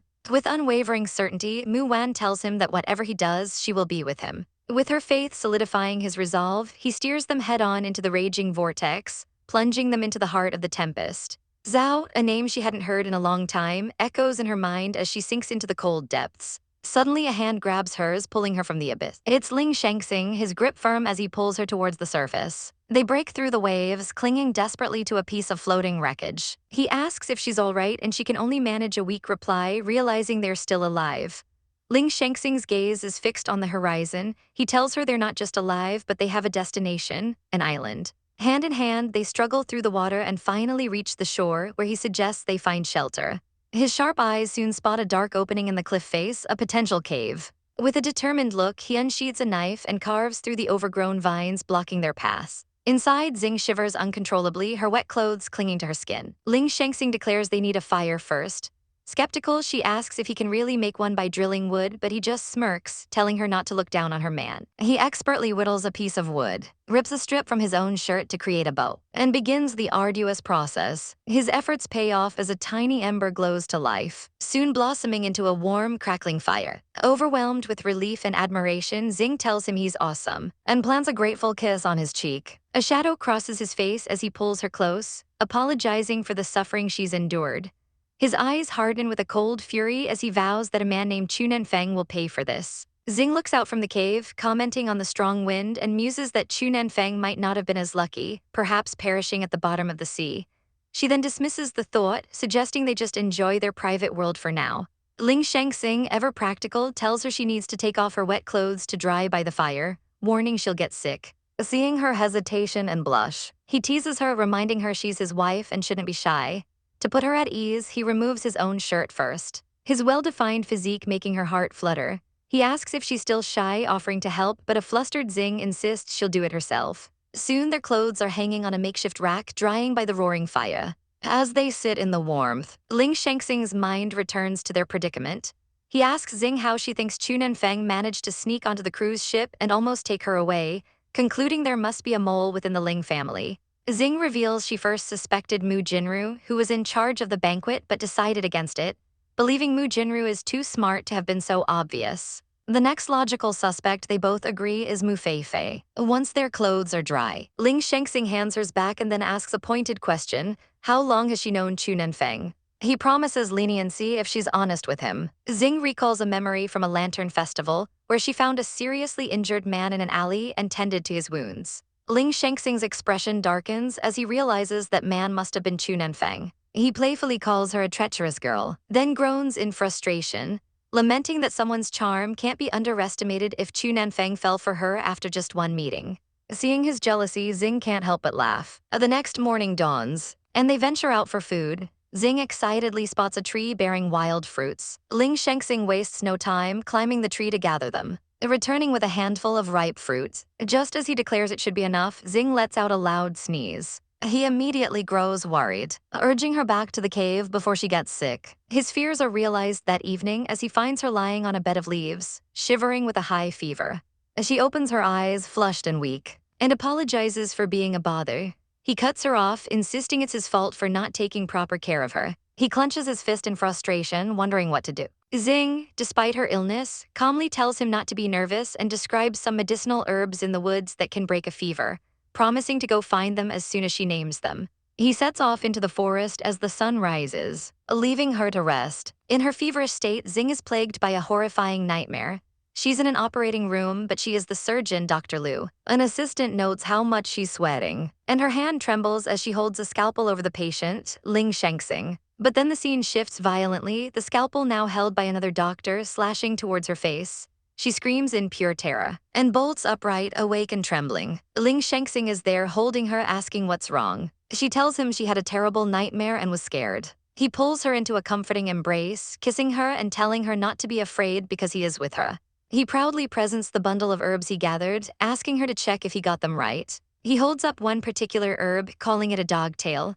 With a spark of her usual humor, Xing jokes that a dog tail is for kidding the dog and playfully barks at him. She confirms the herbs are correct and begins to explain how to boil them. As the medicine brews, a delicious aroma fills the cave. She asks in surprise where he got meat. He just smiles smugly, telling her that her man has his ways. Leaning against him, Xing remarks that this simple life, free from plots and wars with just the two of them, is actually quite good.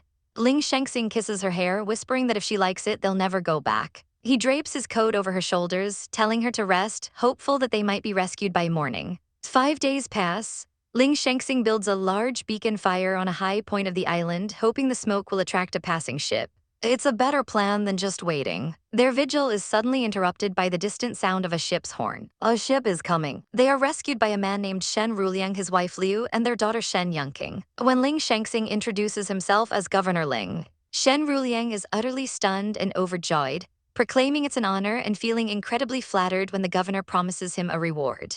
On board, Shen Ruliang explains he's transporting medicinal materials to Lion City. His wife has already prepared a room and fresh clothes for them. Once they are alone, Liu gushes to her husband about their good fortune, seeing a future full of connections and money. Shen Ruliang agrees, recalling a fortune teller's prediction that a nobleman would enter his life. Liu then turns to her daughter, Yangqing, urging her to seize the opportunity, commenting on how remarkable Governor Ling is and asking if she isn't excited. Yangqing points out that he's married and clearly loves his wife. Her mother scoffs, suggesting she become his woman anyway, his mistress. Yangqing recoils, declaring she wants a man who will always love only her. Liu becomes furious, reminding her daughter that even her own father has a concubine, something she accepted. Shen Ruliang intervenes, telling his wife to stop bothering their daughter.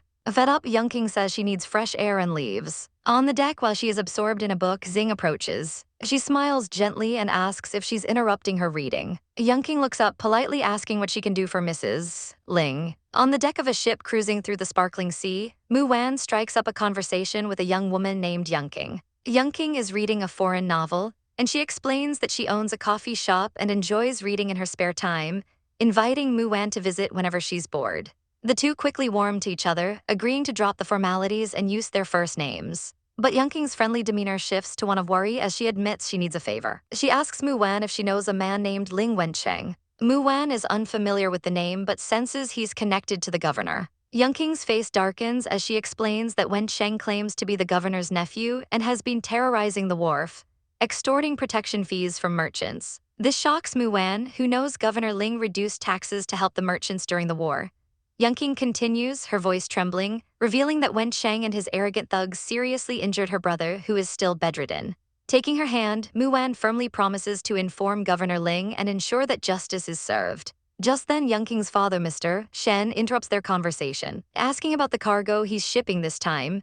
He proudly announces it's 250 kilograms of expensive na ginseng, a risky but profitable venture. Mu Wan's intuition tingles with suspicion, and she asks if he inspected the goods before shipment. Mr. Shen dismisses her concern, explaining the chests were sealed by a trusted client he's worked with for years, so he didn't bother checking. After Mu Wan waves goodbye and heads to her room, Mr. Shen tells his daughter that befriending Mrs. Ling will secure her a good marriage in the future, a comment that makes Youngking roll her eyes in annoyance. Back in her cabin, Mu Wan finds her husband Xing and immediately wraps him in an embrace. Wasting no time, she asks him about Ling Wensheng. Xing confirms he's a distant relative and asks how she met him. She relays Youngking's story of how the man has been rampaging through the countryside, using his connection to the provincial army overseer to act with impunity. A cold fury settles on Xing's face as he promises to teach his relative a harsh lesson. Their moment is interrupted by a knock at the door. An attendant informs them the ship has docked and a car is waiting. As they leave, Xing quietly mentions to Mu Wan that Mr. Shen's massive shipment of pseudo-ginseng seems fishy. Down at the pier, the cargo is being unloaded when Mr. Shen's client, Mr. Tian, arrives and insists on an open chest inspection. A bead of sweat drips down Mr. Shen's face as he wonders if something is wrong. The chest is opened, revealing not precious medicine but worthless, poisonous sedum. Mr. Tian explodes in rage, accusing Shen Ruliang of trying to cheat him. Shen desperately pleads his innocence, swearing he never opened the chests. But Mr. Tian is unmoved, declaring that since the Weibo bears Shen's name, the responsibility is his alone. The weight of the accusation and the immense financial ruin is too much, and Mr. Shen collapses. Youngking rushes to her father's side as he laments his mistake, wondering how he could ever compensate such an enormous sum. She cries out that he must have been set up, but their argument is cut short as a group of men push through the crowd, clearing the way for a smirking, well-dressed man. Youngking's eyes widen in horror. It's Ling Wensheng. Mr. Tian grovels before him, begging for support. Ling Wensheng, oozing false sincerity, claims to have witnessed everything and places the blame squarely on Mr. Shen. Then, with a predatory grin, he makes an offer. He will buy the worthless medicine, but in return, Mr. Shen must marry his daughter to him. Mr. Tian quickly agrees, even offering the useless sedum as a wedding gift. Youngking recoils in disgust, shouting that she would rather die than marry a man who already has 17 concubines. Ling Wensheng grabs her, his voice a venomous whisper as he tells her she should feel lucky to marry him. Fueled by rage, Youngking slaps him hard across the face. His thugs move in, but he holds them back, a twisted smile on his lips as he says he loves her fiery spirit and will tame her as his concubine. He then orders his men to drag Mr. Shen to the authorities for fraud. At his breaking point, Mr. Shen screams that he agrees to the marriage, offering his daughter to the villain. Ling Wensheng seizes Youngking's arm, telling her to come to their wedding ceremony. When a commanding voice rings out, ordering him to let her go, Governor Ling Shengxing stands before them, Mu Wan at his side. Wensheng freezes in terror, stammering the governor's name. Governor Ling icily orders Mr. Shen to stand up before turning his full, cold fury on his cousin, demanding to know if he is aware of his guilt for coercing a merchant and attempting to seize his daughter. Wensheng babbles excuses, claiming he was only trying to help, not coerce anyone. Unimpressed, Governor Ling orders his aide to round up every merchant Wensheng has ever bullied, announcing it's time to settle all scores. In a last-ditch effort, Wensheng invokes his father's name, but the governor declares that not even the son of the overseer is above the law. Seeing that he's cornered, Wensheng's desperation turns to violence. Believing the governor is only protected by a single woman, he pulls out a hidden knife. Mu Wan shrieks a warning as Wensheng lunges, but Xing moves with lightning speed, tripping the attacker and sending him sprawling to the ground. Scrambling on the deck, Wensheng hysterically rallies his men, screaming that they'll all suffer if the governor leaves alive, urging them to kill him. As the thugs charge, the air is split by the sharp report of a pistol. Xing stands calmly, having shot one man in the eye and another in the leg. He mockingly asks if they really thought their numbers were larger than his, just as a troop of his own soldiers materializes behind him. The mob is swiftly captured and arrested, with the governor ordering them to be sent to the prison in Lion City. Youngking tearfully thanks Mu Wan for her aid, and Mu Wan offers her friendship in return. Back at the Ling mansion, a young woman named Zukyu is pacing with worry. She rushes forward the moment they enter, hugging Mu Wan in relief. Old Madame Ling explains that Mu Wan had contributed greatly to the family, revealing that she had taken Zukyu's place after Zukyu was kidnapped by a man from the Chu family. Mu Wan is puzzled by this, her mind racing. She questions how the kidnapper, Chu Nenfeng, could have snuck onto the ship when all passengers were verified. She then casually mentions that the overseer had also invited the fourth concubine's elder sister to the banquet, yet she was nowhere to be seen. The concubine flinches at the implication. Seeing the flicker of guilt, Mu Wan feigns tiredness, allowing Xing to gently lead her away to their room to rest, the unspoken questions hanging in the air. After ensuring Mu Wan's safety, Xiao coldly tells his father to follow him to the study for a private discussion, leaving Mu Wan feeling a pang of worry. He reassures her that he can handle it, his voice calm and steady despite the brewing storm. Inside the study, they find Ling Haitian, the father of the recently executed Lin Wensheng, kneeling on the floor in silent grief. Xiao tells him to stand, but the old soldier refuses, vowing to remain on his knees until he's told what happened to his son. With chilling composure, Xiao informs him that Ling Wensheng was sentenced to death for tyrannizing citizens and tarnishing the Ling army's reputation. The devastating news hits the old man like a physical blow, and he collapses, fainting into the governor's arms. Recovering, Ling Haitian tearfully recounts his decades of loyal service, how he even took a bullet for the governor, and demands to know why his son was killed without a proper reason. This pushes the governor over the edge, and in a fit of rage, he strikes Xiao across the face. He furiously questions why Xiao would treat a veteran of the army so cruelly, warning that such actions will destroy the loyalty of their men. Unfazed by the stinging slap, Xiao stands his ground, insisting that Ling Wensheng was guilty and deserved his fate. Xiao then turns the blame back on the grieving father, asking how he could have pampered his son into a monster that eroded the people's trust. He declares that this was a necessary purge, a warning to all the old heads of the army that their children are not above the law. As the weight of his own failure crashes down on Ling Haitian, he admits it's his fault, just as an aide shouts a desperate warning. The old soldier snatches a pistol, lamenting that he never expected such an end after all he'd done for the army, and takes his own life.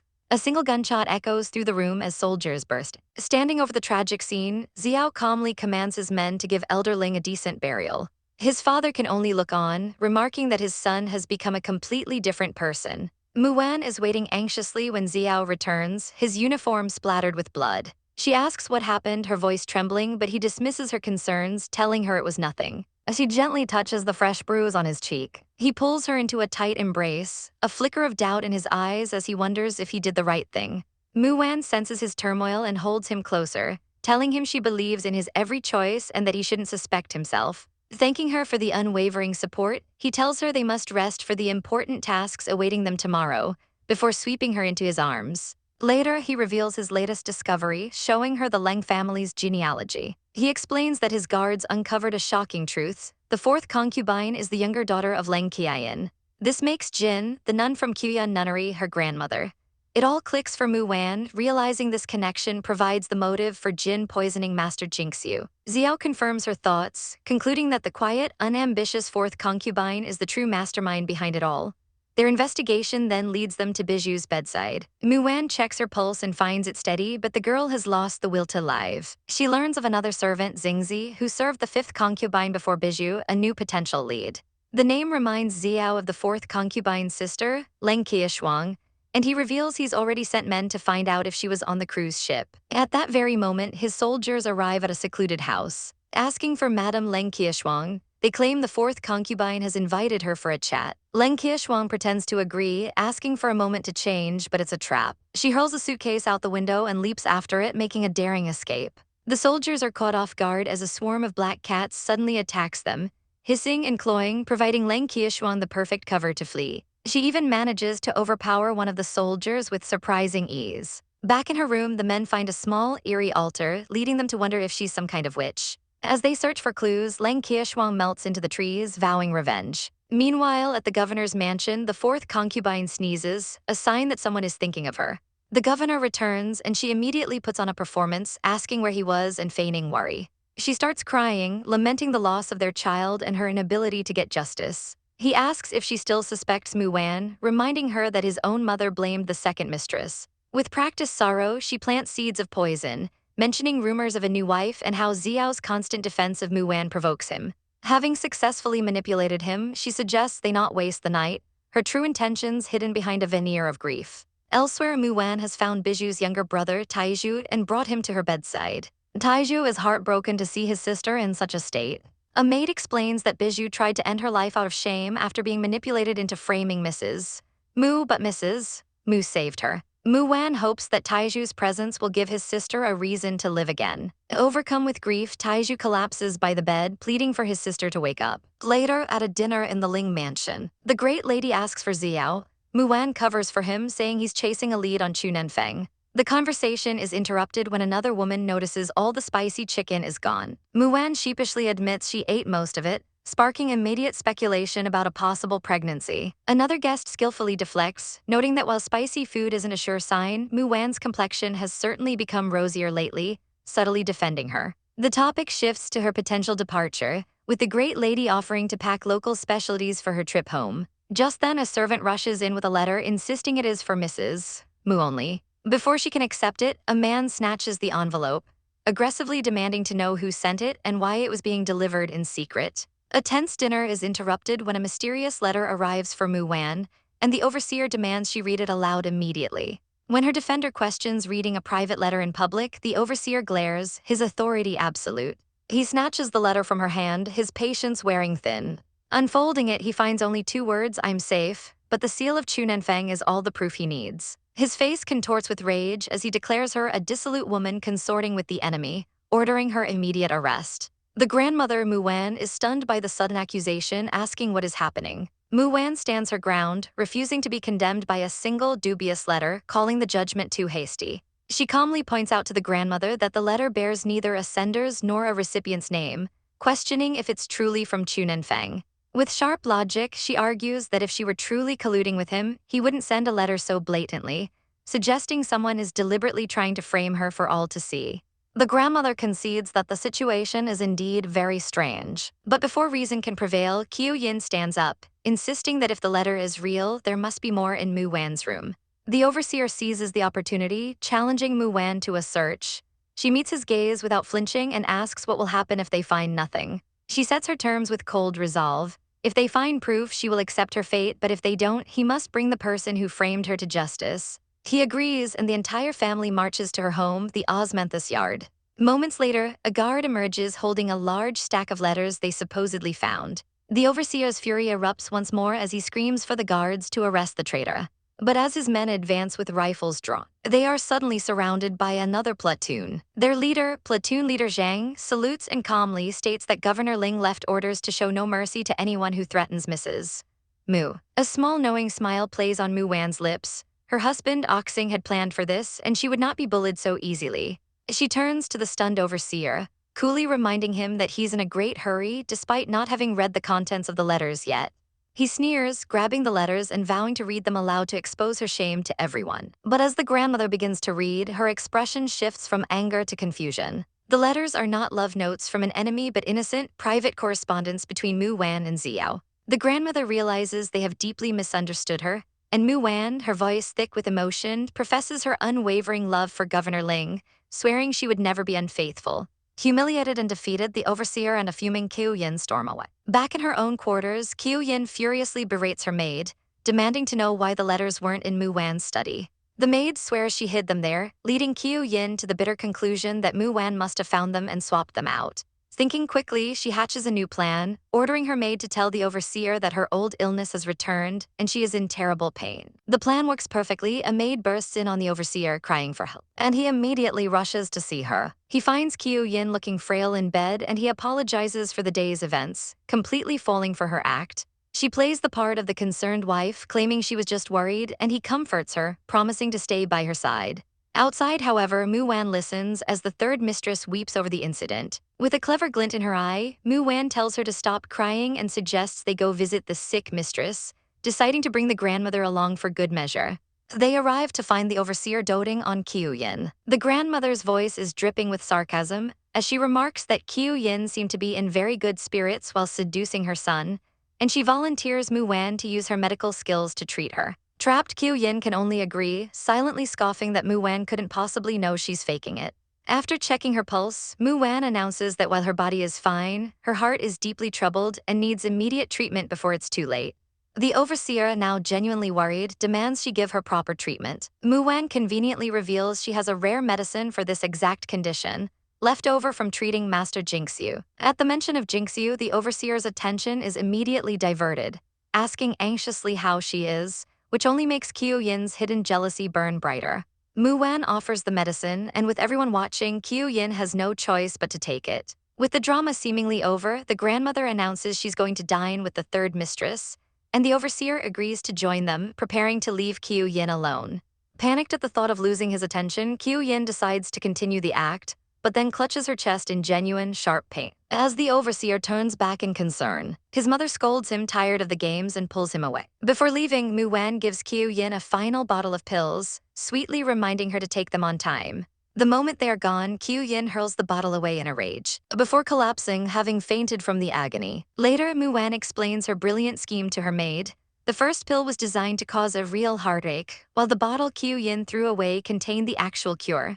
Her paranoia has sealed her fate. Seeking to make an ally, Mu-wan gives a fragrant pouch to her maid to deliver to the third mistress, explaining that she only wants peace and hopes others understand not to make an enemy of her.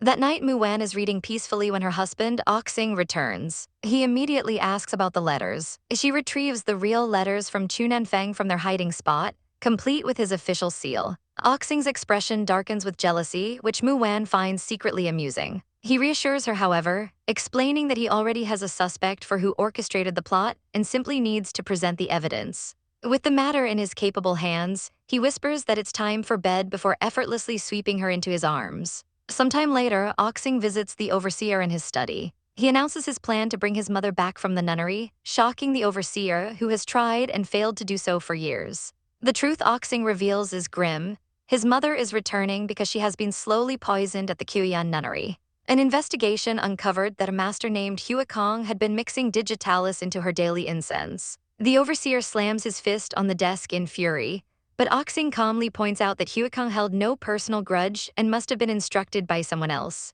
The son lays out the damning evidence for his father, the governor, revealing that Huikong, a nun from Pingding County, is none other than the fourth concubine's grandmother.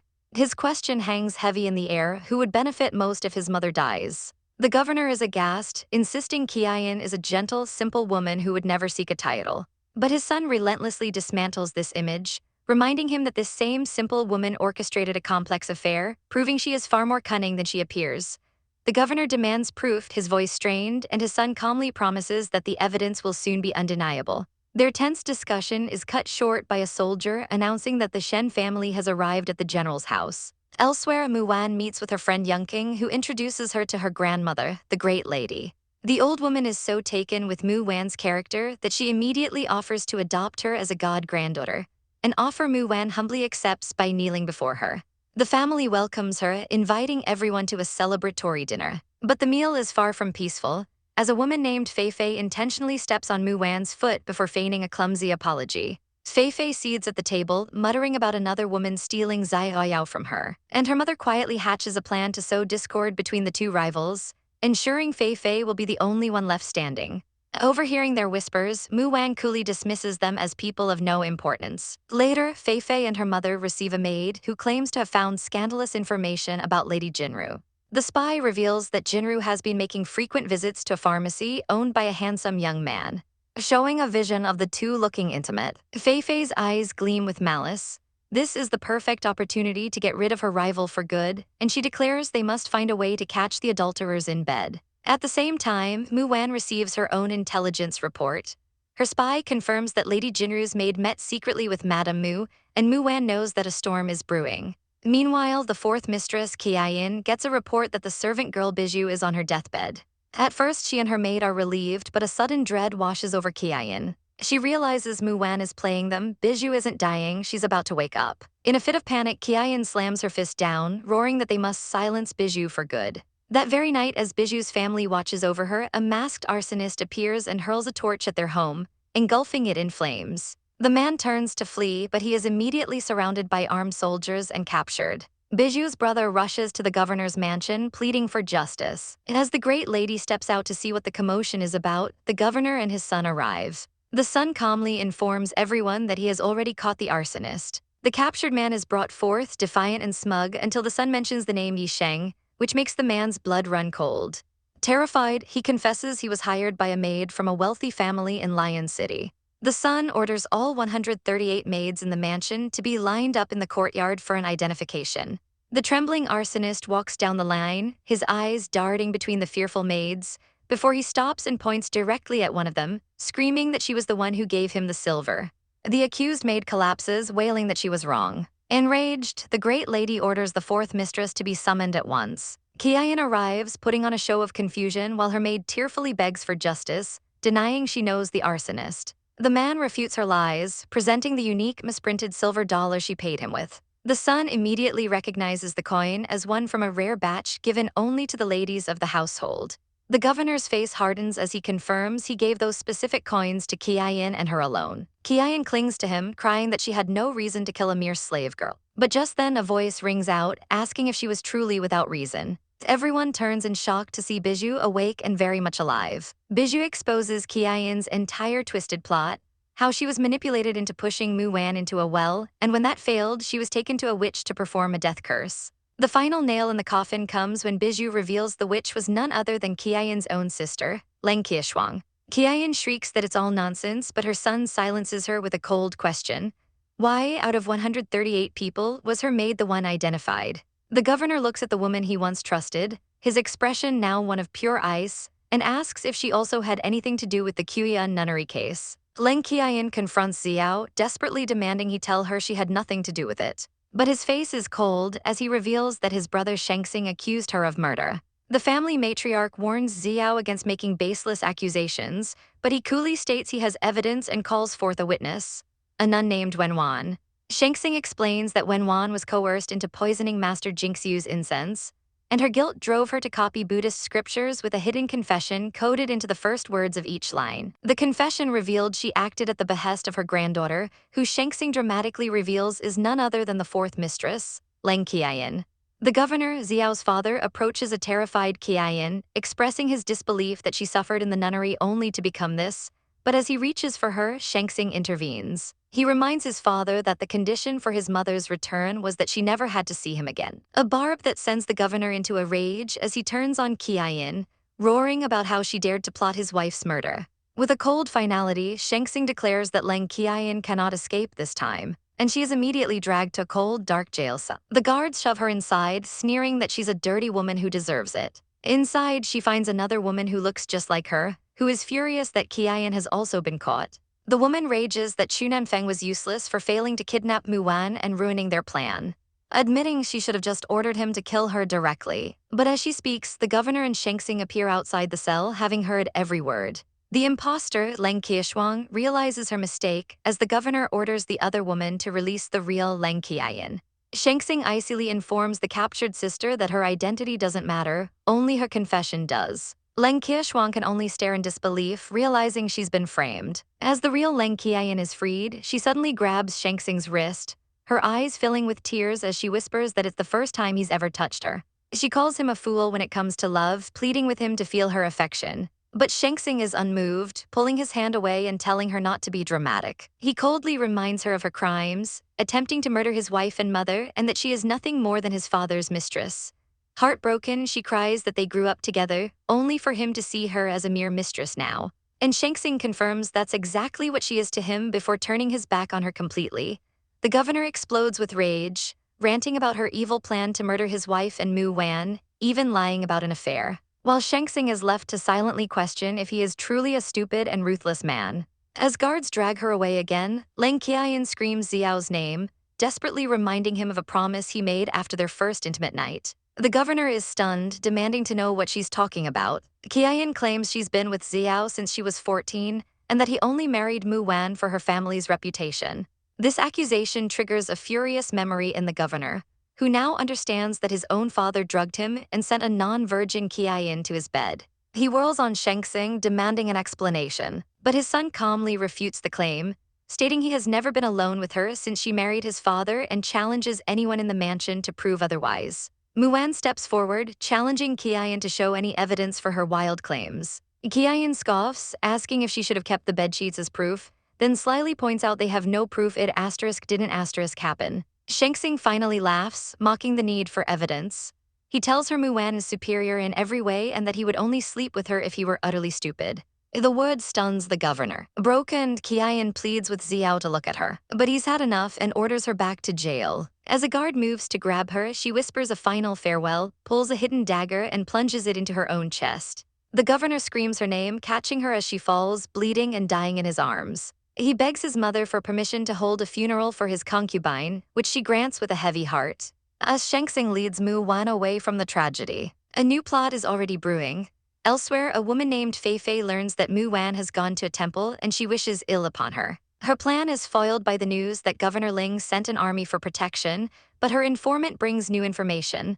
Lady Jinru has been secretly visiting a pharmacy. Fei Fei and her companion decide to investigate this walk themselves. Meanwhile, Lady Jinru is warned by her maid that another servant has betrayed them, likely revealing her pharmacy visits. Fei Fei and her accomplice arrive at the Deng Jin pharmacy, planning to trap Jinru. They are welcomed by a salesman who offers them tea. Fei Fei fakes a stomachache to gain access to the back rooms, creeping down the hall until she finds a room with a "Do Not Disturb" sign. Smirking, she throws open the door and rips down the bed curtain, expecting to find Jinru with a lover, but instead finds a leering, bald man. He grabs her and throws her onto the bed, her body suddenly feeling hot and weak from the drugged tea she drank earlier. As he rips her dress, a camera flashes.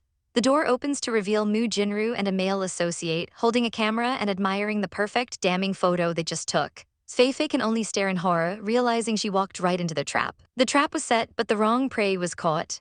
Fei Fei sits exposed on the bed, her plan in tatters as the rival lady mockingly questions her lack of shame. With a smirk, the woman accuses Mu Jinru of having an affair, her words dripping with false piety, but her eyes fixed on the humiliated Fei Fei. Desperate and furious, Fei Fei lunges forward, demanding her rival pay for the slander, but is effortlessly shoved back by the woman's male accomplice, who snarls at the dirty woman to keep her hands to herself. The commotion draws Fei Fei's mother, who arrives wondering about the delay only to be met with the shocking scene. The rival lady's voice is ice as she asks why her daughter was caught when their target was supposed to be Mu Jinru. Sobbing, Fei Fei wails to her mother that she's been framed. But the rival lady is prepared, coolly holding up a camera and declaring she has evidence. Fei Fei's mother's face falls in utter despair. They are completely cornered. She begs to know what the woman wants, even offering to leave the city forever. Amused, the rival lady says she has no desire for them to leave. All she wants is for them to get dressed and promise to never cause her trouble again. Defeated, they have no choice but to agree and retreat in shame. In the carriage, Fei Fei seethes, insisting they cannot forgive this humiliation. Her mother explains the grim reality.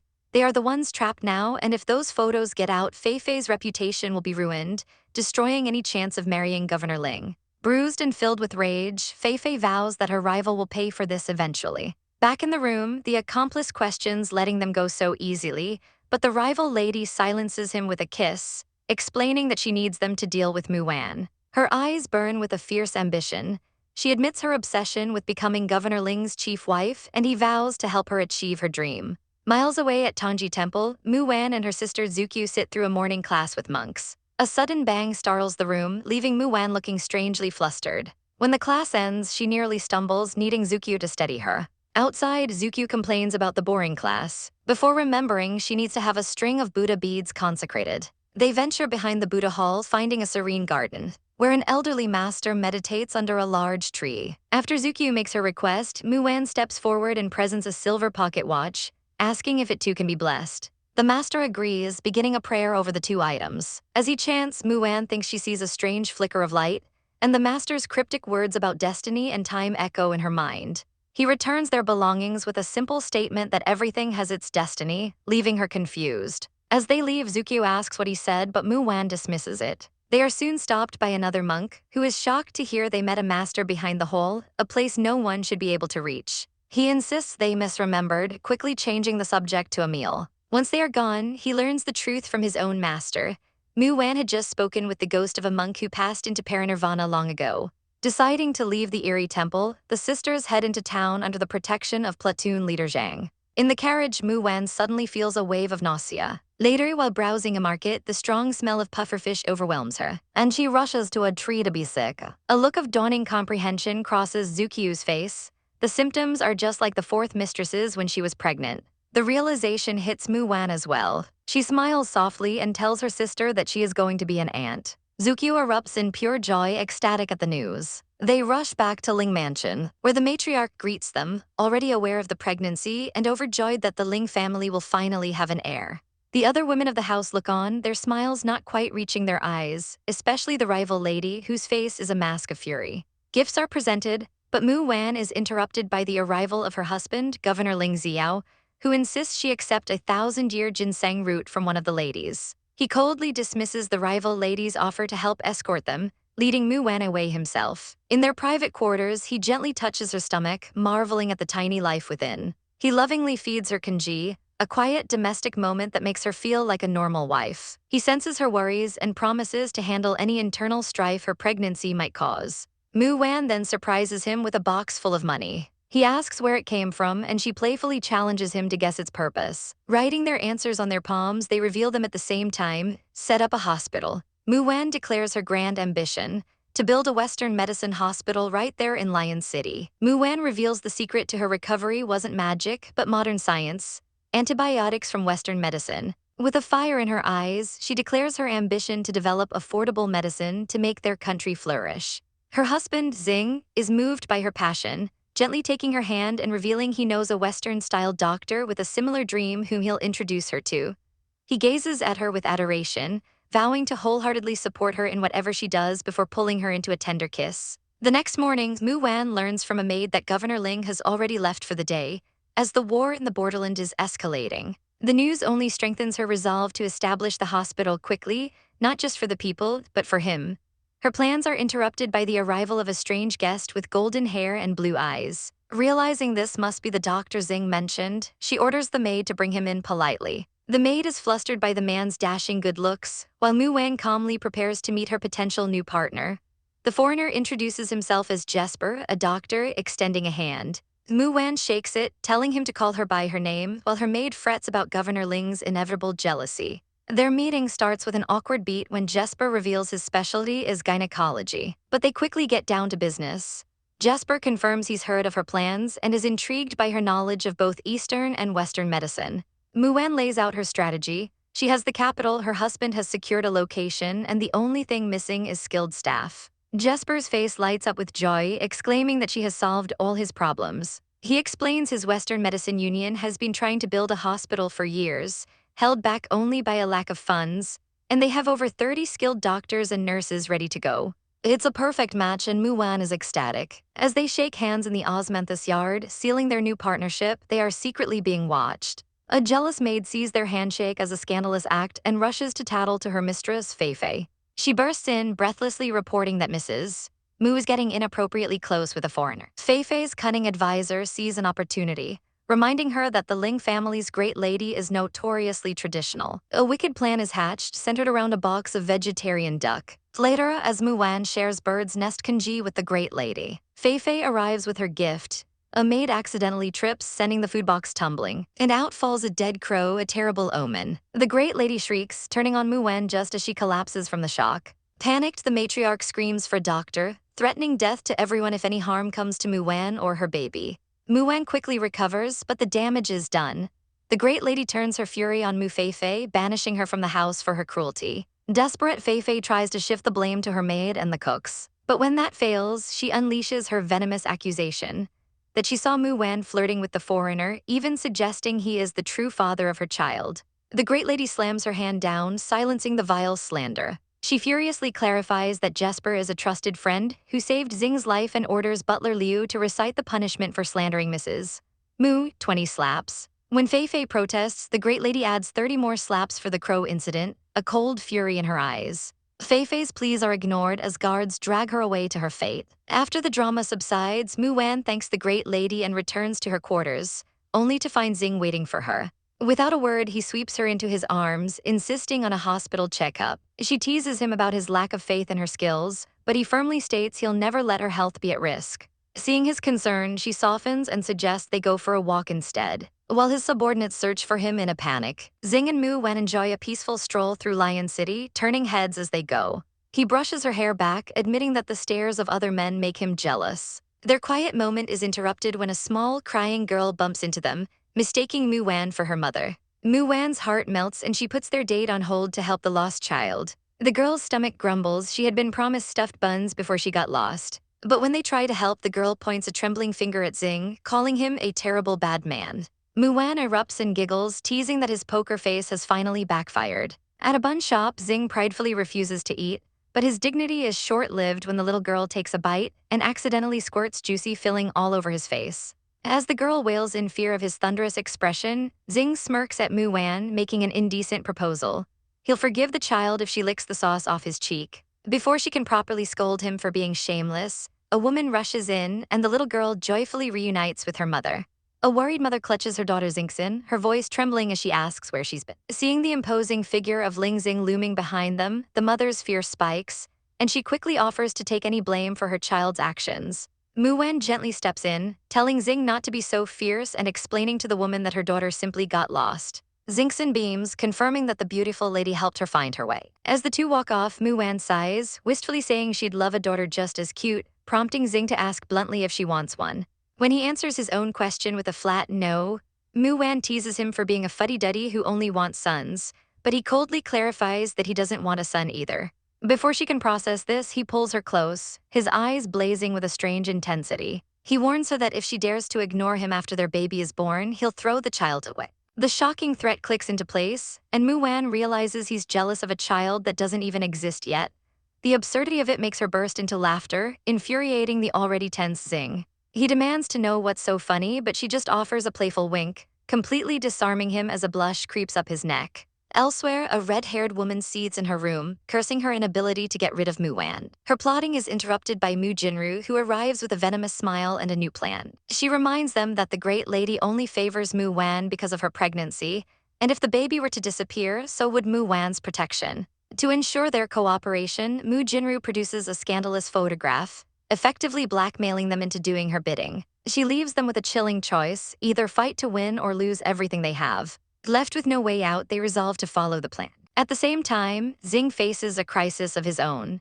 A military report confirms the Sichuan army has mobilized 50,000 troops toward Pingyuan City. His father, the governor, insists on making peace to avoid another costly war. But Xing refuses to abandon a city so rich in resources. The governor scoffs at sacrificing the army for a small city, but Xing's fury erupts as he reminds his father of their duty to protect the people from the notoriously cruel enemy commander. Enraged by this defiance, the governor slams his fist on the table and fires his son on the spot, accusing him of undermining his authority by secretly replacing veterans. His face a mask of cold fury, Xing turns his back on his father and walks out, leaving the governor to crush a cup in his hand, stewing over the whispers that his son will soon be the one in charge. Back in his room, Xing attempts to distract himself with architectural drawings, but his dark mood is broken when Mu Wan peeks in. He tells her to leave him alone, but his resolve crumbles when she asks if that applies to her too, and he admits she's the exception. She fusses over him for skipping meals, pulling him into a hug and telling him he needs to eat more. He playfully pulls her onto his lap, saying it's for the baby's sake, but she steers the conversation back to him. And to change the subject, he shows her a blueprint, challenging her to guess what it is. Her eyes widen as she recognizes the plans for a new hospital operating room, touched by his thoughtfulness. He leans in, asking for a small reward for his hard work and cheekily suggesting their unborn child would approve. She chides him for corrupting the baby, but he silences her protests with a deep kiss. Later, she asks about the barracks, and he stuns her by revealing he quit. He confirms his father's foolish plan to seek peace. Sensing his despair, Mu Wan tells him to take a break from military affairs. And when she offers to cook, he declines, knowing his grandmother would disapprove. Instead, she proposes a visit to his mother at the Buddhist hall, an idea that instantly lifts his spirits. Upon arriving, they catch a woman sneaking through the bushes. Xing startles her and she jumps, complaining he scared her. The woman is his younger sister, Zukyu, who was too nervous to disturb their estranged mother, Master Jinxu. Xing simply invites her to join them. Inside, they find Jinxu in quiet meditation. Zukyu gazes at her mother, mesmerized by her beauty and wondering what could have driven her to become a nun. Jinxu's eyes flutter open, her calm expression faltering as she sees Zukyu, the daughter she hasn't seen in a decade. Zukyu shyly offers her a vegetarian meal she prepared. In a move that surprises everyone, Jinxu accepts the food and takes a bite. She softly declares it's good, and Zukyu's face lights up with pure joy. Mu Wan watches the tender moment, feeling a glimmer of hope for their fractured family. On the drive back, Xing keeps their destination a secret until finally revealing they are heading to Youngking's cafe to fulfill a promise. Mu Wan teases him about being a charmer, asking if he's getting jealous of another woman. But their light-hearted banter is cut short as Adjutant Lai slams on the brakes. People are running in terror, screaming about a fight involving the Axe Mafia and a nearby cafe. Mu Wan's heart plummets as she realizes it could be Youngking's. Xing immediately orders Lai to get information, explaining that the two main gangs rarely clash unless there's a major conflict. Lai returns with dire news. A blue gang member named Yisheng was ambushed and fled into the cafe. Mu Wan recognizes the name. It was linked to the arsonist who attacked them before. She desperately asks if anyone was hurt, and Lai confirms a woman was seriously injured. Without a second's hesitation, Xing gets out of the car, instructing Lai to protect his wife. He gives Mu Wan a look of absolute confidence, assuring her that there's nothing in Lion City he can't handle. As he disappears into the fray, she sends a silent prayer for her friend's safety. A moment later, the chaos subsides, replaced by a grim procession as a bloodied figure is carried from the building on a stretcher. Mu Wan's heart aches with worry as she realizes Shen Yongqing is missing, but her friend is perfectly fine, tending to a young girl with a grievous thigh injury. With startling skill, Yongqing bandages the wound, earning a curious and impressed look from a young man watching nearby. She instructs a soldier to rush the girl to the hospital, her composure unshaken. Elsewhere, the atmosphere is tense as Mu Wan demands to know where Yongqing is. A subordinate reports grim news. The Axe Mafia claims a man named Yisheng is missing, and they believe Yongqing is with him. The logic is cold and clear. Yisheng is a stranger to the city and couldn't have escaped without help. Now the Axe Mafia is hunting him, and if they find him, they will surely kill them both. Mu Wan gives the order to find them first, but her trusted companion calmly reassures her that he's already on it. In a quiet candlelit room, Shen Yongqing watches over an unconscious, wounded man, the very same Yisheng. Her mind flashes back to his desperate threat, a knife at her throat, his voice low and menacing as he demanded she hide him or he would kill everyone she cared for.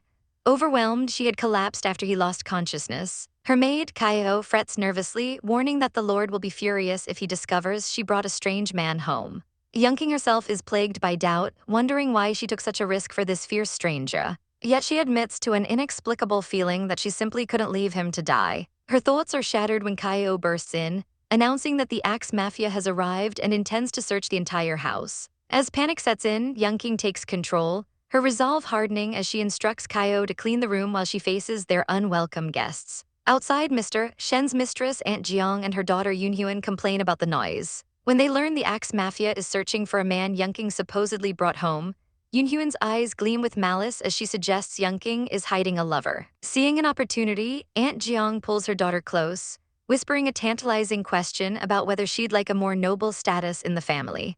Yongqing stands firm at the mansion gate, facing the scar-faced leader of the gang. He asks if she's seen a wounded man, and though the image of Yi Sheng flashes in her mind, she calmly denies it. The leader smirks, pointing out the bloodstains they found near the mansion. Without hesitating, Yongqing reveals her own arm, bleeding from a fresh, self-inflicted cut. She coolly explains that she injured herself and the blood is hers, a misunderstanding.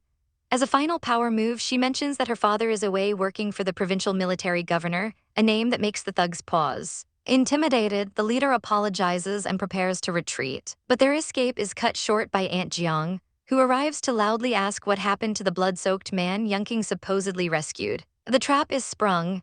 The leader's suspicion returns with a vengeance, and he roars for his men to search the property. Aunt Jiang smirks triumphantly, revealing a servant saw everything and taunting Yongqing that her reputation will be destroyed for hiding a man in her room. Ignoring Yongqing's furious command to mind her own business, the thugs storm forward, kicking down her bedroom door. Yongqing's heart plummets as she realizes it's all over. The men tear through her private space, checking behind every curtain and under the bed, only to find absolutely nothing. Seizing the moment, Yongqing unleashes her fury, berating the leader for daring to disrespect the Shen family and threatening to report his actions to Governor Ling. The now terrified man can only stammer apologies, bowing low before beating a hasty retreat with his crew. The instant the threat is gone, Yongqing's strength fails her and she collapses into a chair. She desperately asks Kaio where Yisheng went, but the maid only knows that he vanished while she was fetching gauze. Resigned, Yongqing decides it's a matter of fate and no longer her concern. Later, Governor Ling and Mrs. Mu Wan arrive as promised. Yongqing happily greets her friend, but quickly shushes her when she begins to speak of the incident, leading her inside for a private conversation. Mu Wan knows her friend too well, correctly guessing that she hid Yisheng. Yongqing confesses she doesn't even know who he is, only that she was compelled to help him. Mu Wan's eyes widen as she reveals his true identity, Yisheng, the notorious boss of the Blue Gang. The revelation is cut short when Mu Wan suddenly feels ill and rushes to vomit. Worried, Yongqing offers to call for a doctor, but Mu Wan smiles reassuringly, patting her stomach and announcing it's just the baby causing morning sickness. When Governor Ling returns, he overhears her and immediately procures a sour green apple, a rare treat for the season.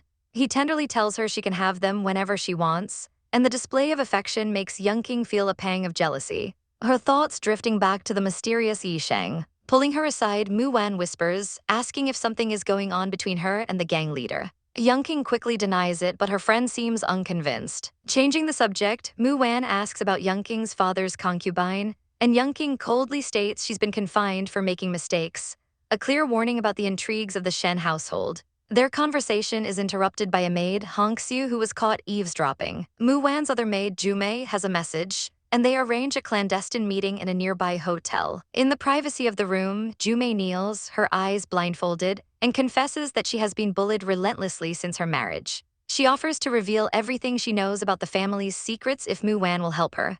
Mu Wan doesn't hesitate, promising her aid. A desperate woman named Jumei confesses everything to Mrs. Mu, asking why Lady Jinru forced her into a sudden, distant marriage to a vicious man. She admits she tried to sow discord by telling Lady Feifei a terrible secret, but she never expected Feifei to betray her. Mrs. Mu remains calm, demanding to know what happened, and Jumei drops a bombshell. Lady Jinru is having an affair with a certain Mr.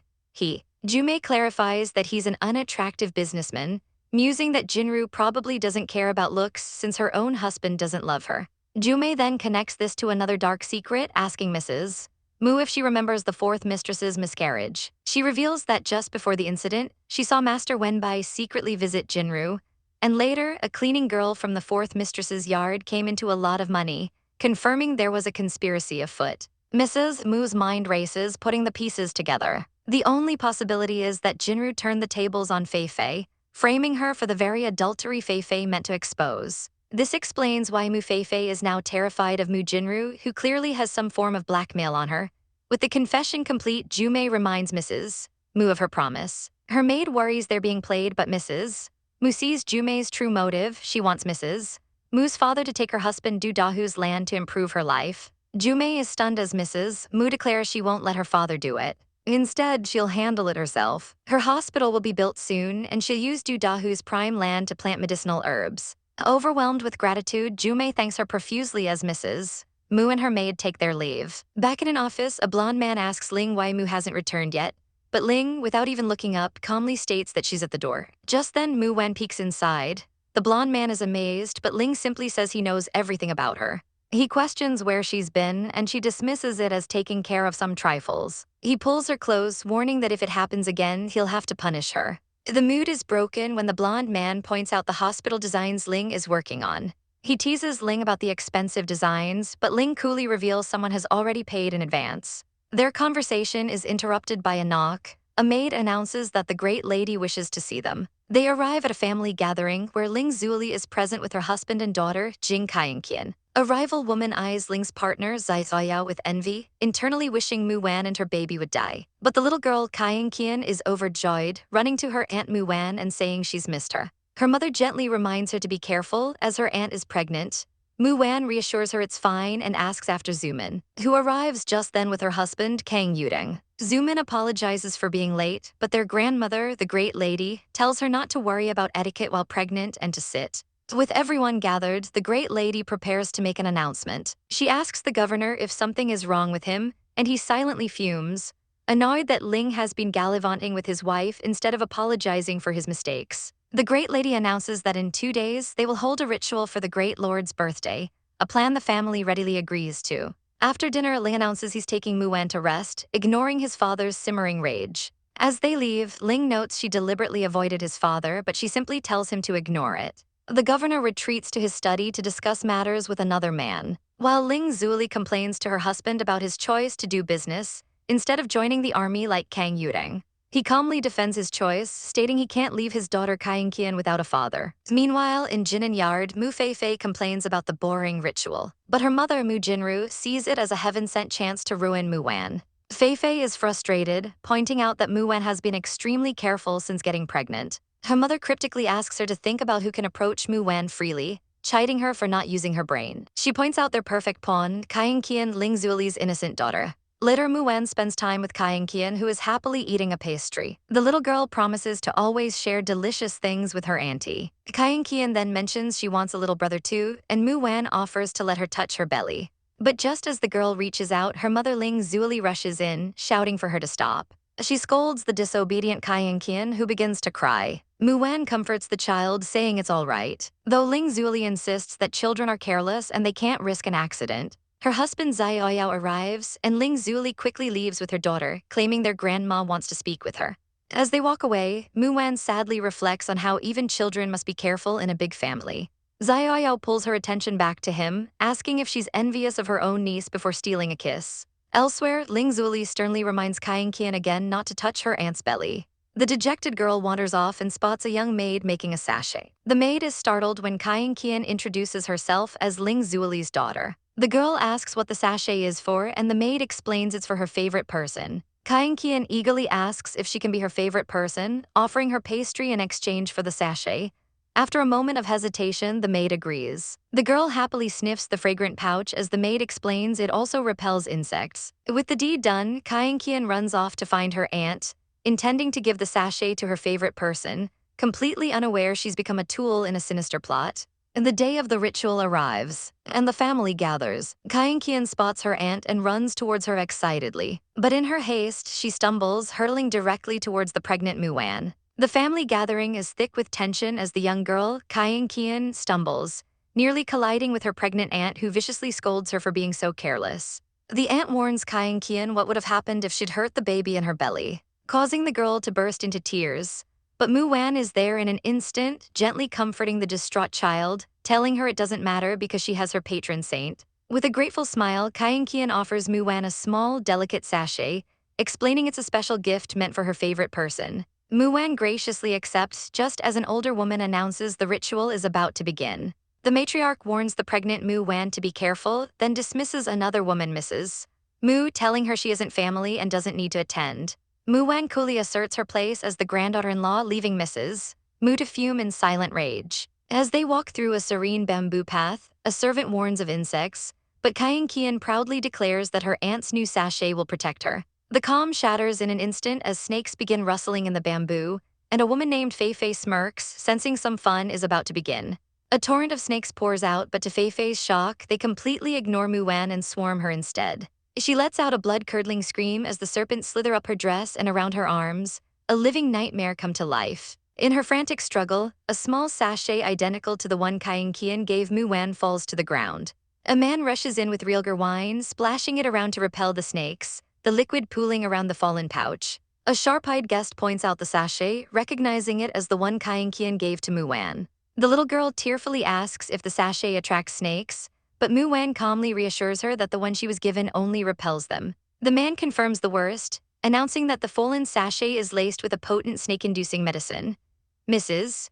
Mu's face drains of all color, her mind reeling as she wonders how their perfect plan to harm Muan backfired so spectacularly onto her own daughter. As the conspirators stare in disbelief at the unharmed Muan, she clutches her stomach, feigning pain to complete the illusion of a frightened victim. The matriarch declares the event a disaster, but Muan seizes the opportunity, asking if the late grandpa's zodiac sign was the dragon. She masterfully reframes the snake infestation not as a bad omen, but as 100 snakes transforming into dragons to honor the patriarch's memory. The matriarch is moved to tears by the beautiful sentiment, and the monk, catching a subtle wink from Muan, quickly agrees that the misfortune is over, allowing the ritual to proceed. During the ceremony, another woman glares at Muan, seething that she won't be so lucky next time. Later that night, Muan reveals the truth to her maid, Hongxiu. She knew Kian's sachet was poisoned from the start and had it swapped with one belonging to her enemies, turning their vicious trap back on themselves. She vows that Mu Feifei and her mother will pay for using an innocent child in their schemes. Her thoughts then turn to her husband, Governor Ling, and she decides to bring him some sobering soup. But he was only pretending to be asleep, waiting for her. He playfully asks if she's poisoned the soup, and when she jokes that she has, he drinks it without hesitation, declaring he would consume anything she gives him. He then pulls her close, whispering that he really has been poisoned by his overwhelming love for her before capturing her lips in a deep kiss. In the privacy of their chambers, he tells her he must return to the army and that his father is still distracted by grief, promising that unlike his father, he will be faithful to her alone. After a tender farewell, he departs. Hongsu sighs, disappointed that the governor left before avenging her, but Mu Wan explains that attacking Fei Fei is pointless when there's a puppet master pulling the strings. Meanwhile, Fei Fei is tormented by nightmares of the snake attack, waking up screaming. She clings to her mother, crying that Mu Wan must be destroyed for what she did. To distract her, her mother suggests a walk, but their stroll is interrupted by servants gossiping about shameful photos of a Miss Mu. The two immediately assume it must be their supposed ally, Mu Jinru. Furious at the betrayal, they storm over to confront her, only for Jinru to call them losers and order them thrown out. An all-out brawl erupts as Mrs. Mu slaps Jinru across the face and Fei Fei joins in, pulling her hair. Enraged, Jinru calls for the guards, but Mrs.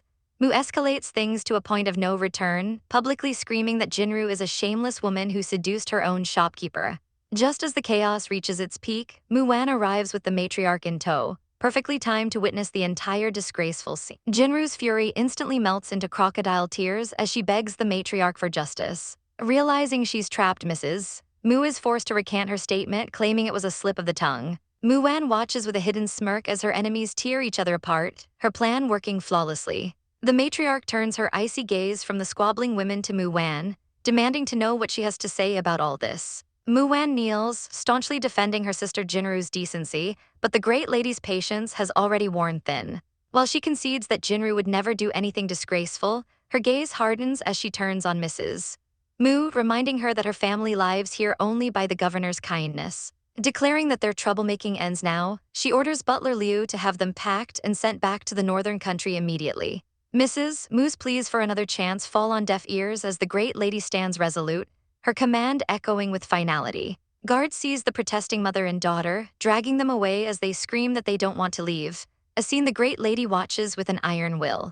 After the commotion, she turns her attention back to Mu Wan, gently chiding her for kneeling while pregnant. As she walks away, her kind facade drops, and she quietly instructs her attendant Jar to investigate the manager who is having an affair with Mu Jinru. Elsewhere, Jinru fumes, realizing that the mother and daughter were useful pawns she couldn't afford to lose. She grabs a small vial from her desk, handing it to her maid with a new plan already forming. She tells her to take it to Mu Fei Fei, a sinister smile playing on her lips as she declares that no one can escape her control. In their room, Mu Fei Fei sobs, distraught over being sent away when a knock interrupts her despair. Her mother finds a bottle and a note on their doorstep, an offer of salvation. If they want to stay, Mu Fei Fei must drink the contents. The consequences are swift and shocking, as an attendant bursts in to inform the great lady of a disaster. Mu Fei Fei has smallpox. The great lady is horrified, demanding a doctor be summoned at once. The physician soon confirms the diagnosis, ordering the girl to be isolated immediately. Just as chaos descends, Oxing makes a sudden return, pulling Mu Wan into a tight embrace. He explains he heard about Mu Fei Fei's smallpox and rushed back to ensure Mu Wan was safe, but she looks at him knowingly and asks if he truly believes that's what it is. She reveals her suspicion that Mu Fei Fei intentionally infected herself with a milder virus, just to avoid being exiled. Oxing is disgusted by the scheme but still warns her to keep her distance. Mu Wan teases him about being worried for their child, earning a playful pinch on the cheek and a warning not to say such things. He reaffirms his love before his expression turns serious, revealing that the peace negotiations with Zhang Jiancheng are doomed. In a tense meeting, Governor Chu lays out a treacherous plan to Governor Zhang. He argues that the Ling army is weakened after a recent war, making it the perfect time to strike. The key, he explains, is to decapitate the leadership. If Ling Xiaoshan and Ling Shengxing are dead, the army will collapse, leaving the spoils for them to divide. Zhang agrees with a laugh and the two men seal their dark pact with a handshake. Back at the manor, Oxing, also known as Ling Shengxing, prepares to leave once more. Mu Wan's heart sinks as he explains he must go to the border to support his father in the dangerous negotiations. He promises he'll be back soon, but an unshakable feeling of dread grips Mu Wan as she watches him go. She begs him to stay, but he only promises to return safely, holding her hand one last time before his car drives away. Mu Wan watches until he disappears, whispering her promise to wait for him. Days later, a heavy melancholy hangs over her. Her maids whisper fearfully that 4 days have passed with no word from the governor, but they are silenced before they can spread their panicked rumors. Just then, a servant announces the great lady has arrived to see her. Over tea, the great lady probes Mu Wan for information about Mu Jinru's lover, the manager of her medicine shop. Mu Wan realizes the old woman is still deeply suspicious of the affair, a fact the great lady confirms before departing with a final warning for Mu Wan to take care of herself. Returning to her own yard, the great lady settles in to read the newspaper, only to have her world shatter. Her attendant's face drains of color as she reads the headline from the East Frontline News. The great lady snatches the paper, her magnifying glass cracking and falling to the ground. In a frantic voice, she orders the butler to contact the governor, and above all, to seal every newspaper in the city to keep the devastating news from Wan. But the silence is deafening. Wan notices the staff avoiding her, their fear palpable, and knows something is terribly wrong. She resolves to confront the old lady herself, but her path is blocked by a smirking Jinru, who taunts her about losing her baby and her position. Wan dismisses her and tries to walk past, but Jinru spits and throws a crumpled newspaper at her feet. Her maid finds it, and though she tries to lie, Wan sees the truth in her eyes and takes the paper. Bracing herself for the worst, she vows to be strong for her child. Her eyes fall upon the horrific headlines. The Ling army is in chaos, and Governor Ling is wounded and missing. The world spins as her maid rushes to her side, asking if she needs a doctor. Gathering the last of her strength, Wan pushes away the dizziness and gives a single firm command. They are going to see the old lady now. With a troubled sigh, the Ling family matriarch stares at the letter in her hands, its contents a heavy burden. Just then, her granddaughter-in-law, Wan, arrives, her face etched with worry as she demands to know what has happened to Xiao. Ignoring her grandmother's pleas, the pregnant Wan sinks to her knees, refusing to rise until she is told the truth. Defeated, the old woman relents, handing over the fateful letter. The news is grim. The provincial army overseer is gravely ill, a puppet of the Sichuan army, and has been forced to cede control of the 6 southern provinces. Governor Ling Xiao had saved him, but now they are both trapped and surrounded. The communication lines are cut, so a brave soldier had to sneak the letter out. The grandmother asks if anything seems strange, and Wan, bringing the paper to her nose, detects not the scent of war, but the delicate fragrance of white orchid. The matriarch is aghast, wondering if the letter is a fake, but Wan confirms the handwriting is genuine. Her mind races, piecing together the grim truth. The overseer didn't escape, he made a deal with someone for his freedom. With cold certainty, Wan declares that she must go to the border, believing she holds the solution to save them both. The grandmother forbids it, unwilling to risk her and the baby, but Wan is unyielding, arguing that the peace of the provinces outweighs their lives, a sentiment she knows Xiao would share. She presses her case, her voice trembling but firm, asking if the family is willing to sacrifice both its son and grandson for an unborn child. The argument strikes home, and the old woman tearfully embraces her, entrusting the fate of the Ling family into her hands. As Wan prepares to leave, her maid Yingchun begs her not to go to the dangerous border. Wan simply states that her lover is waiting for her and she must go, comforting her servants with a promise that they will all return safe. With a final word from the driver, her car speeds away, carrying her toward a perilous fate. Meanwhile, at a desolate army camp, the provincial army overseer frantically searches for a doctor for his son. With his own medics wounded, his men could only find a local barefoot clinician. The clinician examines the grievously injured Xiao and delivers a hopeless verdict. The bullet is still lodged in his body, and all he can do is try to stop the bleeding. Exploding with rage, the overseer seizes the man, calling him useless before storming out. His despair so overwhelming he punches a tree until his knuckles bleed. His mind flashes back to the moment this nightmare began, a meeting under the cover of darkness with Governor Chu. Chu had offered a way out of the encirclement, but for a price. The overseer had to give him the person he desired. With a heavy heart, the overseer realized Chu wanted his daughter-in-law, and believing her to be unfaithful, saw trading her for their freedom as a grim but necessary deal. He agreed, sending the letter that would lure her to him, a move that left Governor Chu smirking with possessive victory. Back in the present, a soldier bursts in with terrible news. Governor Ling's condition is worsening as infection sets in. The overseer's desperation boils over as he threatens the poor clinician's life. But just then, a guard announces Wan's arrival. She strides in, her expression unreadable, and the two stand in tense silence before she rushes to Xiao's bedside, tears streaming down her face. Her maid urges her to be strong, and Wan's grief morphs into hardened resolve. She announces that she will perform the surgery herself. The overseer is stunned as she orders everyone out, telling the clinician to stay as her assistant. As the tent flap closes, the overseer has a chilling realization. This woman knows everything about his treacherous plan. For 7 agonizing hours, he waits outside, his patience wearing thin. He even pulls a gun on his own adjutant, threatening him if Xiao dies.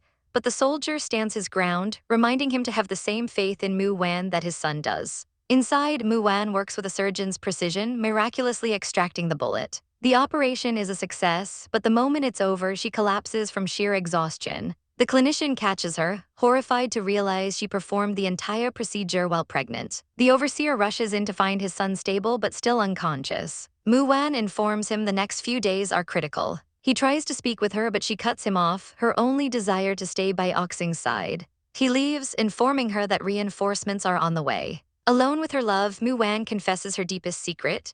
Her name isn't Wan but Lu Zao, a medical student from another time. As if hearing her, Xiao's hand finds hers and he whispers for her not to leave him. The overseer returns, announcing the reinforcements have arrived and they can finally retreat. They load the unconscious Xiao into a carriage, but the overseer's relief is short-lived when he learns they are led by a rookie general. As they ride, Wan knows this isn't an escape. It's a trap, for a man like Chu Nanfeng never lets a promise be broken. As if on cue, the carriage lurches to a halt. A soldier reports a 50,000-strong army under the Chu banner is blocking their path. The overseer rides out to confront Governor Chu himself. Chu mocks his pathetic reinforcements and demands the person he came for. The overseer roars that he'll have to get her over his dead body. Hearing the ultimatum, Wan whispers a final goodbye to Xiao, telling him to stay alive no matter what. She dons a cloak and steps out of the carriage, surrendering herself. A triumphant smirk spreads across Chu Nanfeng's face. At long last, she will be his. Governor Chu Nanfeng arrives on horseback, informing Wan that he has been waiting far too long for her to come with him. She agrees to go, but only on the condition that he and his forces retreat immediately. This enrages his opponent, who accuses Chu Nanfeng of breaking their promise. But Chu Nanfeng smirks, retorting that his rival was the one who broke the promise first by failing to guard their flank, a move that would have allowed Governor Ling to reach Pingyuan City unimpeded. The man pales, realizing with horror that his entire troop might be wiped out. In a moment of desperation, he turns to Wan, begging her to plead with the governor for their sake. Wan internally scoffs at the man's pathetic display, wondering how he could possibly be Oxing's father. Chu Nanfeng coldly tells her it's time to leave, as he doesn't think she'll want to watch the impending slaughter. But Wan remains unshaken, admiring his confidence before coolly telling him to turn around and see for himself. Chu Nanfeng's smug expression vanishes, replaced by utter shock as he sees the horizon lined with the silhouettes of men holding torches. Wan explains that before he arrived, she gathered the militiamen of Pingyuan City, a veritable death squad ready to fight. He realizes with a grimace that she is scheming against him. When his soldiers try to stop her from approaching, he orders them to stand aside. Wan then presents a small green whistle, asking if he remembers his promise to grant her one request. He asks what she wants, and she makes her demand clear. She wants him to retreat. Puzzled, he asks why she doesn't use her favor to ask for her own freedom. Her gaze is distant but filled with conviction as she explains her hope that he remains safe, certain that they will meet again. She lays out his grim reality, reminding him that even if her forces are small, his are now completely surrounded with no chance of victory. A slow, amused laugh escapes Chu Nanfeng's lips. He praises her cleverness and agrees to her terms. He swiftly pulls her onto his horse, covering her eyes as he gives the order to fall back. While Wan thinks with a heavy heart that Oxing won't see her when he wakes up. As they ride away, one of her maids cries out, begging to be taken along. Chu Nanfeng, in a surprisingly agreeable mood, allows it. The defeated commander watches them go, trying to convince himself that sacrificing one woman for peace is a worthy trade. Just then, reinforcements led by Cayenne Kun arrive, reporting they've broken through the enemy's defense. The commander asks where Lady Wan is, only to be told she left with Governor Chu. Cayenne Kun is stunned, revealing that it was Wan who asked him to arrange ordinary civilians with torches as a bluff to save them. The commander freezes, realizing the so-called death squad was an illusion. He dismisses Cayenne Kun's concerns, stating that everyone saw her get on Chu Nanfeng's horse willingly and that they should just leave. Meanwhile, a man in a suit perched in a tree learns that the civilians have been dismissed. He leaps down and declares his destination, Jicheng City in the north, seemingly following Wan's trail. 10 days later on the road, Wan feels a wave of morning sickness in the car. Her maid advises her to rest for the baby's sake, but Wan quickly hushes her, glancing at Chu Nanfeng in the front seat. She whispers that he won't accept her baby even though he likes her, so he must never find out. 10 days after that, a servant bursts into a lavish home to announce Governor Chu's return to his wife, Ding Rajai. She is delighted until the servant hesitantly adds that the governor brought back a woman and seemed quite intimate with her, even carrying her to her room. Ding Rajai's face falls, unable to believe her unromantic husband could be swayed, and she storms off to see for herself. Inside, Wan feels ill again, just as Lady Ding appears at the door. Ignoring the servant, she barges in, demanding to know where the new woman is. Her rage triggers a flashback in someone else's mind, a beautiful, sunlit memory of a pregnant Muwan with Oxing happily feeling their baby kick. The idyllic scene shatters into a horrifying image of Muwan, blood splattered across her face. A woman's voice screams at an unconscious Oxing, blaming his family for Muwan's death at Chu Nenfeng's hands. In a feverish nightmare, she strangles him, asking why he didn't fight back. A question echoed by Muwan's spirit before he vows to join her in hell. Back in the real world, the man Xiao lies bandaged in bed. His sister Zukio sees his eyebrow twitch and excitedly declares he's waking up.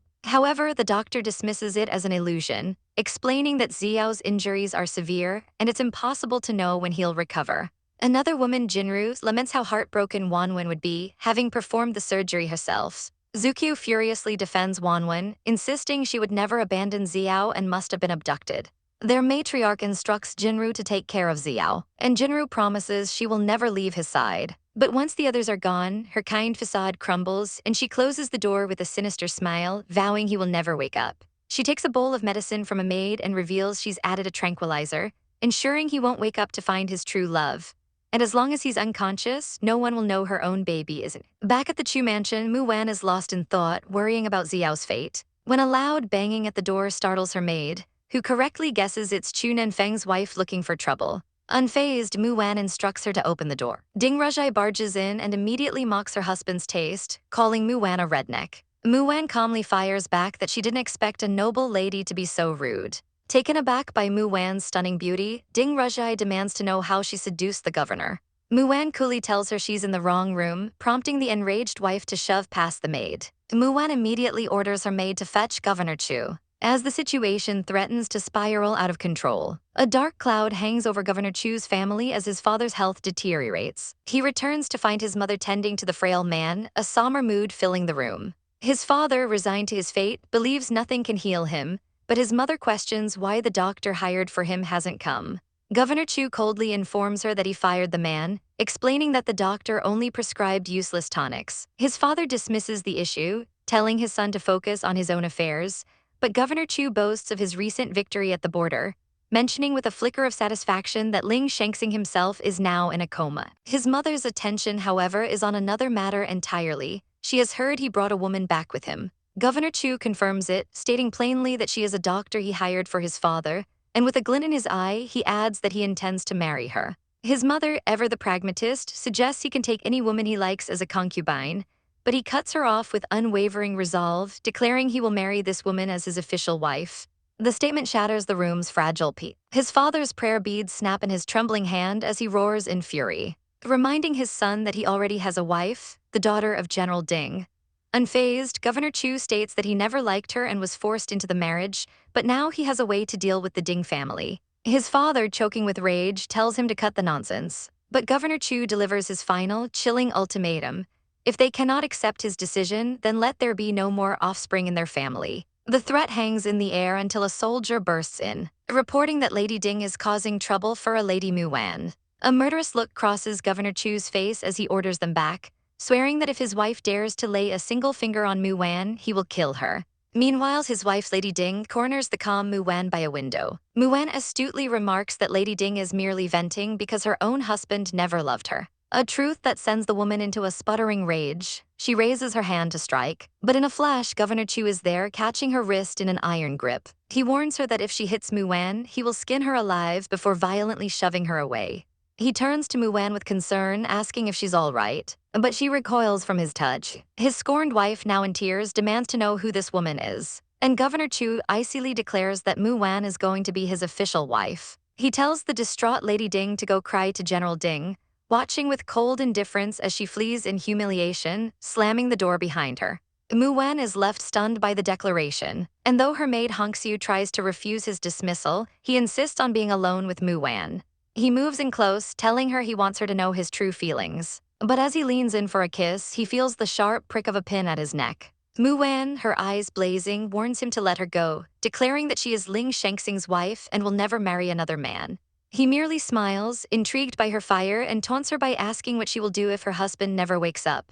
He calmly takes the pin from her, promising to keep it safe and ensure Lady Ding never bothers her again. In a dark room elsewhere, the treacherous Lady Ding is in bed with another man, Jinru, revealing that she is pregnant with his child. She worries that if her husband, Ling Shangxing, wakes up, her secret will be exposed. Jinru, with a sinister smile, reveals he has a way to make the governor unable to tell fantasy from reality upon waking. And Lady Ding resolves to sacrifice her husband for her own happiness. Mu Wan awakens in a cold sweat, haunted by a nightmare of a wounded Ling Shengxing begging for her help while Governor Chu looms over them, vowing to kill her. Deeply unsettled, she asks Hongxiu to find out what's happening with Governor Ling. Hongxiu departs the heavily guarded Chu mansion, telling the guards she needs to buy feminine products for her lady. Knowing she's being watched, she finds a disguised man selling sweets in the market. In a swift exchange while buying a treat, he passes her a message. Tell Mu when he will save her. Hongxiu confirms that Governor Ling is still in a coma, and the man agrees to meet her daily at 3 p.m. to exchange information. Back at the mansion, Hongxiu delivers the news, and Mu Wan's suspicions solidify. She gives Hongxiu a new mission. Tell their contact to inform Zukyu that Governor Ling might be the target of a murder plot. Just then a knock comes at the door. Governor Chu has summoned her to check on his father. Hongxiu pleads with her not to go, but Mu Wan, bound by her promise as a doctor, agrees. She is brought before Governor Chu's parents, where his father immediately scoffs at the thought of being treated by a young girl. Governor Chu defends her, insisting she can be trusted. Mu Wan takes the old man's pulse and startles everyone by perfectly diagnosing his symptoms, identifying his condition as diabetes, a chronic illness they've never heard of. She confesses she cannot cure him, and as her patient sneers, she delivers her trump card. She can, however, make him live 10 years longer if he follows her instructions precisely. The claim stuns his parents, who had been told he only had months left. Mu Wan lays out her terms, a strict diet with no sugary foods whatsoever. Desperate, they agree. As Governor Chu leads the exhausted Mu Wan from the room, he softly tells her she's like a fairy who has saved him once again. He takes her hand, but she immediately pulls away, reminding him he promised not to touch her. A dark look crosses his face as he warns her that he might just break that promise. But she shoves his hand away completely, stating she's tired before turning her back and walking away. Ling Zukyu's world is shrinking, filled with worry for the missing Mu Wan and her comatose brother. Her thoughts are shattered when a hand clamps over her mouth from the shadows, and she begs for her life in a terrified whisper. But the stranger is an ally, a man named Morin, who reveals he's a friend of Mu Wan's. He speaks with urgency, explaining that Mu Wan has been arrested by the ruthless Chu Nanfeng, and their only hope is her brother's help. Despair clouds Zukyu's face as she explains her brother has been unconscious since he returned, but Morin plants a seed of horrifying suspicion, suggesting her second sister might be drugging the medicine. With the fate of two people now resting on her shoulders, Zukyu gives a determined nod, ready to uncover the truth. She finds her sister, Mu Jinru, by her brother's bedside, putting on a show of a doting wife as she feeds him medicine. Jinru paints a picture of hope, claiming the doctor said he'd recover in half a month. But Zukyu's mind is a storm of doubt, watching her sister's tender act and wondering if this woman is a cold-blooded murderer. The next day, she intercepts a maid carrying the medicine tray, determined to take it herself. The maid's nervous hesitation confirms her fears there's poison in the bowl. But her plan is ruined when Jinru herself appears, questioning her presence. Unwilling to back down, Zukyu snatches the bowl, declaring it's her duty to care for the brother who has always cared for her. Jinru, not wanting to look suspicious, reluctantly steps aside. As Zukyu tries to feed her weakened brother, her hands tremble under the weight of her fears, and she spills the dark liquid. Cornered by Jinru's watchful gaze, Zukyu snaps, asking why they're staring as if she's the one trying to poison him. After Zukyu leaves, Jinru's facade drops, and she confirms with her maid that they have secured the real drug. A small vial she holds with a triumphant smile while ordering her maid to watch Zukyu's every move. Days later in Jicheng City, a medicine made by Mu Wan is delivered to an ailing governor who decides to take it, figuring things can't get any worse. But tranquility is shattered when a maid announces that Ling Zukyu is missing, and in the same breath that the governor has miraculously woken up. Mu Wan is crushed by guilt, realizing Zukyu discovered the truth and was captured for it, the shock causing her to faint. Back at the Ling mansion, news of the awakened heir spreads like wildfire, but it's Mu Jinru who delivers the most shocking report to the family matriarch. Not only is he awake, but last night he made love to her, as the matriarch plots a new marriage for her grandson with Mu Feifei. Jinru seethes, knowing the drug she used will keep him under her control for another month, making him unable to refuse anything. Jinru then asserts her dominance over the new bride-to-be, Feifei, reminding her that as a mere concubine, she is forbidden from wearing a bright red wedding dress and threatening her with scandalous photos to ensure her obedience. Feifei is left fuming, but her mother offers a cunning plan.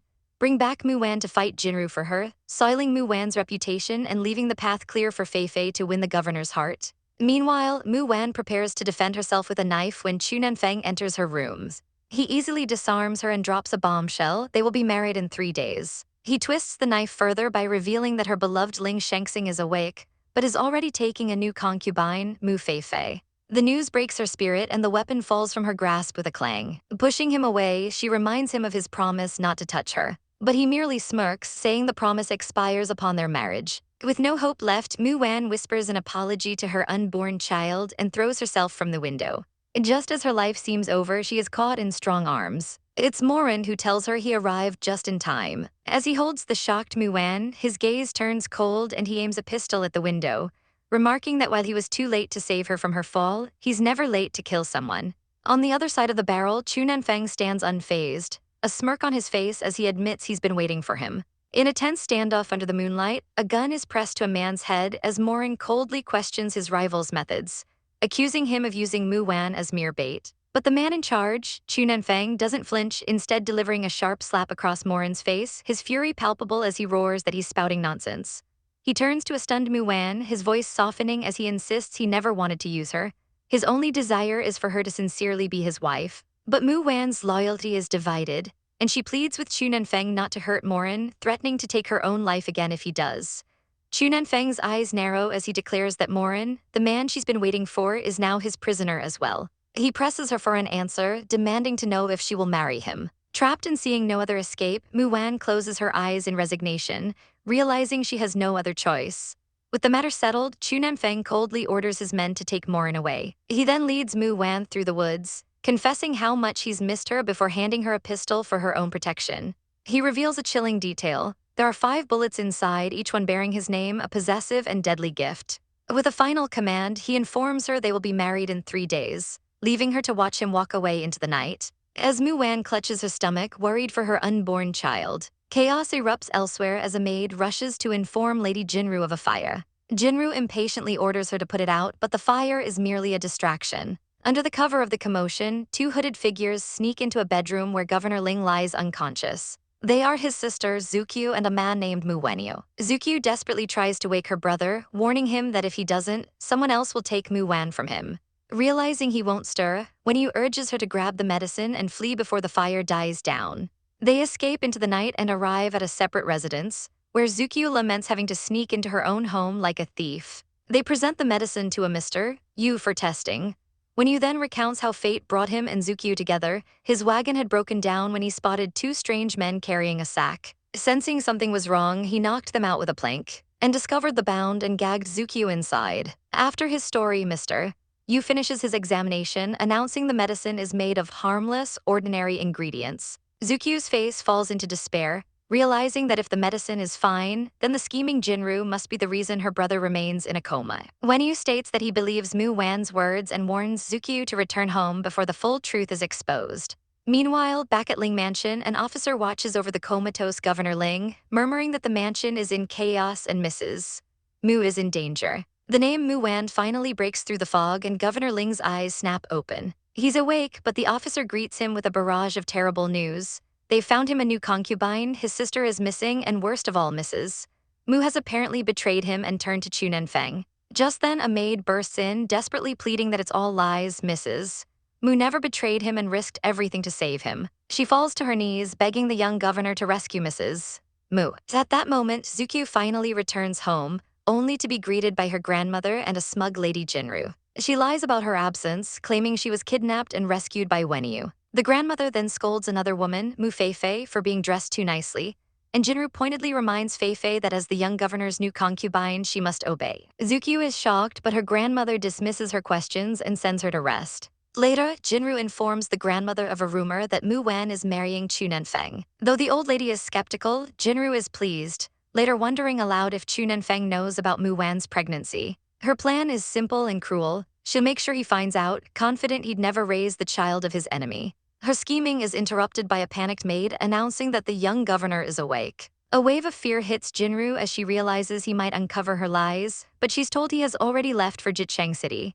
At the Chu residence, wedding preparations are in full swing. But a crowd led by General Ding is protesting downstairs, calling for the death of the evil woman upstairs. Despite the danger, Mu Wan remains unnervingly calm, telling her terrified maid that she won't die easily because a certain man won't allow it. Downstairs, Chu Nanfeng's father confronts the generals for causing a scene, but they insist they're merely trying to ensure the young governor makes the right decision. He reluctantly tells his son to postpone the wedding, but Chu Nanfeng silences the protest with a sharp threat aimed at General Ding, reminding him that his own daughter is pregnant out of wedlock and could easily be disowned, leaving the Chu family without an heir. The general falls silent. Upstairs, Mu Wan understands her position perfectly. The old governor needs her as she's the only one who can cure his disease. Just then, Chu Nanfeng appears at her door, a triumphant smile on his face, fully aware that she knows exactly what will happen next. Ding Rejai seethes with rage, questioning what magic Mu Wan possesses to have even the old governor on her side. Her servant tries to soothe her, reminding her that the young governor has postponed the wedding and her father will find a way out, but her fury is interrupted by a butler announcing a telegram from Lion City. At first, she dismisses it, but upon reading the message, a slow, malicious grin spreads across her face. She has found her weapon. With newfound purpose, she storms into Mu Wan's room with the doctor in tow, roaring for her to come out because she's here to send her to hell. Her maid tries to intervene, but Ding Rejai is unstoppable, vowing that not even Chu Nanfeng or the old governor can save her now.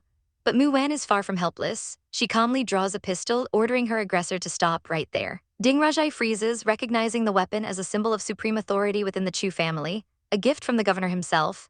She quickly changes her tune, feigning innocence and claiming she merely invited a doctor to check Mu Wan's pulse, but her true accusation is far more sinister. She sneers that Mu Wan is too scared to be checked because she's trying to make Governor Chu a cuckold, carrying another man's child. Her venomous words hang in the air just as Chu Nanfeng himself arrives, his face a mask of cold fury as he sees Ding Rajai causing trouble yet again. Unfazed, Ding Rajai turns to him and declares that Mu Wan is pregnant with Ling Shengxing's child, demanding the doctor examine her. Chu Nanfeng ignores her, his attention fixed on Mu Wan as he gently takes the gun from her hands, his voice softening as he promises that nobody can hurt her while he is there. His gaze hardens as he turns back to Ding Rajai, ordering her and the doctor to get out immediately. Just then, the old governor arrives, demanding to know why his daughter is causing such a disgrace. Ding Rajai tearfully repeats her accusation, pleading that Mu Wan is pregnant with the baby of their enemy. The old governor, now concerned, turns to Mu Wan and tells her to let the doctor check her pulse if she is innocent. But Mu Wan stands her ground, proudly stating she is Ling Shengxing's wife and feels no need to prove her innocence to them. She then shrewdly points out that the doctor, brought by Ding Rajai, can't be trusted. Seeing her point, the old governor agrees to summon another doctor so they can check her pulse at the same time. Chu Nanfeng presses the issue, asking what punishment the rumormonger will receive if Mu Wan is proven innocent, and Ding Rajai, utterly convinced of her victory, declares she will accept any punishment. The two doctors proceed with the examination, and their verdict is unanimous. Mu Wan has a steady, albeit weak, pulse and she is not pregnant. Ding Rajai's world shatters as she shrieks that it must be witchcraft, but Chu Nanfeng silences her, telling her to stop the farce. After the scene dies down, Chu Nanfeng offers to take Mu Wan back, but she declines, needing a moment alone. In the privacy of the washroom, she immediately vomits, and her maid rushes to her side, asking in a panicked whisper how she managed to hide her condition. Mu Wan calmly explains she used medicine and acupuncture to alter her pulse, but admits she's worried about what the future holds for her and Morin. Elsewhere in a dark prison cell, Chu Nanfeng attempts to sway a captured Mr. Yu, urging him to abandon the Ling army and make a deal for his safety. Mr. Yu coolly offers a counterproposal: let Mu Wan go and he'll be Chu Nanfeng's only partner. Enraged, Chu Nanfeng slams his hand on the table, refusing the condition. Unbothered, Mr. Yu suggests he should just bring poison next time. As Chu Nanfeng leaves, Mr. Yu cleverly orchestrates a stumble with a guard, swiping the cell key in the confusion. A sly smile playing on his lips as he clutches his newfound freedom. Back at the manor, Ding Rajai isn't finished. She intercepts Chu Nanfeng, pointing to a maid carrying a trash can and insisting it contains Mu Wan's vomit. She presents a bowl of medicine, claiming it's for an abortion, and challenges him to see if Mu Wan will drink it. Pressured, Chu Nanfeng follows her upstairs and confronts Mu Wan with the dark liquid. The maid insists her lady is simply unused to the food, but Chu Nanfeng presses on, telling Mu Wan the medicine won't harm her if she isn't pregnant. Mu Wan's eyes flash with disappointment as she asks if this is the respect he promised her. He claims he trusts her but needs her to prove her innocence. With cold resolve, Mu Wan agrees to show him why she can't drink it. She picks up the bowl and calls over the trembling maid who prepared it. then challenges the girl to take a sip herself if it's truly harmless. The maid drops the bowl in terror, falling to her knees and begging for forgiveness. Chu Nanfeng roars, demanding an explanation. Mu Wan calmly reveals the truth. The bowl did contain abortion medicine, but with a special ingredient that would have caused her to bleed to death, regardless of whether she was pregnant. The realization hits Chu Nanfeng like a physical blow. Blind with rage, he storms from the room, slaps Ding Rajai hard across the face, and pulls his gun, vowing to kill her for trying to poison Mu Wan. The butler desperately pleads with him to calm down, reminding him of her father's status, but Chu Nanfeng is beyond reason, ordering paper to be brought for a divorce document, leaving Ding Rajai utterly broken. Mu Wan observes the chaos, explaining to her maid that while a divorce is unlikely due to political pressure, this event ensures Ding Rajai will finally be brought to heel. Later, a maid brings candies from the governor, and Mu Wan asks for a basin to wash her hands. She knows there's a hidden message, and as she dips a piece of paper into the water, writing appears. Recognizing the script, a single tear falls from her eye as she whispers that the day has finally come. Soon after, Chu Nanfeng's mother announces her plan to visit Bema Mountain to pray for her husband and invites Mu Wan, noting her knowledge of Buddhism. Chu Nanfeng quickly insists on joining them. At the temple on the mountain, he orders his men to seal the entire area. As they walk, Mu Wan remarks that his constant vigilance must be tiring, but he retorts that at least he feels better than Ling Shengxing. Seeking answers, Chu Nanfeng asks a monk for a fortune about his marriage. The answer is a crushing blow. The monk tells him that though he is in love, he will never win her heart. Desperate, Chu Nanfeng asks how he can change this fate. The monk's reply is simple and soul-crushing. To change it, he must let her go. Governor Chu Nanfeng scoffs at the fortune teller's words, dismissing them as nonsense before slamming the fortune sticks down on the table. His moment of irritation is cut short when a soldier reports that foreign merchants from Yancheng have arrived, seeking fortunes on the mountain. Chu Nanfeng coldly orders his men to find a translator, but when the soldier reports that the translators are unwilling to go, his patience snaps. He roars at them to tie the translators up and bring them by force, his face a mask of fury. An aide quickly intervenes, advising the governor not to offend the foreigners and risk an incident with the embassy, suggesting instead that they be let in under heavy surveillance. Chu Nanfeng reluctantly agrees, ordering his men to frisk the merchants thoroughly and watch their every move. Later, he finds his mother praying at an altar and asks her where Mu Wan is. His mother simply points towards the main hall, assuring him she isn't going anywhere. Her words are immediately proven wrong by a massive explosion that rips through the temple grounds, stunning them both. A frantic soldier runs up, shouting that the merchants went into that hall right before it blew up. Chu Nanfeng tells his mother to stay put, his expression hardening as he rushes to investigate the chaos. The scene is one of fire and carnage, and as he approaches, the so-called merchants reveal their true purpose, one of them charging forward with a lit bundle of dynamite. A soldier screams a warning as another leaps to protect the governor, just before a second blast throws them back.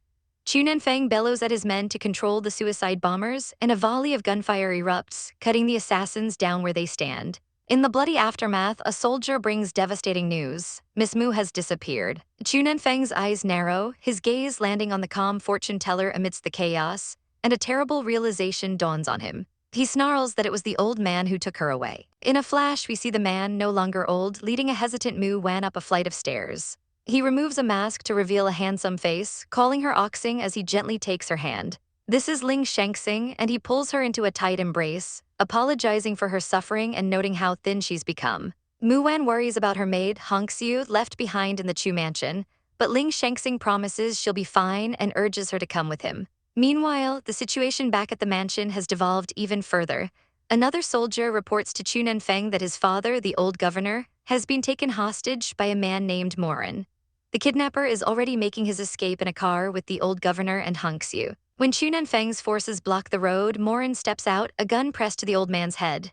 Chu Nanfeng seethes with rage, growling that he should have killed Morin that day. Morin smirks, retorting that he couldn't, not when the Chu family needs his family's weapons. He twists the knife, mocking Chu Nanfeng for trying so desperately to save Mu Wan only to help Ling Shengxing get her back, laughing that he's not even worthy of being her friend. Morin claims he truly loves Mu Wan, unlike Chu Nanfeng, before laying out his terms.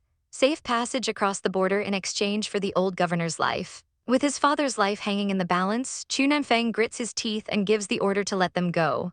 Later, he stands vigil at his father's bedside. His mother cries that they were set up, while his weakened father scolds him for getting involved with that woman, lamenting the loss of her medicine. But his mother reveals Mu Wan's foresight. She sent a box filled with enough medicine to last a year, proving she never intended to abandon his father. Still, his mother warns him to give up on Mu Wan, but Xiang slams his hand down, vowing he will never let her go. Far away, Mu Wan is safe with Ling Shengxing in a small town. He tenderly washes her feet and she blushes, thinking how sweet and manly he's become. After a passionate kiss, she asks why it took him so long to awaken from his coma, voicing her suspicion of Mu Jinru. Ling Shengxing admits he let the woman stay for her father's sake but now sees her arrogance. He then teases Mu Wan for being jealous and she embraces him, declaring that she is his wife and always will be. Their reunion is bittersweet, as their arrival at the Ling mansion is met with a cold reception. A servant announces that Mrs. Mu is kneeling at the gate, trying to earn her way back in. Ling Shengxing's father is furious, ordering her to remain outside and declaring the family will never accept a disloyal woman or her child. Just as he demands a divorce, Mu Wan's maid bursts in, desperate to tell the truth. After Ling's grandmother intervenes, the maid tearfully explains that Mu Wan only went to the battlefield to save an injured Ling Shengxing, and she only went with Chu Nanfeng as a means to reach him. She clarifies that the reinforcements were just civilians following Mu Wan's plan. Ling's father calls it lies and orders the maid shot, but Ling's sister defends Mu Wan. The tension is broken by another woman who feigns sympathy while subtly suggesting Mu Wan had an affair, before the weary matriarch dismisses them all. Outside, Ling Shengxing decides they don't need his family's approval, revealing he has another residence for them. They resolve to live as an ordinary couple, away from the family drama. Soon after, Hongxiu returns from the market, furious about the rumors being spread, calling Mu Wan a spy married to two men. Mu Wan isn't surprised, correctly guessing Ling's father is behind it. With a clever smile, she hands Hongxiu a story script, deciding that the best way to fight a rumor is with a better one. But Hongxiu also brings grim news of a smallpox outbreak in the town, with infected children being taken from their families. Mu Wan's medical instincts take over immediately. She grabs her kit, determined to help, assuring Hongxiu that she can cure the disease. They arrive at a quarantined house just as a captain declares he has orders to neutralize the sick boy inside, but Mu Wan steps forward, demanding he let her examine the child first. A desperate mother brings her ailing son, Tianyu, to Mu Wan, his body covered in terrifying red spots. The woman weeps, convinced her son has contracted the deadly and infectious smallpox. Unfazed, Mu Wan calmly states that a diagnosis must come before any conclusions can be drawn.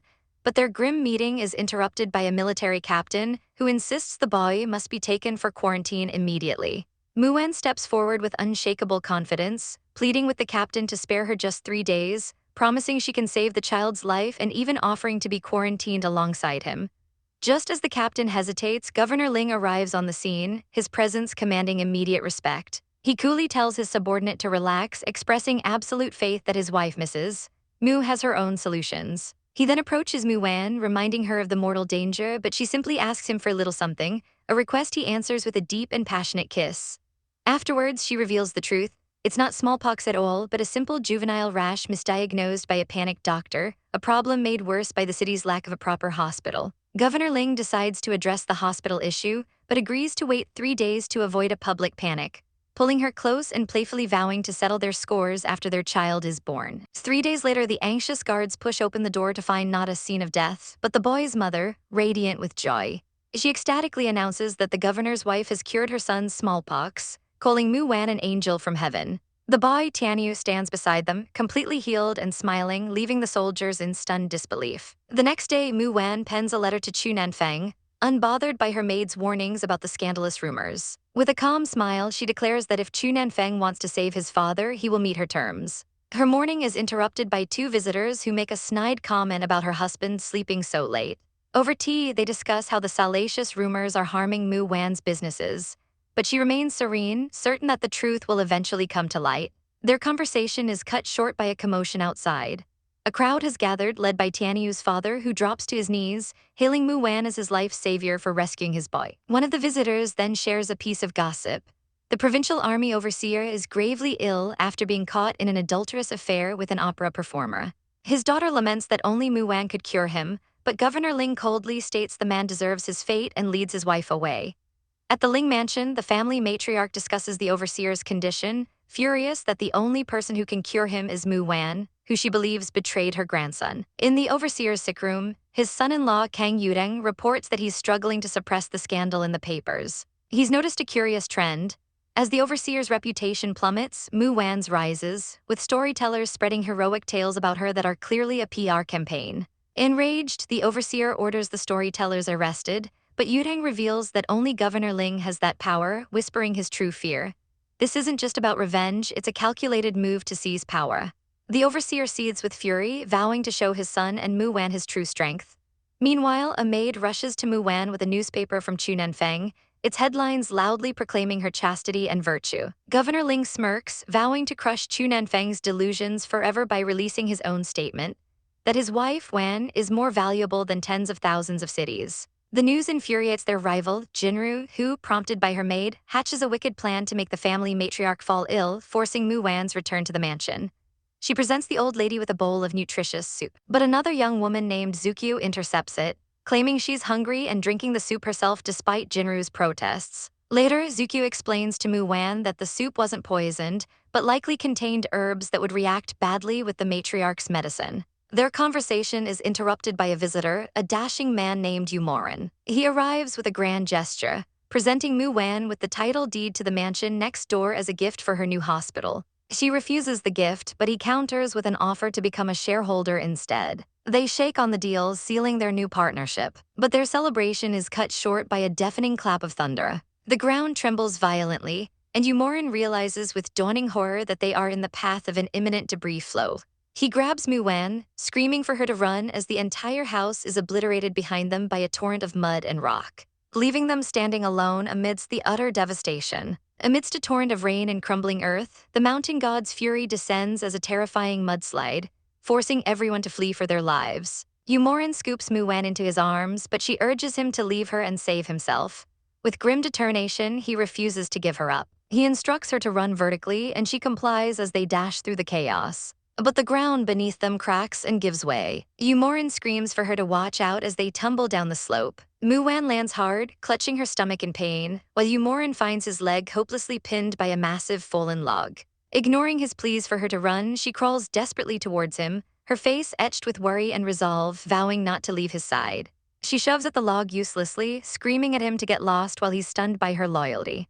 A sudden, terrifying resolve hardens Yumorin's face as he pulls out a dagger. He declares that if his leg is a hindrance, he will simply chop it off. Mu Wan stares in horror, calling him crazy, but he retorts that her staying is what's driving him mad.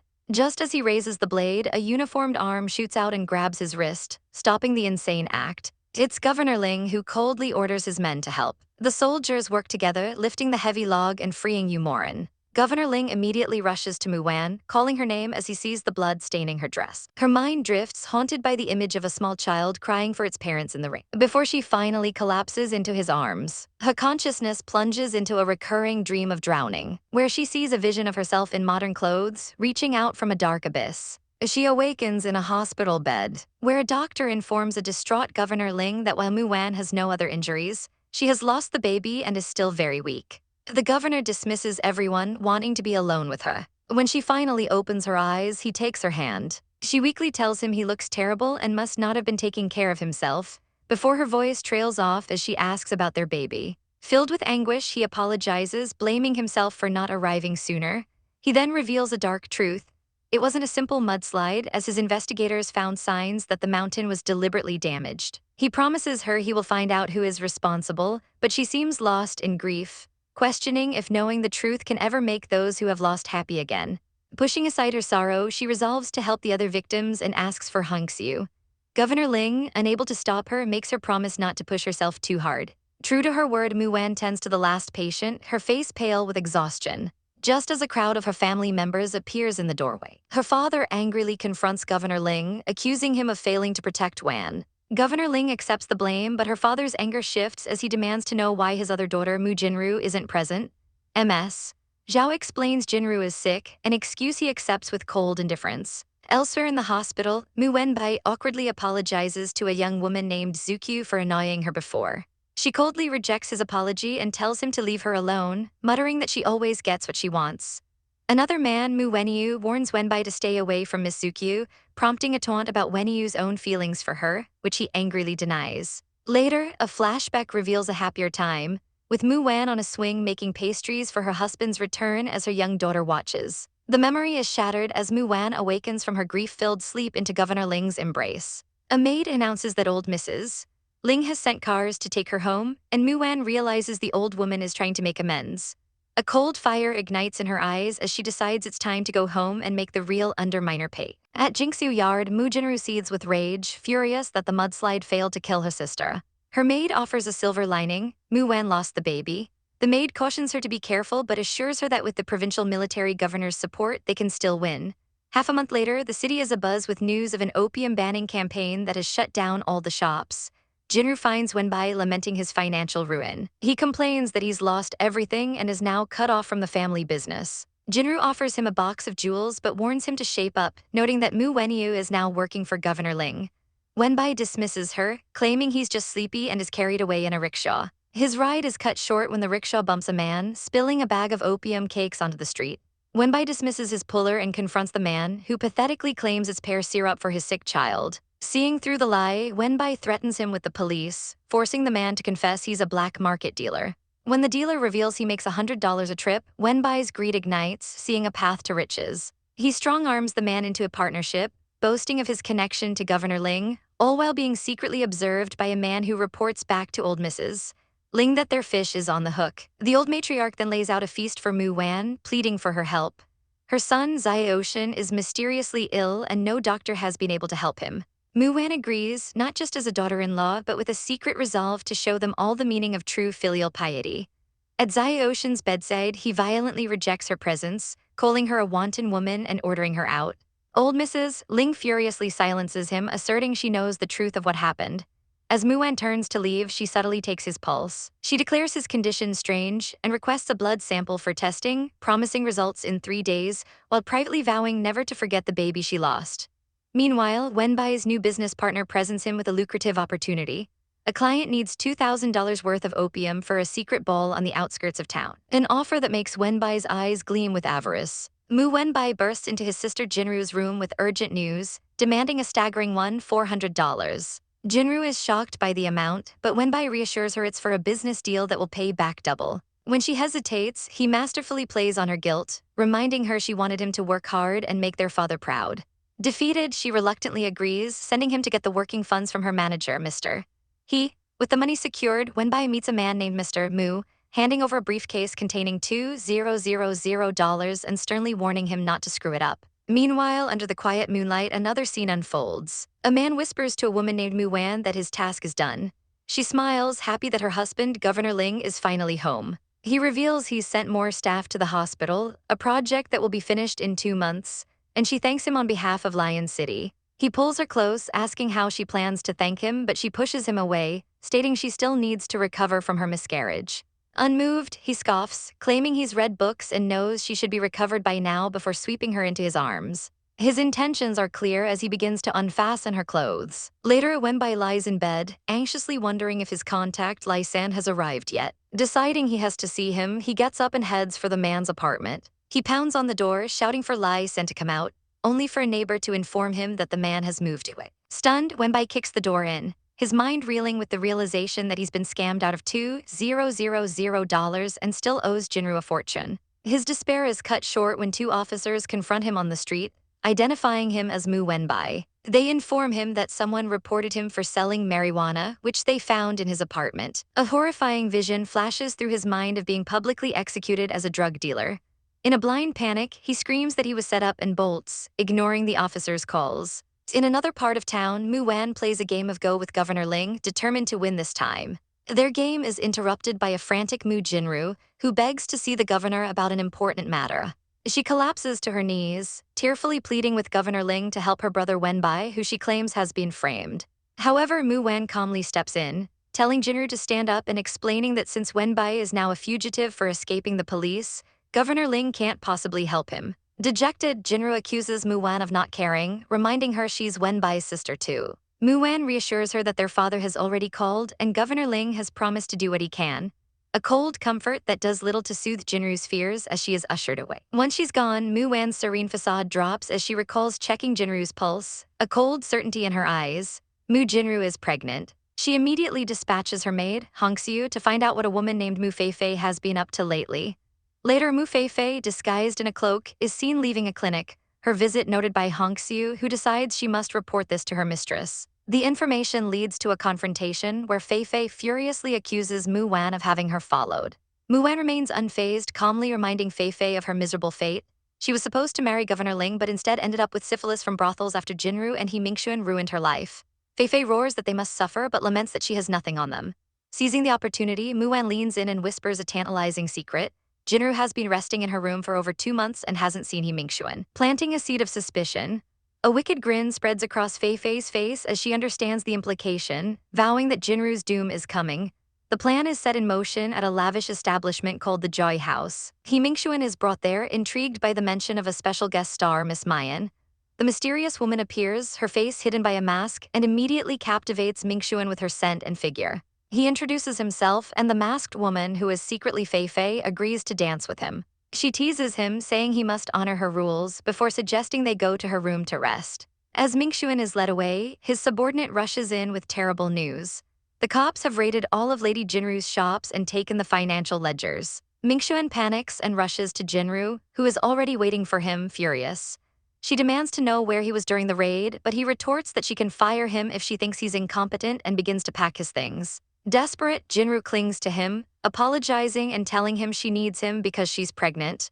He coldly replies that it's Governor Ling's baby and has nothing to do with him. But Jinru is a master manipulator, sweetly telling him that her son will never forget his birth father when he grows up rich, winning him over with a kiss. Their moment is interrupted when a maid knocks, summoning Lady Jinru to the Ling mansion to see the old lady. A sense of dread washes over Jinru as she wonders why the matriarch, who has been favoring Mu Wan, would want to see her now. Arriving at the mansion, her worst fears are realized. The old lady sits flanked by guards, her face a mask of fury. She accuses Jinru of selling marijuana with Wenbai. The officers present the evidence. Wenbai borrowed $400 from her before he escaped. Cornered, Jinru shoves He Mingxuan forward, trying to pin the blame on him. Still smitten, Mingxuan takes the fall, claiming he lent the money without Jinru's knowledge out of kindness. As the officers prepare to arrest him as an accomplice, Mu Wan suddenly screams, pointing and shouting that there is blood under Jinru's dress. Jinru collapses in a heap and the room erupts in panic. The maid Daoku rushes to check on her, reporting back that she is fine. Mu Wan smiles demurely, apologizing and claiming she mistook the dark strips on the dress for blood. As He Mingxuan is led away, a defeated Jinru looks on. Mu Wan then turns to the old lady and innocently asks if it's true that the police have already captured Wenbai, her victory complete. News of Wenbai's capture sends shockwaves through the household, with hushed whispers confirming that their brother's foolish mistake has doomed him completely. Not even Governor Ling can save him now. The matriarch wastes no time in assigning blame, forcing Mu Jinru to her knees as punishment. As Jinru remains there, her maid rushes to her side, questioning why she didn't reveal her pregnancy to the old lady, a secret that would have surely spared her this humiliation. But Jinru's eyes burn with a cold fire. This pregnancy is her last resort, a trump card she refuses to play until she's facing a true crisis, one far greater than this. Her thoughts drift to a happier time, a promise of love from the man who gave her this child, but the memory is shattered by her mother bursting into the room. The woman pleads with Jinru, begging her to save her little brother from certain death. She frantically suggests asking Mu Wan for help, but Jinru's expression hardens at the name. Her mother even suspects that Mu Wan was the one who made Wenbai suffer in the first place, making her the absolute last person they could turn to for aid. Suddenly, an idea strikes Jinru, a new path forward in her desperate mind. Later, as the family sits for a tense dinner, a servant rushes in with terrible news. He announces that Mr. Mu is caught in the act of escaping from prison. Before anyone can process this, he adds the devastating detail: Mr. Mu had a gun and shot Governor Ling. The old lady drops her bowl in pure shock. Mu Wan tries to calm everyone, relaying a message that the governor only suffered a minor wound, but the matriarch is beyond reason. She slams her hand on the table, roaring that Mu Wenbai has now committed an unforgivable crime and that no one can save him.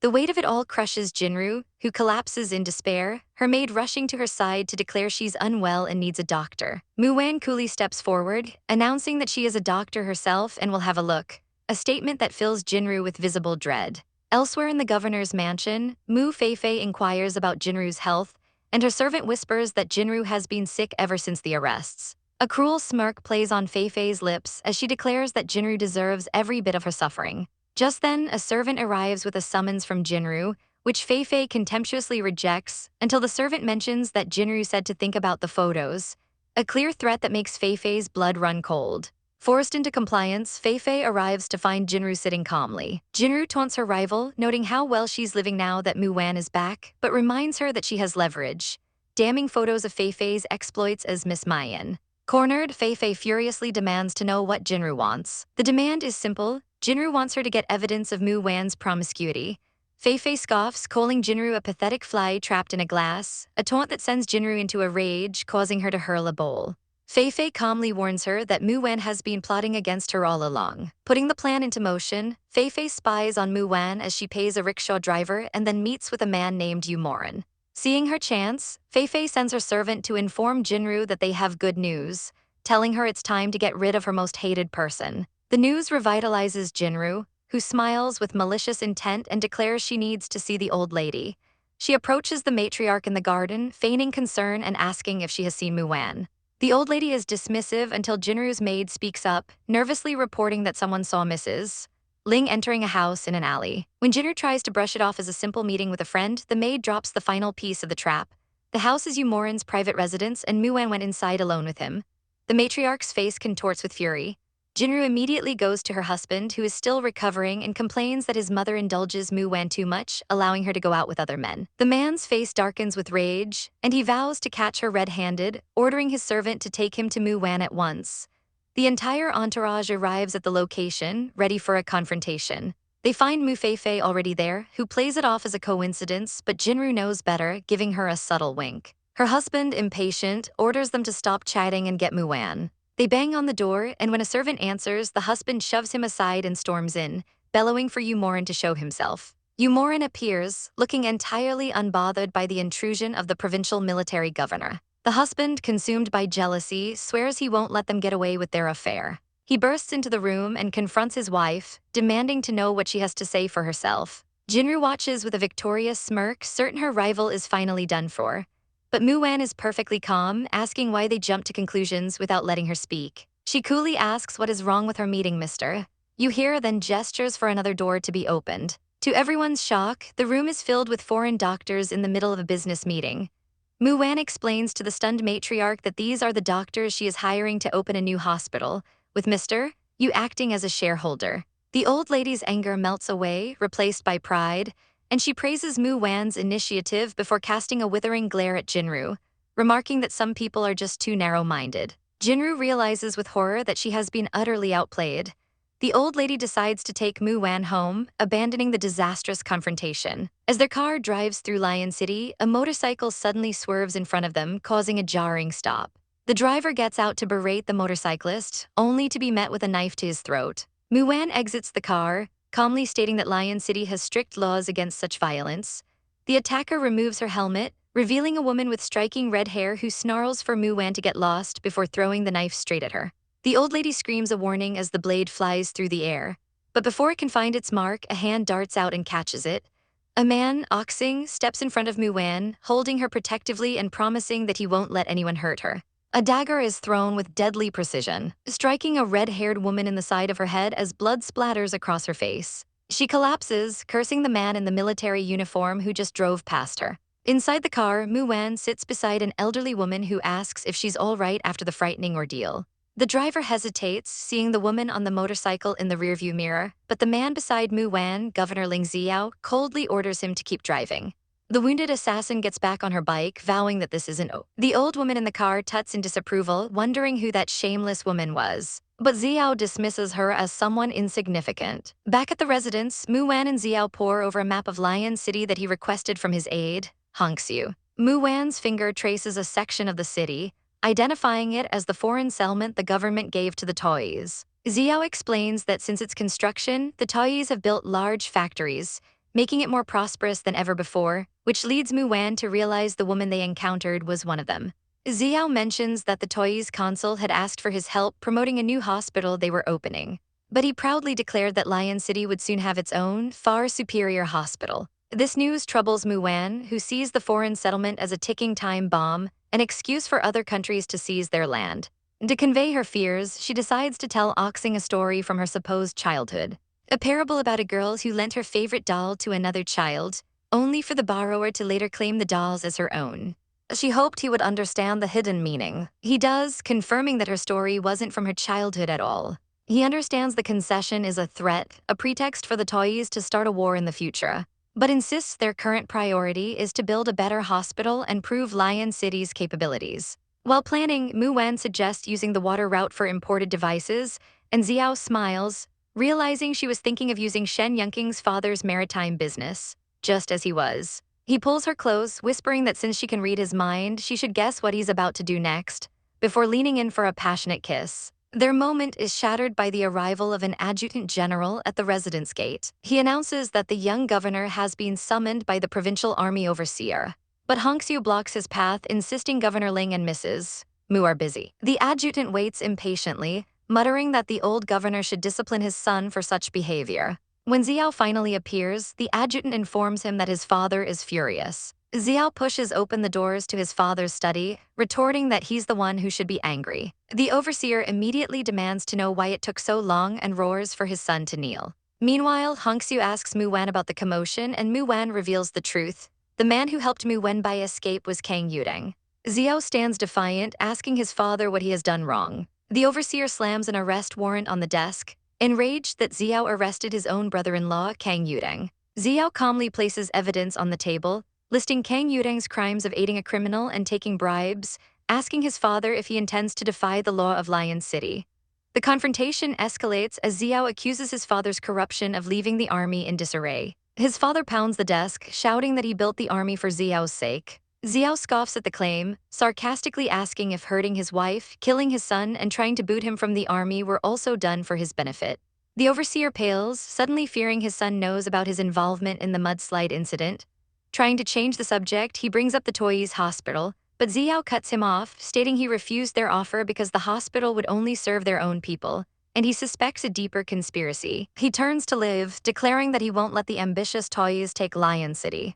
The overseer tries to stop him but doubles over, crying out that his waist hurts. With ice in his veins, Xiao orders the adjutant to place his father under house arrest, citing his bad health, leaving the soldier in shock. Alone, the overseer takes some pills, praising the foreign doctor Kang Yudeng found. He demands his vehicle be prepared for a trip to the bank, only to be told by his panicked adjutant that Governor Ling has the entire court under lockdown. Back in her quarters, Hongxiu breathlessly informs Mu Wan that Xiao has imprisoned his own father.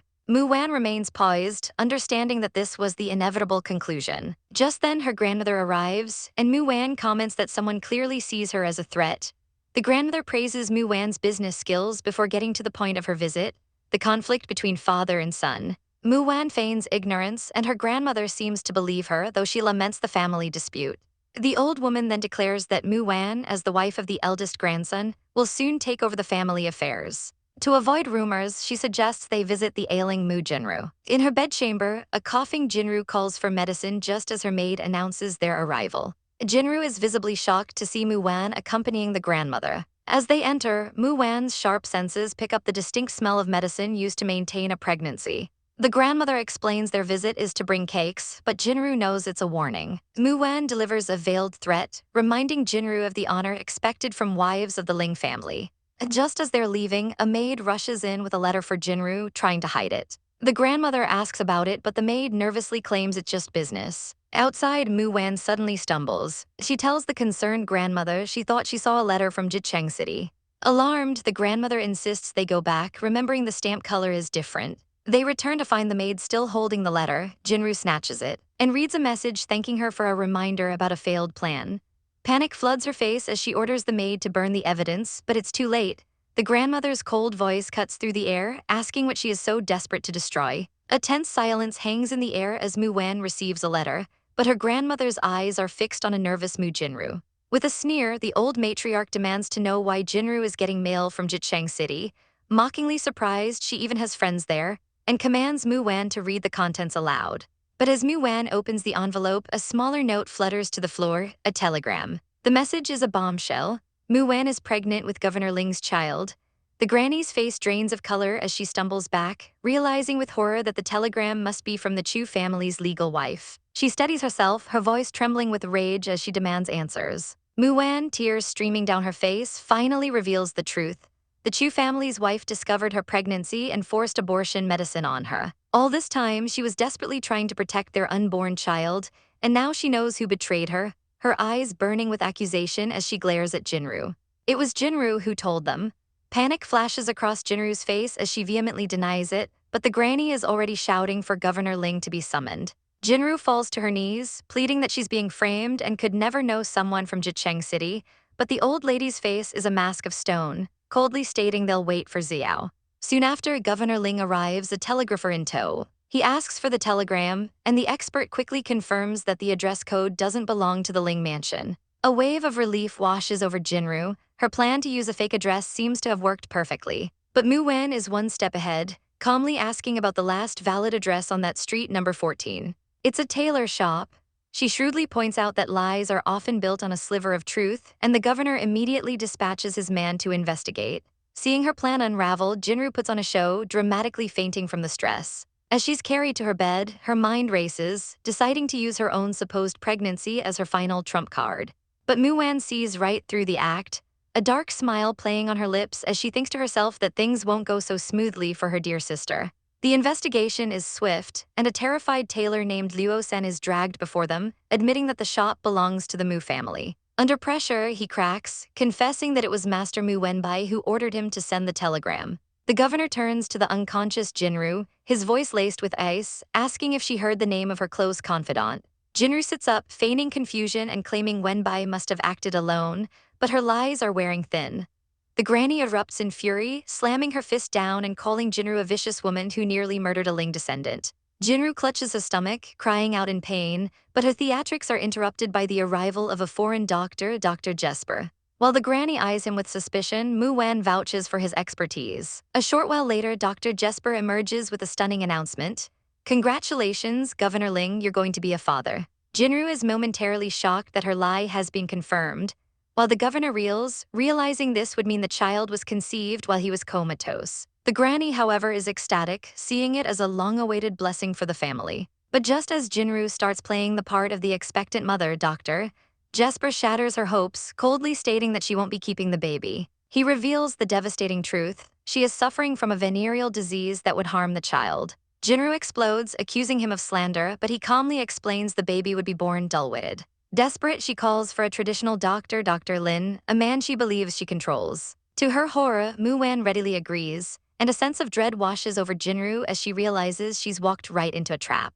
Dr. Lin arrives and after a brief examination confirms the diagnosis, leaving Jinru speechless with terror. She shrieks that Mu Wan must have bribed him, but the granny reminds her that calling this doctor was her idea. The walls close in as a maid points out another man's suspicious closeness to Jinru, and the granny orders him brought forth. The beaten man is dragged in, and after a quick examination, the doctors confirm he has the same disease. The truth is out. The granny, her face a mask of pure rage, orders the adulterers tied up. Jinru finally understands the depth of Mu Wan's plan, coughing blood as she realizes she was outplayed from the very beginning. The granny sentences her to a brutal punishment, ordering her servants to beat the illegitimate child out of her. As the sticks rain down, her lover throws himself over her, taking the blows meant for her and the baby. He is dragged away, leaving Jinru to plead with the governor, reminding him of how she cared for him in his coma. Mu Wan's voice cuts through the chaos, questioning why the governor's 10-day recovery stretched into a long-term coma. Cornered, Dr. Lin confesses that Jinru blackmailed him into drugging the governor to keep him unconscious. The final betrayal is revealed. The granny calls Jinru a ruthless slut, and as Jinru begs for her baby's life, Mu Wan asks why she showed no mercy to her child. With a face devoid of all emotion, the governor gives the final, chilling command, beat her up. Ling Shangxing watches with a soft smile as Mu Wan paints a simple picture of a chicken pecking rice. He asks what she's drawing, and she replies simply, but he teases her, saying he only knows the famous painting of birds paying homage to the phoenix. Her gaze turns distant as she replies with a chilling prophecy. When the phoenix descends, it will live no better than a chicken, a truth she knows all too well because she brought this fate upon herself. Changing the subject, she asks about Mingxuan, and Shangxing's expression hardens as he informs her the man was executed for his crimes. Just then, a maid bursts in with news that the lord and his mistress have come to visit the ailing Mu Jinru. Wan is unfazed, knowing they'll just fall for Jinru's act of a battered victim. In another room, Jinru's parents find her lying bruised and broken in bed. Her mother weeps, regretting that she ever let Wan join the Ling family and now fearing for her safety. The father is torn, he wants to defend Jinru but can't ignore that she committed adultery and repeatedly framed Wan. His wife explodes in a fury, accusing him of only caring for Mu Wan while her own children suffer, one imprisoned, the other a disgrace. He snaps back, declaring that Wan is beloved by the city and Wenyu is a great soldier, before turning his back on her in disgust. The argument is too much for the woman and she collapses, coughing up blood. While Jinru writhes in her bed, the words "you lost" echoing in her tormented mind. In the present, servants gossip about Jinru's solitary confinement, sneering that she deserves it, though one notes with surprise that she's eating every scrap of food, determined to survive. Mu Wan overhears this and finds it strange, deciding a visit is in order. The servant begrudgingly takes a bowl of food to a dark hole in a wall, but as she sets it down, a grimy hand shoots out, grabbing it. The servant shrieks in terror at the sight of the wild-eyed Jinru, who can only mutter Wan's name with pure hatred. Alone in her dark cell, Jinru tries to eat but her body rejects the food, forcing her to vomit it back up. Just as she laments her weakened state, Mu Wan appears at the opening. A primal rage overcomes Jinru as she lunges, grabbing Wan's arm and screaming that she will survive to watch Wan die in agony. She curses Wan and Ling Shengxing, shrieking that they will be separated by fate, remain childless, and their entire mansion will perish in ashes. A servant kicks Jinru away, calling her a nutcase. As Wan walks away, Jinru's crazed predictions haunt her, dredging up a terrifying memory of fire, destruction, and being torn from Shengxing's side. A cold resolve settles in her heart. She has to stop it from happening again and protect him at all costs. Later, she greets her brother Wenyu, who has just returned home. He's heard about Jinru and coldly agrees she got what she deserved for deceiving him, declaring Wan his only sister from now on. Wan affectionately pats his head, promising to cook for him and reminding him to be good while working for Governor Ling. Elsewhere, a young woman named Zukyu prepares a fish dish, planning to bring it to Wan and Shengxing. She finds Wenyu standing by the window and tells him she thinks he and her brother are a perfect match. Wenyu flushes, turning away as he thinks to himself that Zukyu is a nice girl who deserves to find happiness, even if it can't be with him. He makes a hasty retreat, claiming he has work to do, clumsily forgetting his hat before Zukyu reminds him. He's stopped outside by an attendant who informs him that his father is in Lion City to see Jinru and has summoned him. Wenyu arrives to greet his father, who gets straight to the point. He is arranging a wedding for Wenyu and a woman named Guo Lan. Wenyu is stunned, but his father reminds him it's a long-standing agreement from before he joined the military. The memories are fuzzy, but Wenyu is trapped. His mind flashes to Zukyu, but he knows his status as a non-commissioned officer makes a match with the Ling family's baby impossible. Defeated, he agrees to the marriage. Back at the mansion, Wan finds Zukyu daydreaming with a blush on her face and teases her about Wenyu. Zukyu brushes it off, confiding in Wan that she doesn't want the simple life her grandmother has planned. She wants to live a meaningful life like Wan and work at the hospital. Wan promises her full support, but their girl talk is interrupted by a maid with a message from Governor Ling, who pointedly asks how long Zukyu intends to stay, as an unmarried woman wouldn't understand a married couple's need for privacy at night. Mortified, Zukyu flees. Wan enters her room and confronts Shengxing for his comment, but he simply pulls her into his arms, saying they haven't had enough time together. The mood shifts as Wan warns him about the Taois, who are secretly increasing their forces and working with their enemy Chunanfeng. Shengxing reveals his plan to trap them in the least territory, assuring her he will fight to the end. She tells him she has faith in him and they share a passionate kiss. The next day, Wan arrives at the newly built Lion City Hospital, greeted by her friend and fellow shareholder, Jesper, who rolls up in his wheelchair. He playfully chides her for not giving him credit, but their banter is cut short when a heavy sack plummets from the second floor. It crashes down, knocking Jesper from his chair as Wan orders her maid to investigate upstairs. In the waiting room, Jesper furiously demands the head of construction take responsibility. A soldier, platoon leader Zhang, soon reports that the second floor was empty. The attack was a deliberate setup. Jesper wonders if he was the target, but Wan knows it was aimed at her. Jesper questions why she brought a soldier, and the man proudly explains that Governor Ling ordered him to protect Wan in secret, a testament to his deep love. Wan blushes furiously, trying to silence him. As they try to deduce the culprit, Jesper suggests rival clinics, but Wan knows they wouldn't dare challenge the governor. She urges him to think again, and as he ponders, platoon leader Zhang suddenly recalls a crucial piece of intel. Chunanfeng has been trying to form an alliance with the Yu family. The Yu family's influence in the arms trade made Chunanfeng a natural partner, but Mr. Yu coolly informs Mu Wan that he's already thrown in his lot with the Ling family instead. He tells her not to underestimate Ling Shengxing's intelligence and presents her with a gift to solidify their new alliance. Inside the box lies a killer sniper scope. a top-of-the-line model so advanced that even the Yu family doesn't possess it. He leans in, explaining that Chu Nanfeng has been acquiring new, foreign weapons through his close ties with the Toyes, who are using local warlords to expand their own territory. As Mu Wan processes this dangerous political landscape, Mr. Yu's face drains of color, a sudden horrifying realization dawning on him. His own shipment of medical equipment is at sea and completely vulnerable. At that very moment, aboard the Shen family ship, merchant Shen Ruliang paces nervously, unable to shake a feeling of dread. His daughter tries to comfort him, reminding him of the good their cargo, vital equipment for Mrs. Mu's new hospital will do for the people. He just wants the voyage to be over, playfully teasing her before they head below deck. But their peace is shattered by screams from above deck as a panicked crewman rushes to report trouble. Suddenly, the ship is rocked by an explosion, erupting into a terrifying inferno that consumes everything. Miles away, Mu Wan clutches her chest, an inexplicable wave of worry washing over her. Her worst fears are confirmed when Ling Shengxing gently tells her the devastating news. The Shen fleet has been raided by pirates, and all the goods are lost. Tears well in her eyes as she blames herself for putting her friends in harm's way, but he pulls her into a comforting embrace, kissing her tears away and vowing that anyone who makes her cry will pay. She voices her fear of him being consumed by this dark world, but he holds her face, fiercely promising that he will never leave her, nor let her leave him, sealing his vow with a passionate kiss. Meanwhile, at a quiet table, Toyi's Fukayama concedes defeat in a game of Go against a stern-faced man he calls Governor Ling.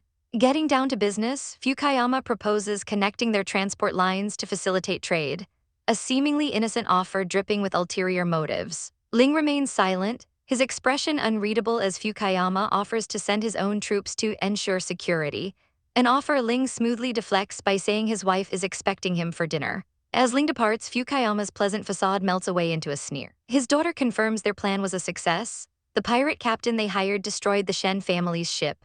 Fukayama gloats that it will serve as a lesson to them. She worries that Ling Shengxing only cares about his wife, but Fukayama sees an opportunity, instructing his daughter to befriend Mu Wan, viewing her as a potential trump card. Later that evening, Ling Shengxing dismisses his adjutant and walks home alone in the pouring rain. Mu Wan meets him with an umbrella, gently chiding him for getting wet. He admits he was simply too impatient to see her. She touches his dry uniform, calling him a sweet liar, and he pulls her close, whispering that he knew she'd be waiting to share an umbrella with him. He then lets the umbrella fall to the ground, declaring they don't need it as he kisses her in the storm. The moment is broken by the adjutant rushing back, frantically reporting that old generals have stormed the mansion with soldiers, demanding to see the provincial army overseer. Mu Wan knows exactly what this means. They're here to force an abdication. Ling Shengxing, his face a mask of cold fury, tells her to get changed while he deals with them, promising to make the insolent generals wait in the rain. Outside, the generals rage, demanding to know why Ling Shengxing won't let them in. Just as they're about to force their way inside, the doors open to reveal Ling himself, his gaze like ice. General Chen demands to be let in to see the ill overseer, but Ling cuts him off, coldly asking if they're here to visit or to force an abdication. The general sputters, accusing Ling of making them figureheads, but Ling is unimpressed. He pulls out a small notebook and begins listing the crimes of their relatives: drug dealing, loan sharking, a litany of unforgivable sins that have plagued the city. The generals fall to their knees in terror as Ling condemns them for letting their families become a cancer, while they enjoyed their privilege. He offers them one chance: resign, and he will overlook their past transgressions. Inside, the provincial army overseer, far from sick, smiles grimly, revealing this was his plan all along to force a coup and purge the army. He dons his cap, declaring it's time to get his power back, but as he opens the door, he finds Mu Wan waiting for him. She tells him calmly that she needs to discuss his poisoning. He scoffs but freezes when she accurately lists his secret symptoms: sluggishness, nightly pain, and even his hair loss.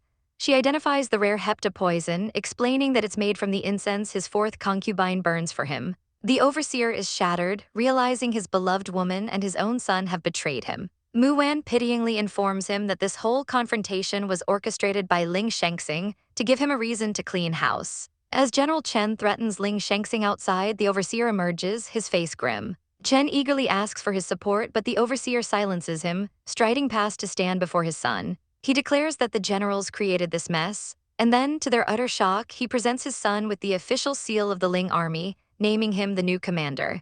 He tells the disgraced generals that their time is over, and their only hope is to resign before their families are arrested. Defeated, they drop their pistols and beg to be allowed to go home. Ling Shengxing grants their request, accepting their resignations. His adjutant is stunned by the bloodless victory, and Ling simply smiles, crediting a smart girl for the plan. He then cheekily tells the adjutant to ask Mu Wan if she wants to watch the stars, teasing his perpetually single subordinate.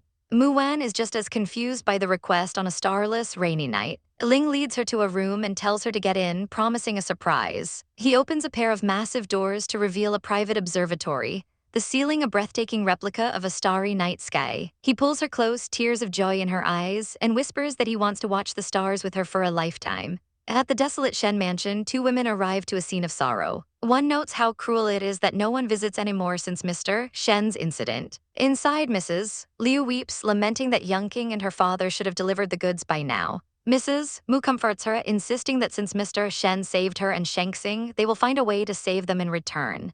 After inviting them in, Mrs. Mu cuts through the tears, telling Mrs. Liu she needs her help with some questions. She pulls out a photograph of a strange-looking motorcycle and asks if she's ever seen it.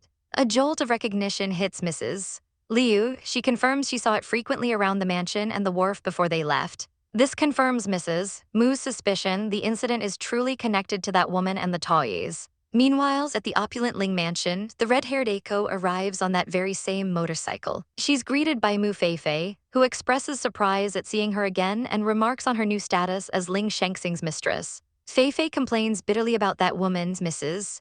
Mu and her failed hospital venture, revealing that the ship carrying her equipment was hijacked by pirates and that she went to the Shen family for help. Eiko smirks, listening as Feifei gloats that Mrs.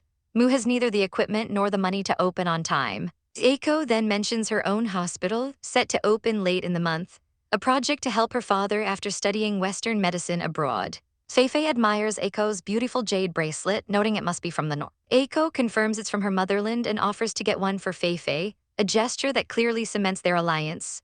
This bracelet, however, has a history. 1 month ago at the Chu mansion, a man named Chu Nanfeng was carving a small jade whistle. Eiko found it pretty and asked what he was doing. He explained it was a whistle for an old friend. When she playfully asked for one, he simply laughed, then offered her the valuable jade bracelet instead, a token she took as proof that Chu Nanfeng valued her more than some whistle. Back in the present, chaos erupts outside Lion City Hospital as a mob of angry investors demand refunds. Mrs. Mu arrives to the frantic scene, her staff unable to control the crowd. Soldiers try to form a protective barrier around her and her companion. Stepping forward with unshakable composure, Mrs. Mu climbs onto a wooden crate and addresses the crowd. An investor angrily states that since the hospital isn't going to happen, they want their money back. The crowd agrees, shouting that she can't default on her promises. Mrs. Mu internally pieces it all together. This isn't a random protest but a planned attack, and Fukayama Eiko is behind it. She must have learned of their cash flow gap from Mu Feifei. With a plan forming in her mind, she calmly promises to give them their money back. She instructs her aide, Hongxiu, to check their cash reserves and hire some smart accountants. She then directs the crowd to wait in the forest, assuring them they will get their money once everything is tallied. As the crowd hesitates but ultimately agrees, she quietly orders platoon leader Zhang to keep an eye on them and bring her the ringleader, the man in the black hat. Moments later, the man Zhao Tianli is brought before her. Inside a car, she interrogates him, asking where he got his information. He stammers that he just heard something and didn't want to lose his money. Mrs. Mu presses him, reminding him that the hospital is backed by Commander Ling and that its purpose is to distribute the smallpox vaccine, something he with a family should understand the importance of. She warns him that if he regrets his choice later, he might not be able to buy a share again. When Zhao returns to the other investors, they eagerly ask if she's paying them back. He relays that she's getting the money, but one man scoffs, believing he's been bought off, and rallies the others to go get their money by force. Suddenly, a well-dressed man with glasses appears, asking if they want to redeem their shares. He introduces himself as Mr. Zhu from the Ziyaju Investment Bank and offers to buy their shares right there and then. The investors are skeptical, but he claps his hands and reveals a briefcase brimming with gold coins, offering to pay cash at the current market price. Seeing the gold, the crowd immediately clamors to sell their shares. Only Zhao Tianli holds back, defiantly stating he will not sell or redeem his shares. When questioned, he announces that Lady Mu Wan promised to rebuild the hospital and distribute dividends, which is why he's holding on. He then plants a crucial seed of doubt, pointing out how strange it is that this man is so eager to buy shares in a bankrupt venture. Panic flickers in Mr. Zhu's eyes as the investors begin to reconsider, hiding their share certificates. Just as Mr. Zhu grows desperate, a young man arrives with another briefcase, announcing he has the money Lady Mu Wan requested to redeem the shares. The investors, now convinced something bigger is at play, unanimously declare they don't want to redeem their shares anymore and promptly leave. Mr. Zhu and the young accountant smile their mission accomplished and head off to report back to Mrs. Muan. Later, Mrs. Muan walks through the pristine halls of her hospital. She is approached by a man in a wheelchair who asks what she was thinking about. She replies that it feels like magic that she's about to start working there and thanks him for his help. He reveals the bank clerk was his friend Zhu, a great actor who successfully fooled the investors. She admits that while she understands their fear of losing their life savings, she was in a dilemma and had to complete the hospital. Her true target, she says, are the toys in the leased territory. Meanwhile, Eiko throws a cup in a rage, furious that her plan failed. Her subordinate confirms that Mu Wan solved the problem easily. Unfazed, Eiko moves to her next strategy, printing flyers to advertise free diagnosis for the first 3 days of her hospital's opening, aiming to steal all of Mu Wan's patients. She then goes to inspect her own equipment, which is being stored in a warehouse. She notices a sweet smell of honey, and her subordinate explains the equipment truck had a staged collision with a honey truck, but the boxes are undamaged. Eiko orders more guards, warning her subordinate that if anything happens, he will pay with his life. That night, 2 trucks arrive at a secluded location. Cloaked figures emerge, revealing themselves to be Youngking and her father, who have successfully delivered the hijacked equipment. Youngking tells her father she has no regrets about the dangerous mission. Adjutant Lai arrives to check on them, sent by Commander Ling, and invites them to the mansion. Back at the Shen mansion, Mrs. Liu is praying for their safe return when Youngking and her father walk through the door, much to her relief. Later, Mu Wan sits with Commander Ling, who has been acting strangely. He suddenly pulls her onto his lap, sniffing her hand and declaring he smells Yumorin's perfume. She quickly explains he's a shareholder at the hospital she visited. He smirks, asking if she's worried he cheated on her. Seeing her down, he picks her up and carries her to the bed. He tells her he never doubts her feelings, but then says she is like a ray of sunshine that shouldn't be let out of her cage for others to see. A tearful reunion unfolds as Youngking embraces her mother, overwhelmed with emotion after a long absence. Her father, a calming presence, tells his wife to stop crying, but she quickly turns on him, scolding him for not sending a message and making her worry. He defends his silence, explaining it was crucial to protect Youngking's important plans from his wife's tendency to gossip. Youngking reassures her mother, who then mentions that Mrs. Ling stopped by several times, excited but unsure about the good news. Her father suggests Youngking visit Mrs. Ling in person the next day to share the news herself. Later, Youngking meets with a friend who teases her, asking if she had a fun night with Commander Ling. Youngking dismisses the notion, saying she's just waiting for someone. Just then, another woman arrives, and they greet each other warmly, with Youngking being invited to taste some new pastries. Her friend compliments her improved cooking skills and asks about the coffee shop, which seems neglected in her absence. She's surprised Youngking went on a trip with Mr. Shen, admitting she never saw it coming. Youngking explains that her language skills were a lifesaver for her father's business, and that her recent close call at the hospital was an eye-opener. If she wanted to target that place, causing an equipment failure would be the way. She then recalls a terrifying moment on the ship when a pirate vessel suddenly appeared. The pirates demanded all their valuables, threatening to kill everyone on board, and Youngking panicked, worried about the precious equipment. Luckily, as they neared Lion City waters, it wasn't the Navy that came to their rescue, but a man named Yisheng, much to her friend's surprise. Yisheng's ship, equipped with a large cannon, engaged the pirates, saving them all. Her friend remarks they owe Mr. Yi a great deal, but Youngking finds him cold and difficult to approach. The conversation shifts back to Commander Ling, with her friend curiously asking how she communicates with the famously bossy governor, who now seems like a loyal dog around her. As Youngking ponders this, her friend stares intently, asking what the red mark on her neck is. Flustered, Youngking quickly claims it was just a bug bite. Meanwhile, at the rival Toi's hospital, Eiko and her father Fukayama watch as their new equipment is carefully unloaded, confident that while the Ling Hospital's equipment goes to waste, theirs will shine. But their triumph is short-lived as a doctor runs in, announcing a problem. Inside, they find a piece of equipment is completely busted. Eiko is furious, demanding an explanation. The doctor reveals that while the machine looks fine, the internal wiring is ruined, looking as if it was chewed by something. They discover a hole in the bottom of a crate, and another doctor recalls a tiny mouse in Lion City known for loving sweets and grinding its teeth on rubber. The horrifying realization dawns on Eiko. The honey they stored in the warehouse baited the creature. In a blind rage, she grabs the warehouse manager, holding a knife to him and reminding him she warned him of the consequences if anything went wrong. He begs for his life, but Eiko kicks him to the ground, telling him to prepare for his punishment. As he pleads not to be killed, Eiko pulls a gun, coolly stating that if he won't die with dignity, he'll die with humiliation. With their plans in shambles, the doctors admit they can't fix the delicate instruments and suggest delaying the grand opening. Eiko vehemently refuses, unwilling to become a laughingstock. Her father, Fukayama, expresses his disappointment, stating that without the equipment, their hospital has no advantage over traditional doctors. Eiko dismisses his concerns, confident in their medical skills and sneering at the Ling family's competence. She vows that Ling Shengxing and his wife Mu Wan will not have a good end. Her father cautions her against acting on personal feelings, reminding her that Ling Shengxing is a powerful adversary who could ruin the empire's business. Eiko seethes with jealousy, unable to understand why the excellent Commander Chu chose that woman over her. The fallout is immediate. Newsboys shout that Toei's hospital has delayed its opening, breaking its promise. A furious crowd gathers outside, demanding answers and accusing them of being liars. Fukayama turns on his daughter, blaming her for the disastrous idea. Eiko, however, sees a different hand at play, concluding that Commander Ling must be orchestrating the chaos as revenge for the pirate attack on his wife's equipment. She believes he's waiting for them to beg for help, so he can force them to allow his garrison in the leased territory.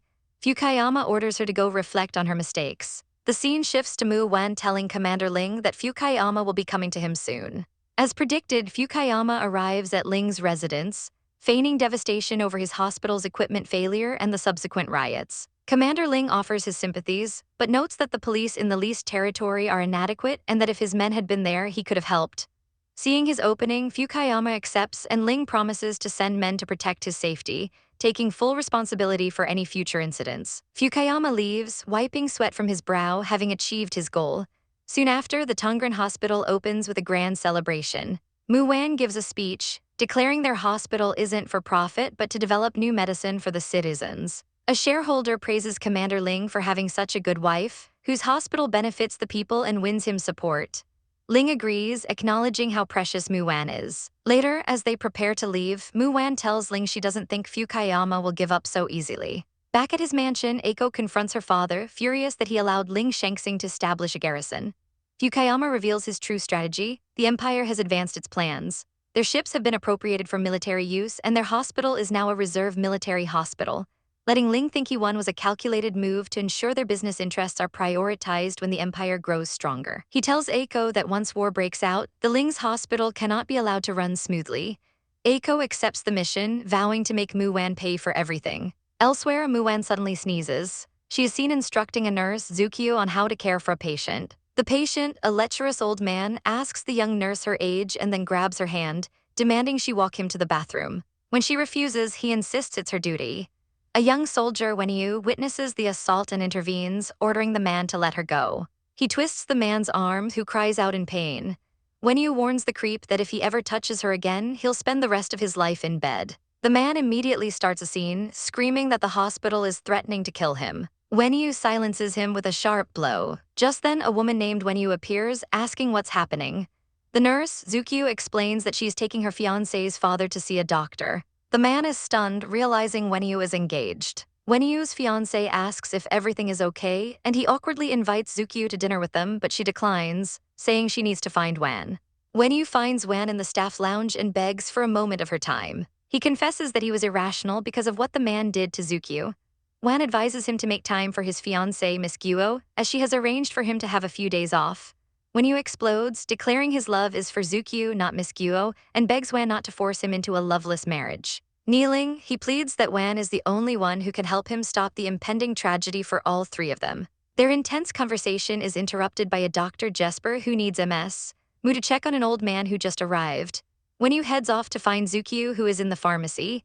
He enters and makes a solemn promise that he will only marry the woman he loves, her. Meanwhile, Mu Wan is in the clinic with Mr. Guo and his daughter, who is worried about her father's recent stomach aches. Mu Wan examines him and suspects a chronic disease, sending him for a full test with their latest instruments.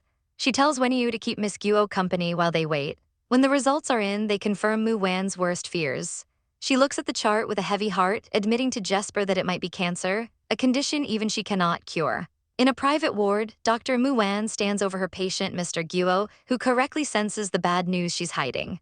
She tries to deflect, claiming the private room is merely for his comfort, but internally she's tormented by the heavy truth she must soon deliver. Leaving the room, she's immediately cornered by the patient's daughter, Guo Lan, and a military man named Wenyu who anxiously ask about her father's condition. Knowing the news will shatter them, Mu Wan directs Wenyu to bring Guo Lan to her office. There, the grim diagnosis is revealed: terminal cancer with only 2 years left to live. The words hit Guo Lan like a physical blow, and she cries out in anguish before collapsing from the shock into Wenyu's arms. Later that night, Mu Wan finds solace in the arms of her lover, Oxing, lamenting her powerlessness against the cancer. He comforts her, and as she voices her fear of them being separated by the turbulent times, he silences her with a passionate kiss, vowing to never let anything part them. But even in his arms, her mind drifts to the tangled fates of Wenyu and the others. The next day, Wenyu crushes the heart of a young nurse, Zukyu, who was just about to confess her feelings. With cold resolve, he shatters her hopes, declaring that he is marrying his fiancée, Guo Lan, leaving Zukyu utterly devastated. He then proceeds to Mr. Guo's bedside, formally accepting the arranged marriage and promising to give Guo Lan a grand wedding and a lifetime of care. The dying father clutches his hand, overcome with relief and gratitude. Outside, Mu Wan confronts Wenyu, who grimly admits this isn't what he wants, but what he must do. Mu Wan later finds a heartbroken Zukyu locked in her room, refusing to eat. Using Wenyu's name as a pretense, she gets inside and presents the girl with the wedding invitation. Zukyu explodes in a storm of confusion and rage, unable to understand his sudden change of heart. Mu Wan then reveals the true catalyst: Mr. Guo's terminal diagnosis. In a flashback, the desperate father grabs Wenyu, threatening to ruin his family if the engagement is broken, before breaking down and begging him to care for his daughter. On the day of the wedding, as a stoic Wenyu leads the procession, Zukyu holds the damning medical report, weeping. She realizes the marriage will bring misery to everyone and becomes determined to confess her feelings to Wenyu before it's too late. But as she and Mu Wan prepare to leave, a guard bursts in with news of trouble at the hospital.